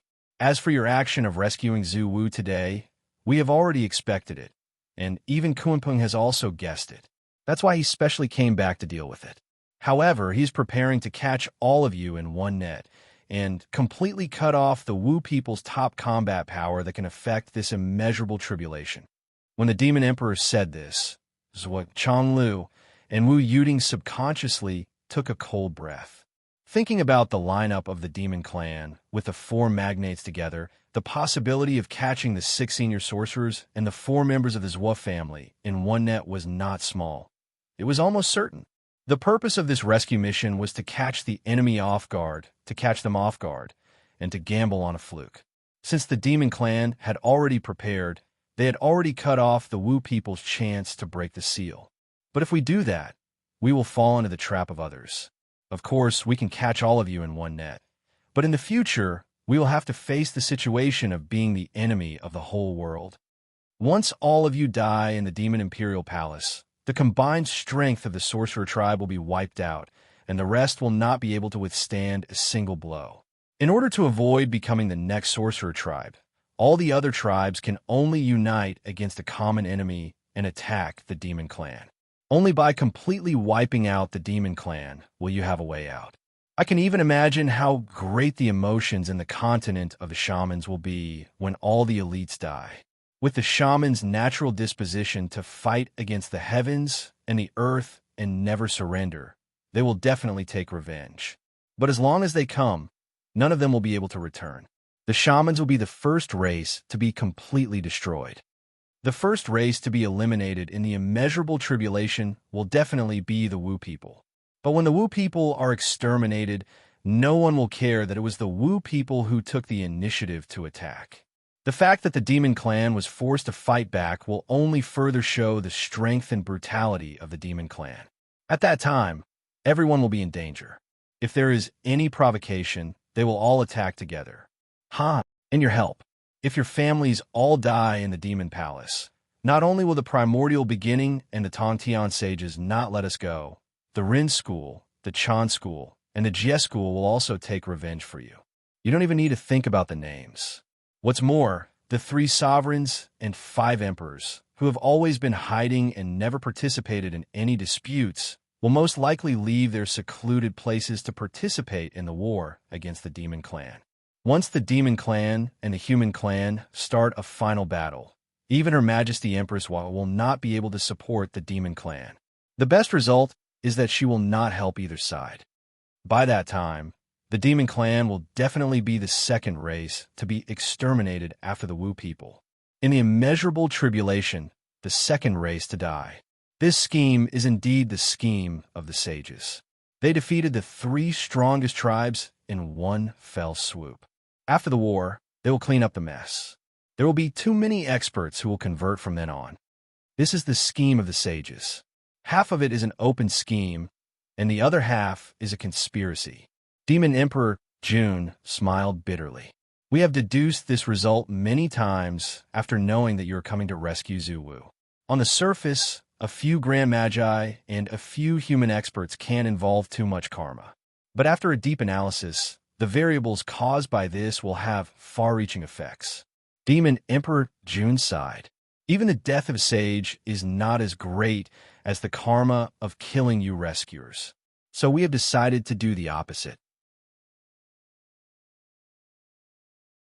Since the era of great battle is coming, we might as well borrow your hands to release the 8 Zhu Wu. When the 8 Zhu Wu return to the world, the Wu people will instantly become as strong as they were during the immeasurable tribulation of the shamans and demons. The Demon Clan will no longer be the only one. At that time, it will be uncertain who will become the target of public criticism.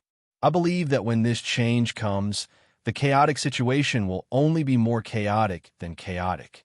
With the Wu people's temperament of fighting against the heavens and earth, when the 8 Zhu Wu return, their comprehensive combat strength will leap to the forefront of all races. No one will be able to ignore their existence. And most importantly, that sages' wishful thinking of driving the tiger to devour the wolf and reaping the benefits of the fisherman will also fail. Although the Demon Clan has released a strong enemy and will inevitably start another war in the future, we have avoided falling into other people's schemes. This is enough to be gratified. I see. So this is the truth. So Changlu nodded and said, then the future of the human race and the Demon Clan. Have you thought about it, Demon Emperor? Demon Emperor Jun paused for a moment and smiled bitterly. This was the question he was most unwilling to answer at the moment. and even the question he was most unwilling to face, because it would offend too much. The Demon Emperor pondered for a moment before he said faintly, "In the future, if there are only 2 or 3 races left that still have the power to fight, and there are both humans and demons among them, then a battle between us is still unavoidable. This is the heavenly tribulation of the Qing dynasty. Other than the immeasurable tribulation, it is also the tribulation of all races. In the future, only one race will be left, and it will be the ruler of this world, the protagonist of heaven and earth. The other races will either be destroyed or fall into decline. If there is a choice, I believe that many races will hope that their own race can leave the ancestral land, mainland, to protect their race. But now that the ancestral land has been restored and the mainland has just been reunited, the matter of splitting the mainland will definitely not happen a second time. Then, if you don't want to be destroyed and fall into decline, the only way is to fight to the death and fight for a golden age of glory. In the future, perhaps, it will be inevitable for you and I to fight to the death." The Demon Emperor looked at Zhuo Changlu and said faintly, "So your cultivation must be strengthened. I don't want to, in the final battle, to defeat you so easily." The Demon Emperor's words could be said to be extremely honest, without the slightest bit of trickery. For a moment, everyone fell into silence. It was true that in the future, the entire mainland could only allow one race to exist and become the ruler, the protagonist of heaven and earth. In the future, unless the heavenly tribulation started again, it would be the protagonist of heaven and earth. Then, which leader would be willing to see his own race eliminated, destroyed, and fall into decline? Regardless of personal relationship, regardless of any grudges or karma, when the time comes, under the premise of the survival of the race, they would have to give it their all and fight to the death. No matter how much they appreciated each other, no matter how close they were to each other, it was meaningless in front of their standpoint. Not only the demon race. If in the future, only the astral souls and the Umno Alliance were left, the situation in front of Zhuo Changlu and the Flood, which would also be the same. Zhuo Changlu said thoughtfully, "Under such circumstances, even if the child acknowledges his ancestors and returns to his race, how will he deal with himself in the future? At that time, what do you want him to do? How will he choose?" Finally, they were talking about the main topic. No matter how much Zhuo Changlu did not want to be the bad guy, he had to ask the most critical question. The Demon Emperor, Demon Empress, and Dong Huang's eyes lit up, but then they fell into silence. That was indeed the case. No matter how the two races fought in the future, it did not matter to Zhuo Changlu, Zhuo Xiaoduo, and the others. Everyone's standpoint was different, and they would still stand on their own side. Only for Xiao, it would be a cruel choice. On one side were his birth parents, and on the other side were his second parents. Should he swing his sword at his birth parents? Or should he start killing his second parents? Zhuo Xiaoduo said, "There is an end to heaven and earth, and the future is endless. Who can say for sure what will happen in the future? We are thinking so much now, and so far in the future, are we worrying too much?" Everyone's expression softened a little, and they all felt that Zhuo Xiaoduo's words made sense. At least, it eased the current dilemma. Zhuo Xiaoduo continued, "Maybe by that time, the demon race, who is the target of public criticism, will have already been destroyed. We won't have to worry about such a choice at all. Xiao, you just have to think about how to avenge your fellow demon race." Cough, cough. Wu Yuding and Zhuo Changlu choked and coughed at the same time. The Demon Emperor and Demon Empress Dong Huang rolled their eyes at the same time. This brat's first sentence was extremely reasonable, but the next sentence was exceptionally fucked up. Why didn't he say that by that time, the human race might have been completely wiped out? It was so frustrating. Xiao Duo is really straightforward, and he is a straightforward person. The Demon Empress forced a smile and quickly changed the topic. Xiao Duo, when you found Yuqiong in the Crown Prince Academy, how did you find it? You can tell us in detail. If there are any clues, just tell us in detail. We will judge the details ourselves. Zhuo thought about it and realized that this matter was quite reasonable. At that time, he found the Huang sword first, and then he frowned and pondered for a while before saying, "At that time, the atmosphere was strange, and danger lurked everywhere. At that time, most of my thoughts were on how to escape. To be honest, I really didn't pay attention to any clues or details." "You didn't find anything?" "Forget it. I'll start from the beginning. Whether there is any meaning or not, you can judge for yourselves. You want me to say that it is strange, but I really can't say. Or rather, it is strange everywhere, and everything is beyond my knowledge. I remember that I went in a train. The situation at that time was really dangerous. It was dangerous at every step, and death was imminent. Strictly speaking, that encounter could be said to be the most dangerous experience Xiaoduo had ever encountered in his life, bar none. Even now, when he thought about it, he still had lingering fears.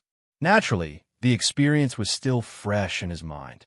At that time, the loyal protection of the 7th Prince's guards was also a shock to Xiaoduo.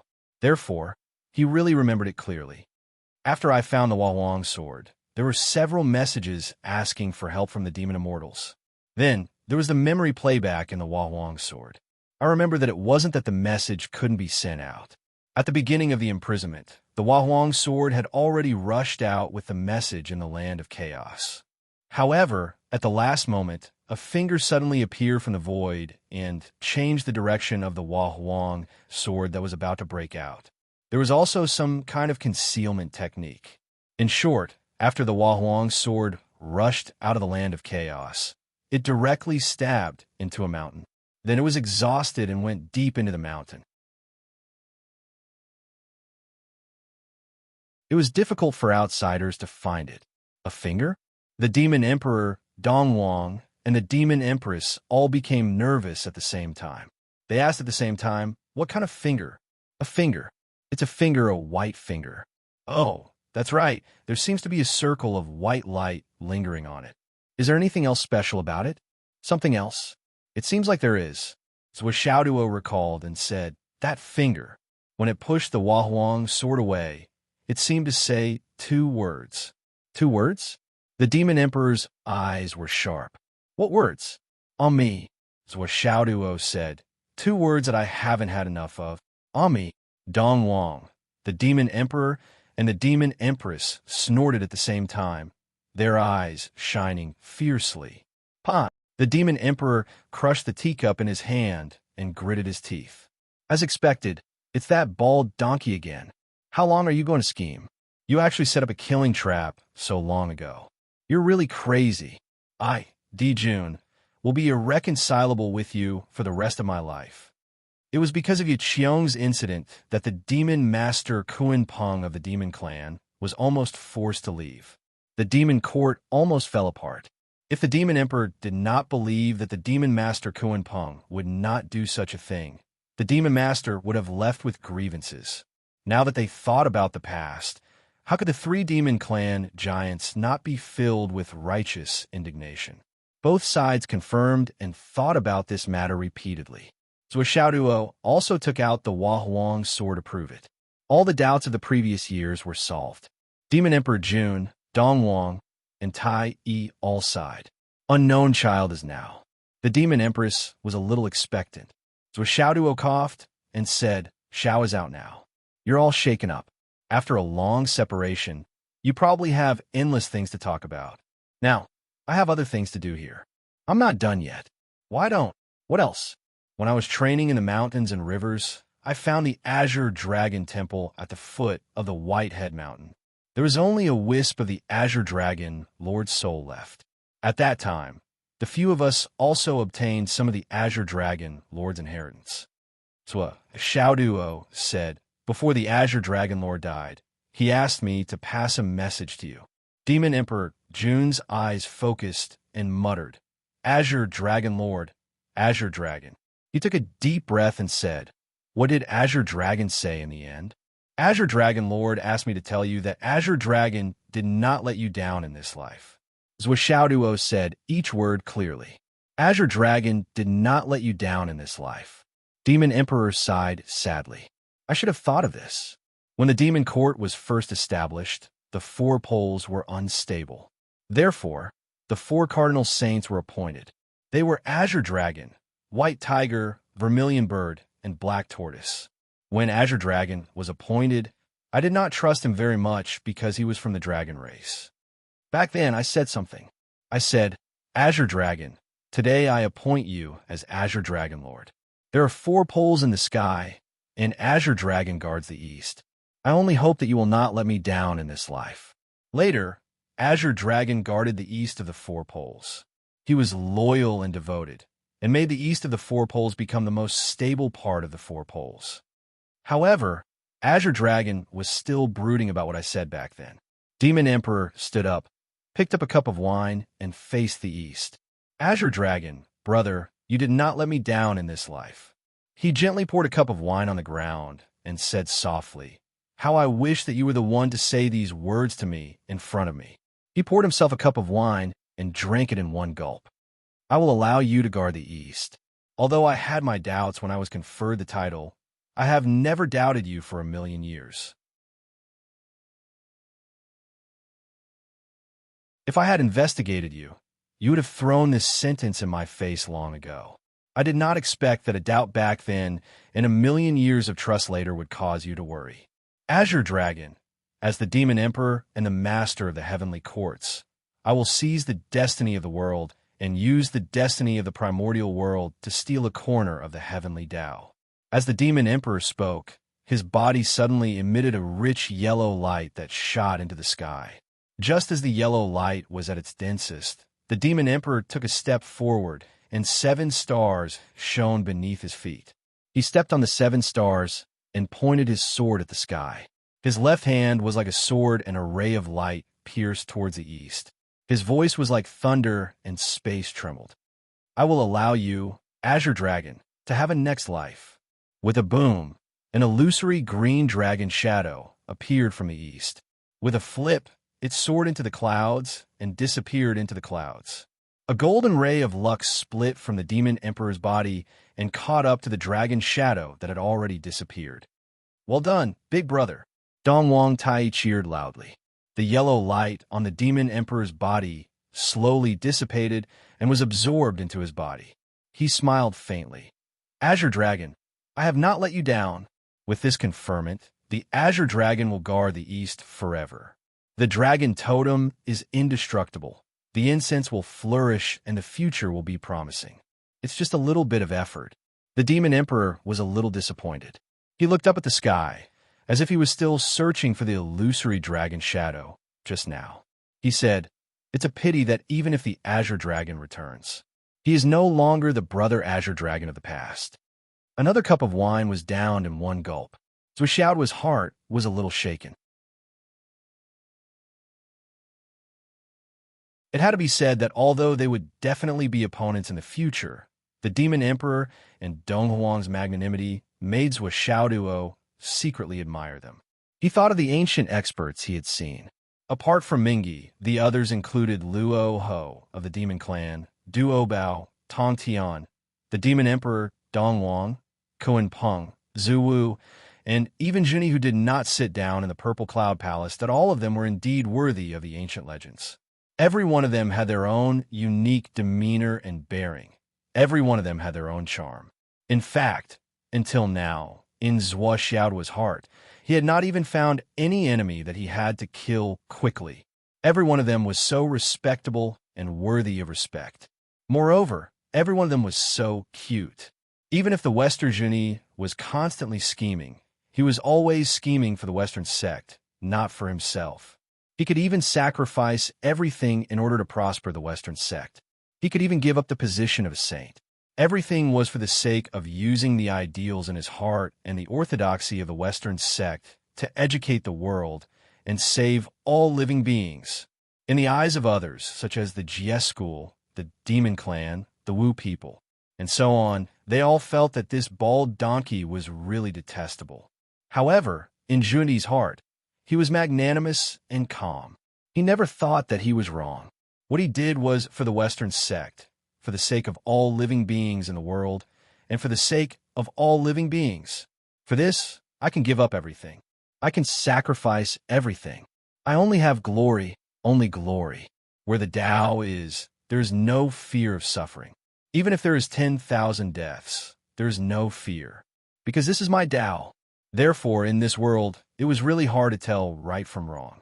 Seeing the gloomy atmosphere, Zhuo raised his eyebrows and said, "Actually, Zhao's memory has been restored." Hot. I said that I wrote this chapter twice. You definitely won't believe me. However, I really wrote it twice. After the first time, I revised it several times. I felt that it didn't taste right, so I deleted it and wrote it again. In my career as a writer, this is one of the few times I've experienced something like this. I, who have always been afraid of not writing enough, actually have such a time when I strive for perfection. I have indeed grown up. However, I feel that I can still live up to the reputation of these ancient sages. I wrote it more maturely. I praised myself and escaped.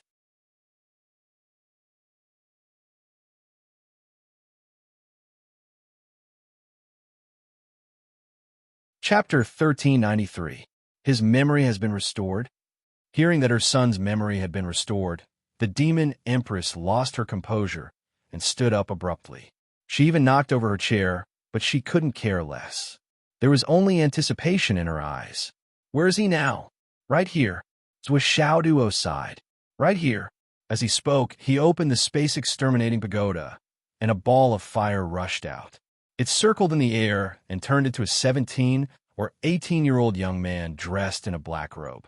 The young man was tall, had a handsome face, and his movements were brimming with an indescribable sense of nobility and elegance. It was the innate aura of royalty. Even though he was still young, the majestic aura of a sovereign descending upon the world and illuminating the world had already begun to take form. Who else could it be but the seventh prince of the demon clan, Yiqiong? At this moment, he was looking at the demon emperor and demon empress emotionally. Tears finally fell from his eyes. "Father, mother, I am back." Xiao knelt on the ground. "Little seven." The demon emperor trembled. "Qiong."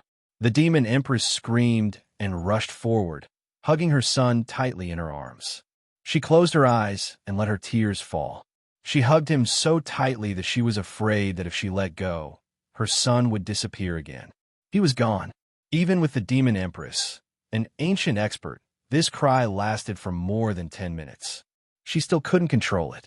Wu Yuting's heart ached when she saw this, and she felt the same way. She turned to look at Zhuo and Zhuo. Zhuo looked at her in a daze while Zhuo's eyes were red. She was obviously touched, but that the two of you, no matter how touched you are, can't compare to what a mother can feel. Poor parents. Zhuo sighed softly. The demon emperor, Jun, used his power to evaporate the tears that were about to fall from his eyes. He forced a calm and indifferent expression and laughed bitterly. Zidong has lost her composure. "I'm sorry for making a fool of myself. My true feelings are revealed. How can you laugh at me? Please have some wine." The demon emperor raised a cup of tea and invited them calmly and generously. "Big brother, this is tea." Dong Wang coughed. "Scram." The demon emperor flew into a rage out of humiliation. "I said it's wine, so it's wine. Are you questioning this emperor's authority? Okay." Dong Wang waved his hand, and the tea on the table was replaced with wine. He smiled and said, "If Big Brother says it's wine, then it must be wine. Even if Big Brother says it's urine, I can change it for you." Scram. The demon emperor's previous order to scram was only a light shout. However, this order was like a bolt from the blue, ringing in everyone's hearts. "Elder brother, please calm down. I've already changed it for wine. I'll kill you." The demon emperor did not waste any more words. He grabbed Dong Wang and started punching and kicking him. His face was red, and he was extremely embarrassed. So be it. Now that the situation had come to this, he was destined to be humiliated in front of everyone. Then, he would vent his anger by beating this guy up. After a series of punches, Dong Wang staggered 100 feet to the left, 100 feet to the right, and another 100 feet to the back that, after a long while, he finally let out a sigh of relief. After such a ruckus, the demon emperor's emotions finally calmed down. He regained the composure of an emperor, but his anger had not yet dissipated. He glared fiercely at Dong Wang. What a joke. Where did your hundreds of yuan hui's worth of cultivation go to? In a split second, Dong Wang, who had been given a good beating just now, became sanctimonious again. He took the lead to sit at the table and drink. His actions were calm, and his face was still as handsome and elegant as before. All his actions were so smooth and practiced, as if he had done it hundreds or thousands of times. The demon emperor said angrily in a low voice, "Why don't you go and persuade Shihi?" Dong Wang rolled his eyes and said, "Why don't you go? She has suppressed her emotions for so many years. This time, if you don't let her cry to her heart's content, you know the consequences. Why don't I go and persuade her now?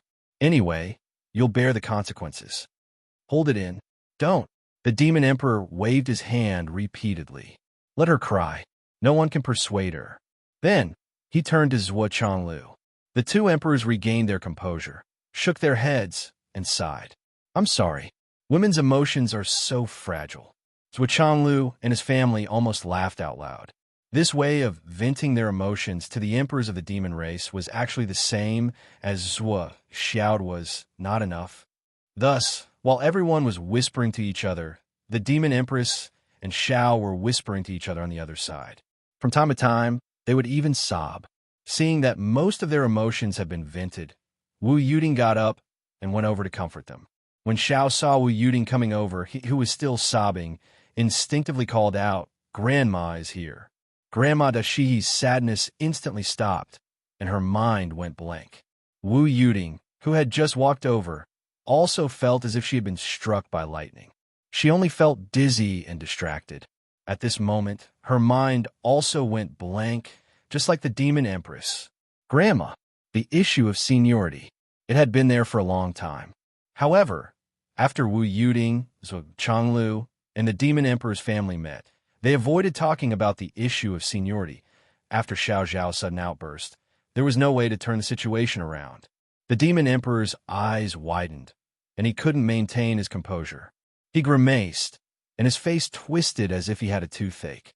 Dong Wang, on the other hand, rolled his eyes and looked at the sky.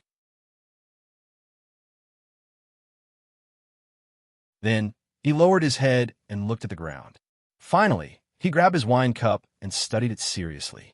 It was as if he couldn't hear or see anything else between heaven and earth. Demon Empress Shihi's slender hands didn't say anything for a long time. Then, they began to tremble slightly. No matter what kind of ancient almighty you were, no matter how high your cultivation was, no matter how powerful your identity was, your son still called someone else grandma. This was an irrefutable fact. Actually, it made sense. What else could he call his mother other than grandma? This was something that couldn't be changed no matter what. At the same time, it was also a fact that had to be faced. Xiao Yiqiong obviously realized that his unintentional words had caused a huge awkwardness. However, he didn't know how to deal with it. He was dumbfounded and stunned on the spot. He scratched his head and turned to look at Zhuo Xiaoduo with a silly look. His meaning couldn't be more obvious. "Mommy, you have to come out and clean up the mess." This was a routine. In the past, whenever Xiao caused trouble, especially when Xiaoduo was unreasonable, he would ask Zhuo Xiaoduo for help with this look. Basically, it worked every time. When Xiaoduo helped, everything would be fine. Although he had recovered his memory, his dependence on him for so many years had become a habit. When Zhuo Xiaoduo saw the young demon crown prince, Yiqiong, who had transformed into a human form, acting like a child, he was dumbfounded. "Looking for me? What's the use of looking for me?" So, he scratched his head and turned to look at Zhuo Chonglu. His intention couldn't be more obvious. "Dad, you have to go out and clean up the mess." Xiao Yiqiong was speechless. He really didn't expect that his past experience, which had almost become a habit of his, would be useless. Obviously, he was used to it and ignored the current situation. In the past, when he caused trouble, all the locations were inside the Tower of Empyrean Destruction, and the people he provoked were none other than the Huang sword, Baizhou, Yanshursi, and so on. As the owner of the Tower of Empyrean Destruction, so a Xiao Duo, except for the Huahuang sword, of course, his words were the law and his orders were strictly enforced. Even the Huahuang sword would at most mutter a few words and ask for some resources. Everything would be reduced to a small matter. However, what kind of situation was it today? How could emirs with Xiao Duo have so much power? It could only be said that Xiao Yiqiong was too used to being a Xiao and overestimated his mommy. In the current situation, this backing could no longer be relied on. So Chonglu smiled bitterly, but could only bite the bullet and explain, this. Ha! Ha! Today is the day that the Demon King's family is reunited. It's a great thing. You don't have to care about some minor details. Words were able to ease the situation that was impossible to ease. The Demon King grimaced as if he had a toothache. He looked at Zhuo Chonglu with a strange expression. His eyes were almost wrinkled into his nose, and he hissed, "Not bad, not bad. This is a great thing, a great thing." Ha! Dong Wang continued to study the wine cup. It was as if the wine cup was mixed with the rise and fall of the ancient times. It was worth studying. After a while, Zhuo Chonglu smiled bitterly again. This is also a matter of fate. The children are young and inexperienced. They don't know the importance of things. Although it was an unintentional fact, it also created this difficult-to-face reality. Zhuo Chonglu sighed as he spoke. The Demon King sighed as he listened. Wu Yuding and the Demon Empress pretended not to hear, but in fact, they were waiting with their ears perked up. Zhuo Chonglu knew very well that it was impossible for the Demon King and the Demon Empress to truly acknowledge this relationship and call him uncle and auntie. It was even more impossible than a fantasy. If the Demon Emperor and Demon Empress were to become friends with Xiao Duo as equals, these two almighties could still accept it if they pinched their noses. However, if they were to say that the two of them were a generation higher than the two of them, that was definitely impossible. It was not impossible for them to fall out on the spot. In fact, it was not only the Demon King who refused to admit it. Zhuo Chonglu and Wu Yuding also did not dare to admit it. Even if the Demon King admitted it, Zhuo Chonglu and Wu Yuding still did not dare to agree. Once they agreed, they would be of the same generation as the Dao ancestor and the Demon ancestor. They would even be half a generation above the three pure ones. Would you dare to agree? This was a huge issue that involved the seniority of all the experts in the primordial world. It was a huge matter. If one day they met the heavenly lord of primordial beginning, would Zhuo Chonglu dare to be thick-skinned and greet him as hello, elder brother? If he really dared to do so, just the Jade Voids, Guang Chengzi, and company would tear him apart alive. After thinking about it, the Demon King refused to comply. Zhuo Chonglu also did not dare to do so. Both of them had the same thoughts, so it was naturally easier to communicate. Zhuo Chonglu and the Demon King looked at each other and laughed awkwardly. Ahem, ha-ha. Ahem, ahem, ahem, ahem. This. You go first. You go first. No, you go first. The Demon King refused to speak first, and his attitude was unusually firm. I'm a fucking generation lower than him now. Why should I say anything first?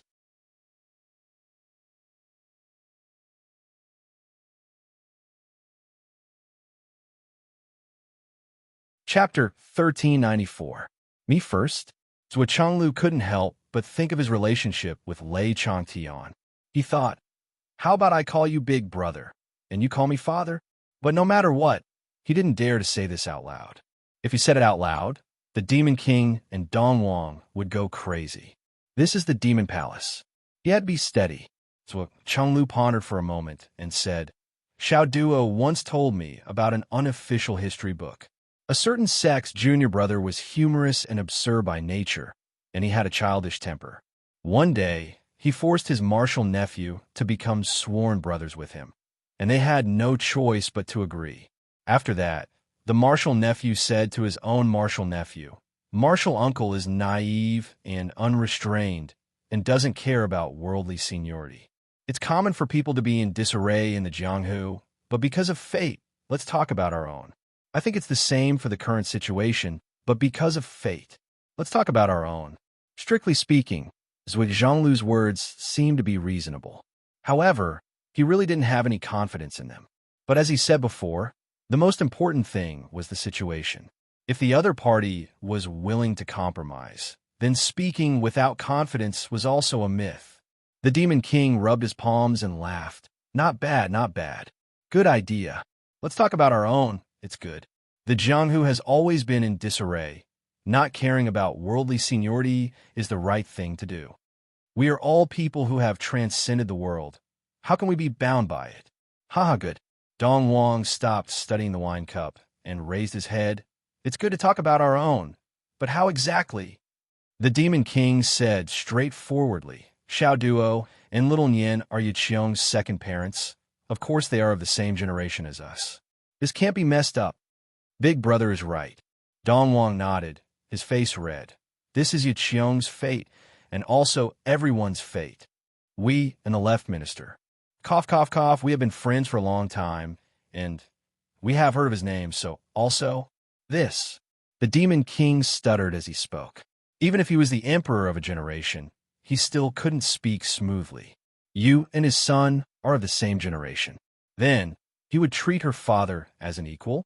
Everyone's approval was one thing, but how they declared it was another.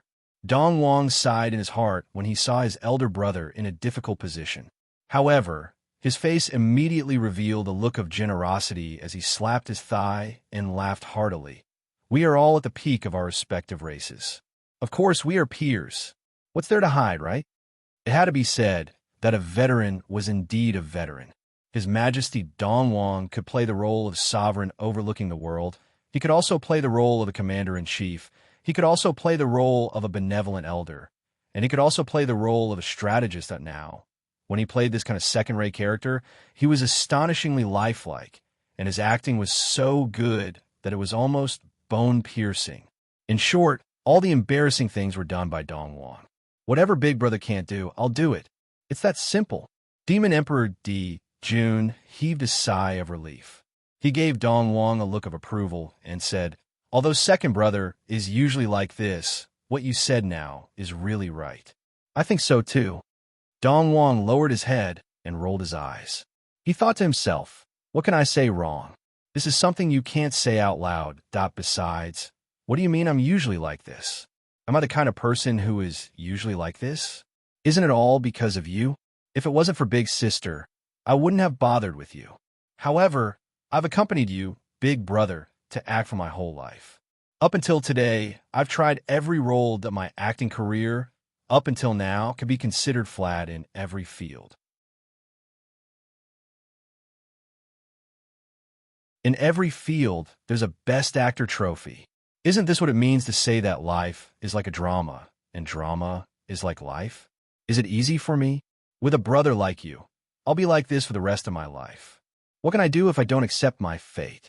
On the other side, Zhuge Zhonglu also clapped his hands and laughed. Great minds think alike. I think so too. For a moment, the three old men were all grinning from ear to ear, as if they had put down their worries. It's settled. Demon Emperor's brain also became flexible. He said, for Yaqiong, it's not hard to distinguish, right? Xia and I are his parents. Xiao Duo and Xiao Nian are his parents. Second brother is naturally his uncle. As for brother Zhua and sister-in-law, cough, cough, brother Zhua and sister-in-law. Demon Emperor paused. He wanted to say brother Zhua and sister-in-law. However, when he thought about how he had just pulled her down from the position of an elder and then called her sister-in-law, it seemed that he had the intention to push his luck. It didn't make sense. He couldn't even get past him, let alone others. Therefore, he changed his words to sister-in-law at the last minute that he still wanted to continue. Cough, cough, cough. Yes, brother Zhua and sister-in-law are naturally his grandparents. Let's talk about our own matters. The Jianghu is chaotic, and fate brings us together. That's right. There is no conflict at all. No conflict. Demon Emperor Dijuan waved his hands and used gestures to increase the persuasiveness of his words. He tried his best to explain. He is Yaqiong and seventh brother here. He is Xiao over there. There is no problem. Yaqiong is the seventh prince of the demon clan. Xiao is the successor of the astral souls. They are not the same thing. They can't be regarded as the same person. There is no problem with your words. Demon Emperor slapped his thigh. Zhuo Changlu and Dongwang Tai looked serious. Yes, there is no problem. There is no conflict at all. On the other side, Zhuo Xiaoduo and Zhuo Xiaoyan were dumbfounded as they looked at the three old men whose faces were as thick as the city walls. They were flattering each other as if they were bathing in the spring breeze. They heard that the identities of the two of them were arranged in various ways. As the direct parties, they were not even qualified to speak. On the other side, Shiha and Wu Yuding covered their faces. They felt too ashamed to face anyone that the words made no sense. The group of men in a remote corner flattered each other and explained to each other. There was nothing wrong with it. It was like three people discussing mathematics together. One said, 1 + 1 = 9. There's no problem with that, right? The other two agreed at the same time. There is no problem with that. 1 + 1 = 9. There is no problem with that. Shiha was embarrassed because of Demon Emperor Dijuan. He had almost lost his mind because of this issue. It was too embarrassing. Besides, he felt that it was not right to forcefully suppress his seniority. But he had to do it. On the other hand, Wu Yuding's dilemma had a different feeling, because she thought of her own family. Zhuo Changlu and Lei Changtian were sworn brothers. Zhuo Changlu was the eldest. As Lei Changtian's daughter, she was married to Zhuo Changlu, her father's eldest. Therefore, Zhuo Changlu called Lei Changtian second brother. Sometimes, he would also call him father-in-law. However, Lei Changtian still called Zhuo Changlu eldest brother. He had never called him son-in-law, because he did not dare. In other words, she was originally one generation younger. However, because she married the wrong person, she was promoted by one generation. This was only the problem of her own generation. After having a son and daughter, it was even more chaotic. A son was both a son and a son-in-law. A daughter was both a daughter and a daughter-in-law. If it was her, she was both a mother-in-law and a mother-in-law. Zhuo Changlu was also a father-in-law and a father-in-law. That was not all. Who asked her adopted daughter to marry her biological son? Since she did not let the fertile water flow to an outsider's field, she had to accept the remaining bits and pieces willingly. In the future, she would also shoulder the burden of her grandparents. Until now, Zhuo Xiaoduo and Zhuo Xiaoyan were fiercely promoted by the Demon Emperor couple. The Demon Emperor lowered his status to be friends with Zhuo Xiaoduo and Zhuo Xiaoyan. However, the Demon Emperor and her husband were also friends of the same generation. Her son was suddenly promoted to the same generation as her. Do you want my son to call me sister-in-law when he sees me with this move of yours, Demon Emperor Jun? Wu Yuding felt that her brain was about to explode from thinking. However, the more she thought, the more confused she became. She could not understand. They were a family of 4. So how could the seniority be so messed up? Moreover, it was the kind of mess that she could not understand even after thinking for a long time. She had to admit that this matter was really troublesome. If she brought her own father into this, her father would call her husband eldest brother, and her son would call her sister-in-law. In that case, the little dog and his grandfather could also call each other brothers. Wouldn't this be even messier than a messed out well, if her father, that old man, took things too hard and forcefully became sworn brothers with Xiao Duo's little friend? Would the story that Changlu mentioned just now happen? Oh my God, a certain god of creation expressed that this relationship was not clear and forced everyone to tacitly stop mentioning the issue of seniority. Then, everyone really stopped mentioning the issue of seniority. Since this matter had already been settled, in order to avoid awkwardness, they would try their best to avoid meeting each other in the future. Thinking about it carefully, this was not a big deal. As long as she deliberately wanted to avoid him, she could guarantee that he would never see her again in this lifetime after today's parting. Thinking about it further, in order to avoid awkwardness when meeting each other, it was to avoid a summit meeting between the demon race and the human race. I'm afraid that the friction between the demon race and the human race would be much smaller because of this. Even if there were incidents, they would be minimized to the greatest extent. Since the knot in their hearts had been resolved, the Demon Emperor and Demon Empress set up a banquet. Dong Wang accompanied everyone to drink, and there were exactly 8 people present. Demon Emperor Jun, Dong Wang, Tai Yi, Demon Empress Shi He, Zhou Chonglu, Wu Yuding, Xiao Duo, Zhou Xiaoyan, and Xiao. Brackets, 7th Prince Yiqiang. The person in charge of turning around and pouring the tea and wine was no longer Zhou Xiaoduo. It was everyone's junior, Zhao's turn. Everyone mentioned his seniority, except for Xiao Xiao. When Xiao walked to Zhou Xiaoduo's side with a wine jug, he stammered a few times and did not know how to greet him for a moment.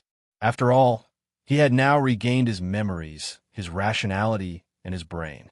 He was no longer that ignorant little 3-legged golden crow. Naturally, he knew that he could not call Zhou Xiaoduo mother anymore, but to suddenly call him father, it seemed too sudden and too deliberate. Zhou Xiaoduo rolled his eyes and said, "Why don't you call me mother?" The dignified 7th Prince's face turned red because of one sentence, and he almost covered his face and ran away. Demon Emperor Dong Wang, Zhou Chonglu, and the others were stunned, but suddenly burst into laughter. The remaining awkwardness from before disappeared. Zhou Chonglu said gently, "When you grow up and become sensible, you should call him father instead. How can you call a man mother?" Xiao was relieved and hurriedly changed his words. Zhou Xiaoduo agreed readily.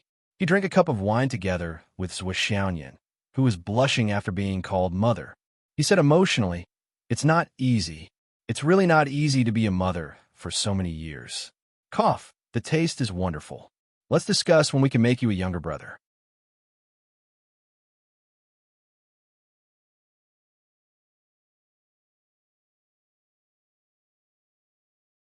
Chapter 1395. Zhou Xiaoyan blushed and pouted. She cursed in a low voice, pinched her flesh with her fingers, turned 90 degrees and 180 degrees, stomped her feet, twisted her waist, and pouted her lips. Seeing such a childish scene, everyone laughed even louder. Unknowingly, 3 rounds of wine had passed. The Monster Emperor asked Xiao, "Xiao, what do you plan to do in the future?" Xiao Xiao pondered for a moment and chose her words carefully. Then, she said solemnly, "This child has already told Imperial Mother that Imperial Father and Imperial Mother have many older and younger brothers. This child has already left for so many years.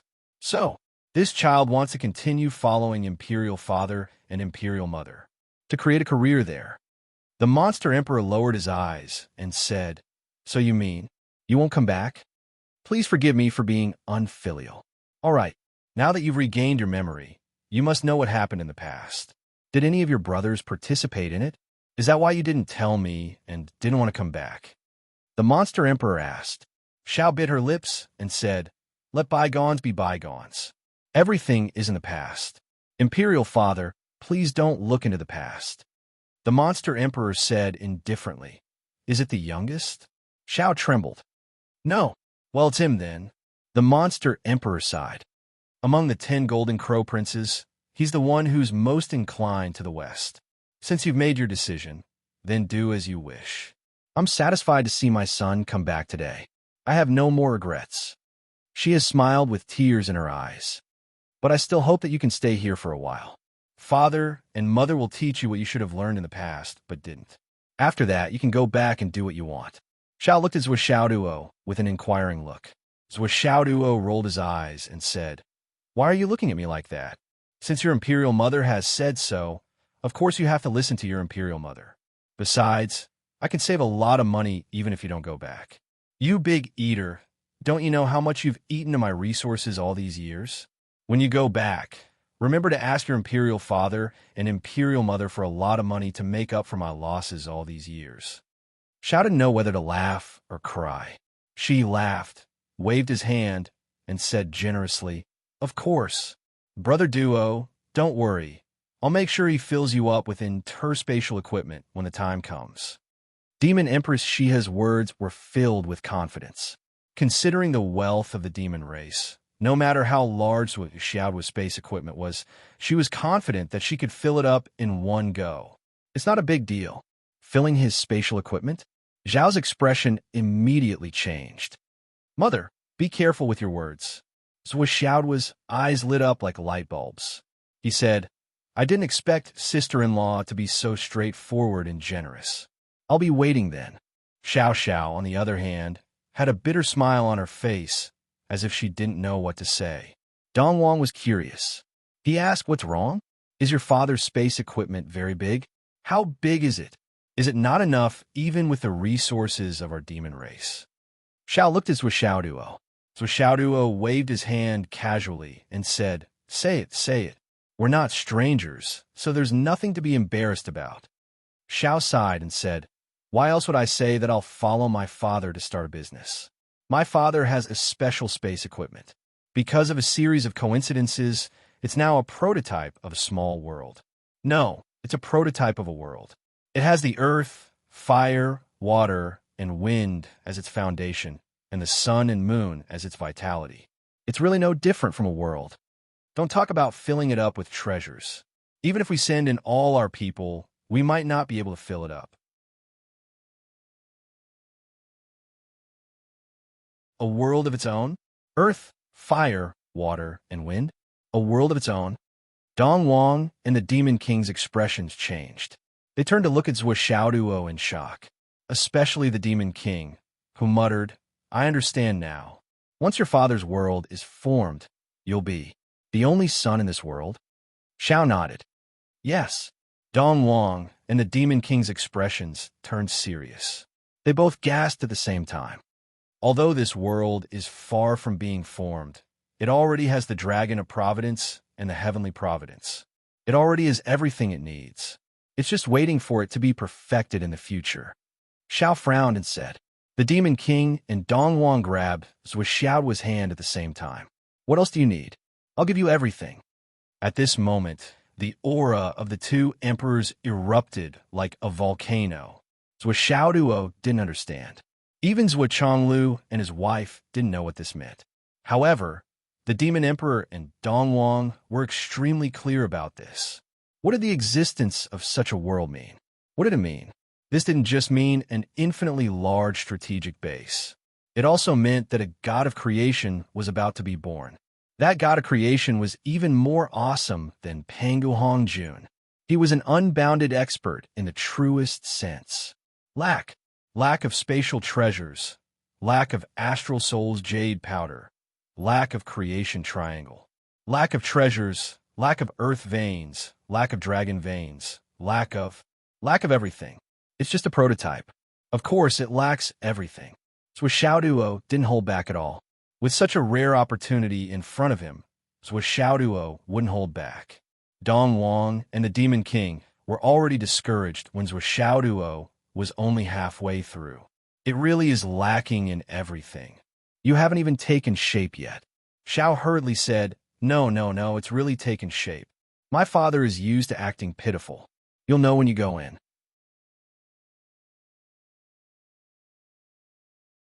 Therefore, under Xiaoduo's invitation, the three leaders of the demon clan all entered the Tower of Void Destruction.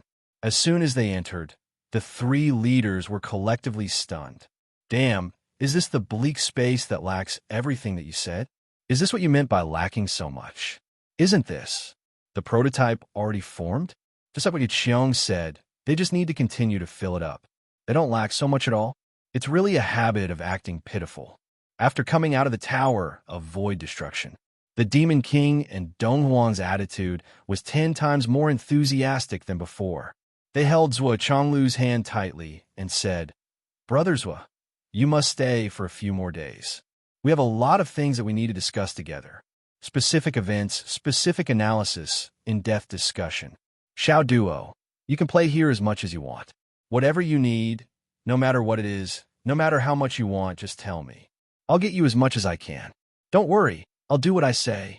For the next period of time, Xiaoduo and his family stayed in the Demon Emperor Palace. Xiao didn't want anyone to know that he was back, especially his brothers. The Demon King and Demon Empress didn't have any objections. Instead, they gave their full support. Especially, the Demon King and his family felt that Xiao was following Zhuo to be the only sun god in a brand new world. Strictly speaking, it was really much better than his brothers. It was a real bright path with a bright future. This is the real eternal path, the path of immortality. This is the best path that the three-legged golden crows can get. It's a straight path. Yiqiong survived a near-death experience and turned misfortune into bliss. She actually got such a great opportunity, especially without any competition. But remember to control your temper. You can't be willful. Even if you really become the sun god of the new world, you have to maintain a close relationship with the heavenly way. I think we can start building Sun God's palace that belongs to Yiqiong now. Later, I will go and discuss with the Fusang Divine Tree to see if we can split out a branch of the Fusang Divine Tree to accompany you to the new world. After all, Sun God's palace and the Fusang Divine Tree will be the cornerstone for you to develop your future ambitions, and also the place where you can settle down. If there's an opportunity, you can enlighten the spiritual birds in the new world, such as the vermilion bird, the fire phoenix, and the flame swan. That world already has your aura. If it's rare for a golden crow to be born, you can only choose spiritual birds that also belong to the fire origin. You have to be careful to restrain your children. When you're exploring the new world, you have to climb to a high position at the beginning. Remember to build a good relationship with the sky dragon. More importantly, you have to listen to your father, Xiao Duo. If you're driven back by your father, you'll have no face at all. When the Demon Emperor and the Demon Empress talked in private, they often sighed with emotion. No wonder Her Majesty Emperor Enrich bestowed the sword of Emperor Enrich to Yiqiong.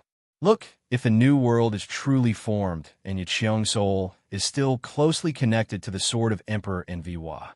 The sword of Emperor Enrich will definitely accompany her to the new world. Then, the divine punishment and tribulation thunders of the new world will be the power of the sword of Emperor Enrich.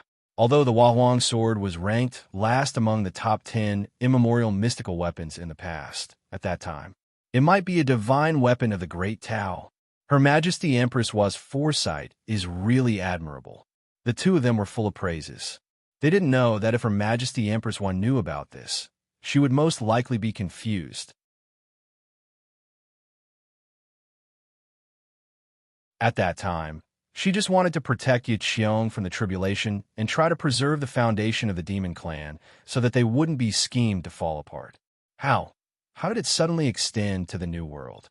During this time, the Zhuo family, who lived in the Demon Emperor Palace, were like fish in water. They lived a very comfortable life. Dong Wang acted personally. Not only did he collect interspatial equipment and Astral Soul's jade powder for Zhuo, but he also tried his best to find some natural treasures and send them to Zhuo's space-destroying tower, as if they were free. The space-destroying tower's functions became more and more powerful, and the small world inside also expanded. When it reached a certain bottleneck, Dong Wang even personally brought Zhuo to the Xuanwu Sage, the Vermilion Bird Sage, and the White Tiger Sage to ask for the fragments of the creation plate. With His Majesty Dong Wang's visit and the Green Dragon's help, the three sages didn't make things difficult for Zhuo. They happily handed over the fragments of the creation plate to Zhuo.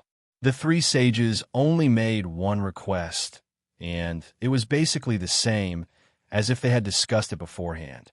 If the catastrophe of the ancestral land reaches the end, I hope that some of the descendants can enter the new world and preserve their inherited bloodline and not be annihilated. This request was nothing to Zhuo, and he agreed without hesitation. After the three corners of the creation plate were gathered, the internal space of the space-destroying tower expanded by more than 100 times. More importantly, it was more stable than before, a kind of stability that was much more stable. If the previous space-destroying tower could withstand the full power of many Sage-to-be experts without collapsing, now, even if the sages were to fight each other, the space-destroying tower could still hold on for a long time. So Xiaoduo's cultivation also improved a lot, and Zhou Xiaoyan, who had been with him all this time, also benefited a lot. With the resources of the demon clan, the effect of the two's improvement was naturally terrifying. As for the demon King Dongwang, the demon empress, and the others who had facilitated all this, they were very frank, or rather, candid. We have a purpose, and we are not doing this for free. A brand new world with a brand new heavenly way is not only the strategic depth of the human race, but also the strategic depth of all the races in the continent.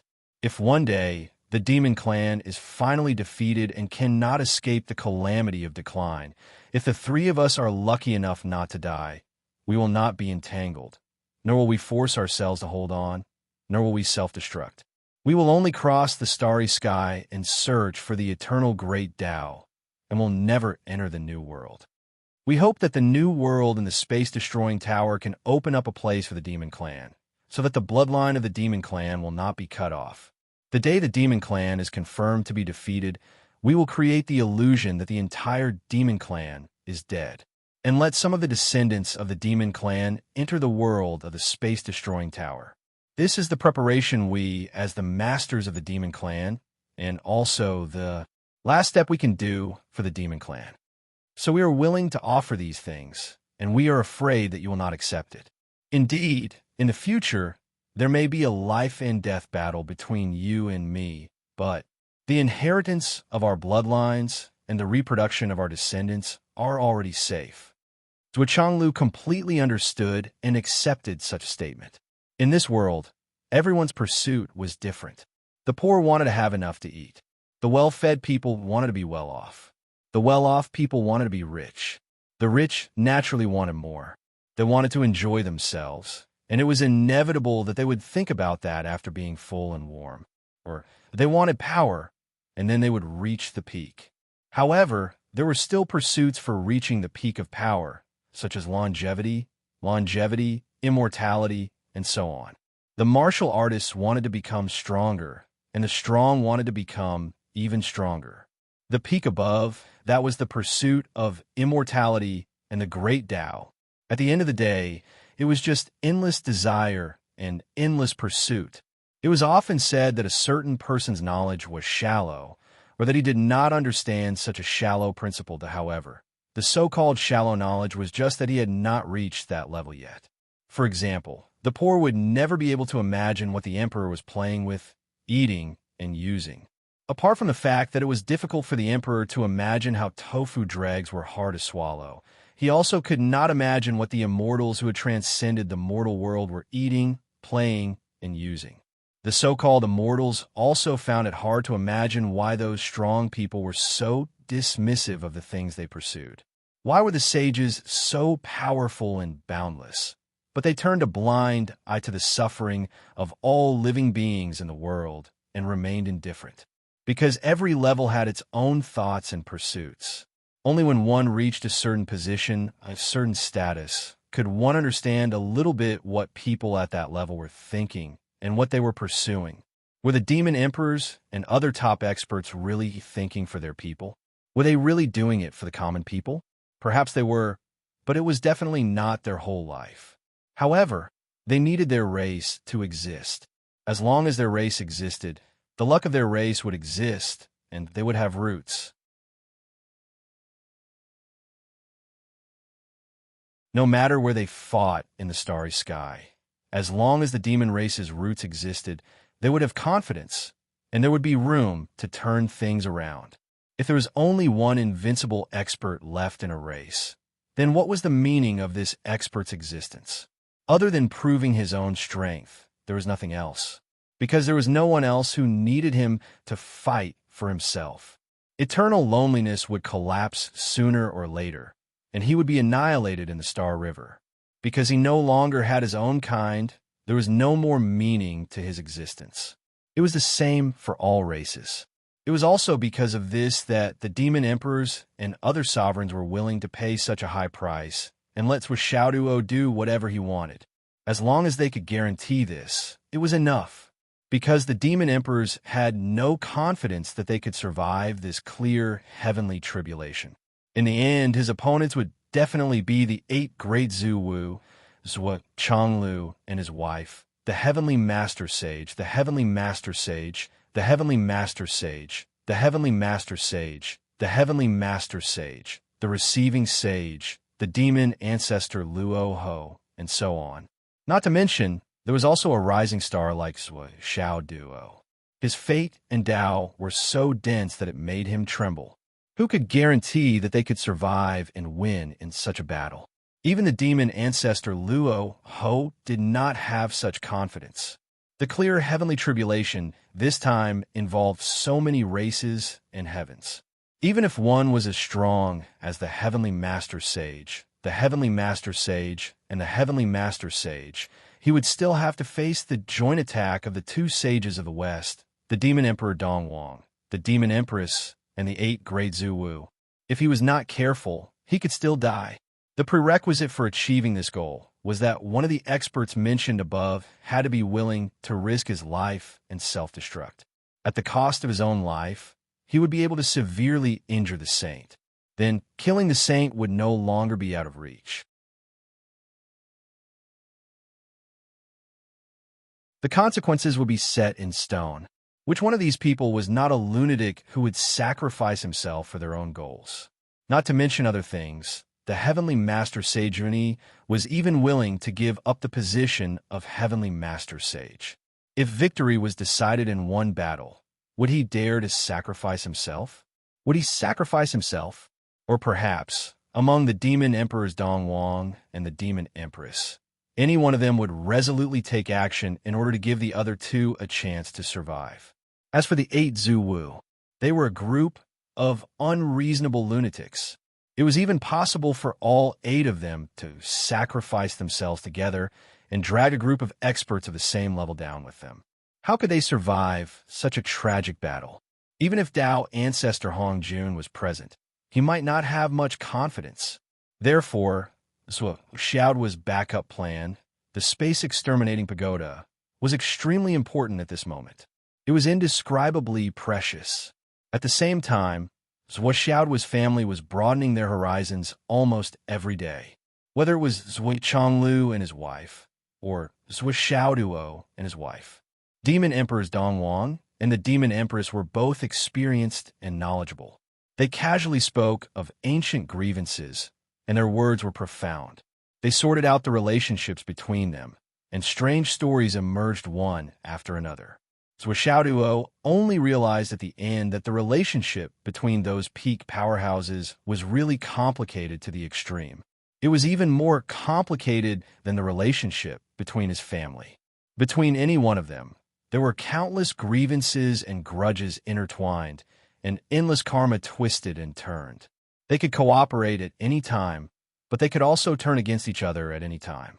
1 second, they could fight side by side, and the next second, they could turn against each other. You're my benefactor? Am I not of any help to you? But you also have a grudge against me. For example, you robbed me of this and that a few centuries ago. Like you killed my wife millions of years ago. Hundreds of thousands of years ago, you killed my disciple. Innumerable bullshit matters like this were interspersed among the ancient experts. After all, there were only so many of them in the long river of history.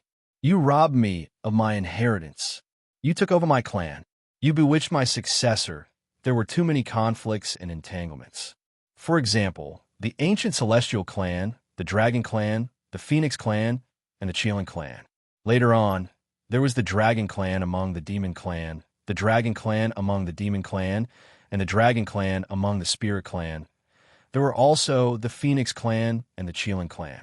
No one dared to say that they were orthodox.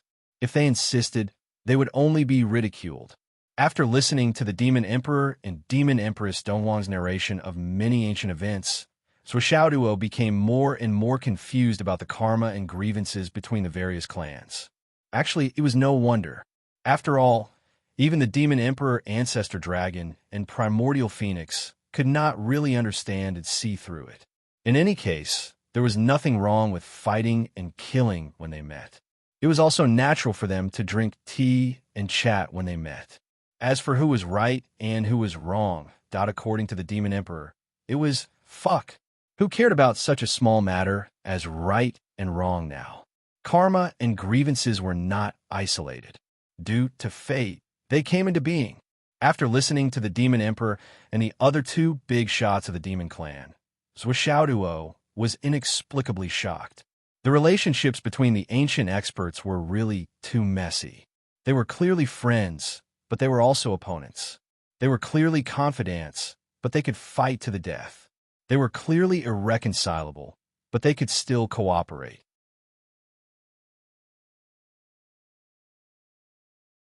You've dealt a huge blow to my innocent and young heart.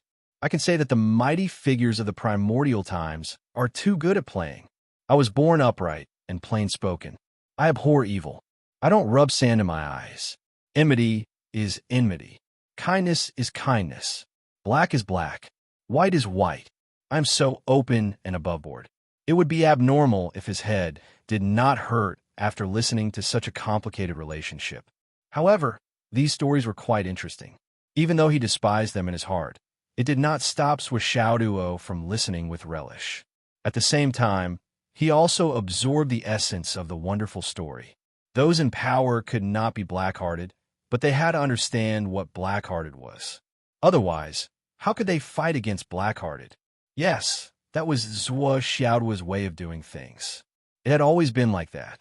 Well, big brother, what about the past of Chan School and Jie School? Can you tell me about it? Zhuo asked. Now, Zhuo was very familiar with calling the Demon Emperor as Big Brother. He could do it as soon as he opened his mouth. There was no longer any awkwardness. The so-called awkwardness and entanglement had long disappeared. Your son is my son. Of course, we are brothers. The only difference is that you are the father and I am the father. There is nothing wrong with this slight difference. It is like the imperial messenger patrolling heaven is my biological father. The Flood Witch. Yes, now I should say that the Flood Zhu Wu is my godfather. That is the reason. Furthermore, I am a loving father and you are my father. There is nothing wrong with that. You are not cuckolded and neither am I. That is the main point. The rest are not worth mentioning. However, the enmity between Chan School and Jie School was the biggest puzzle in Zhuo's mind. The investiture of God's tribulation between Chan School and Jie School is another tribulation after the tribulation of witchcraft and demon.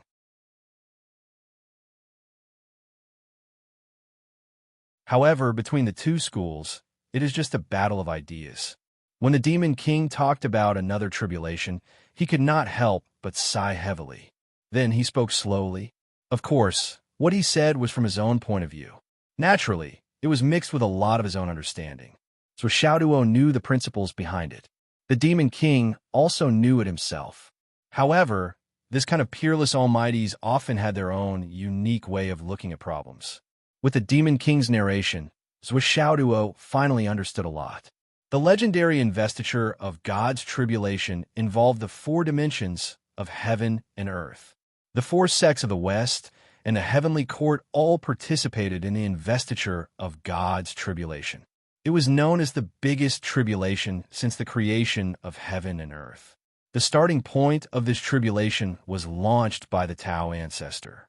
The original intention was to eliminate the burden of heaven and earth accumulated after the tribulation of witchcraft and demon with relatively small losses and weaken the Jie School.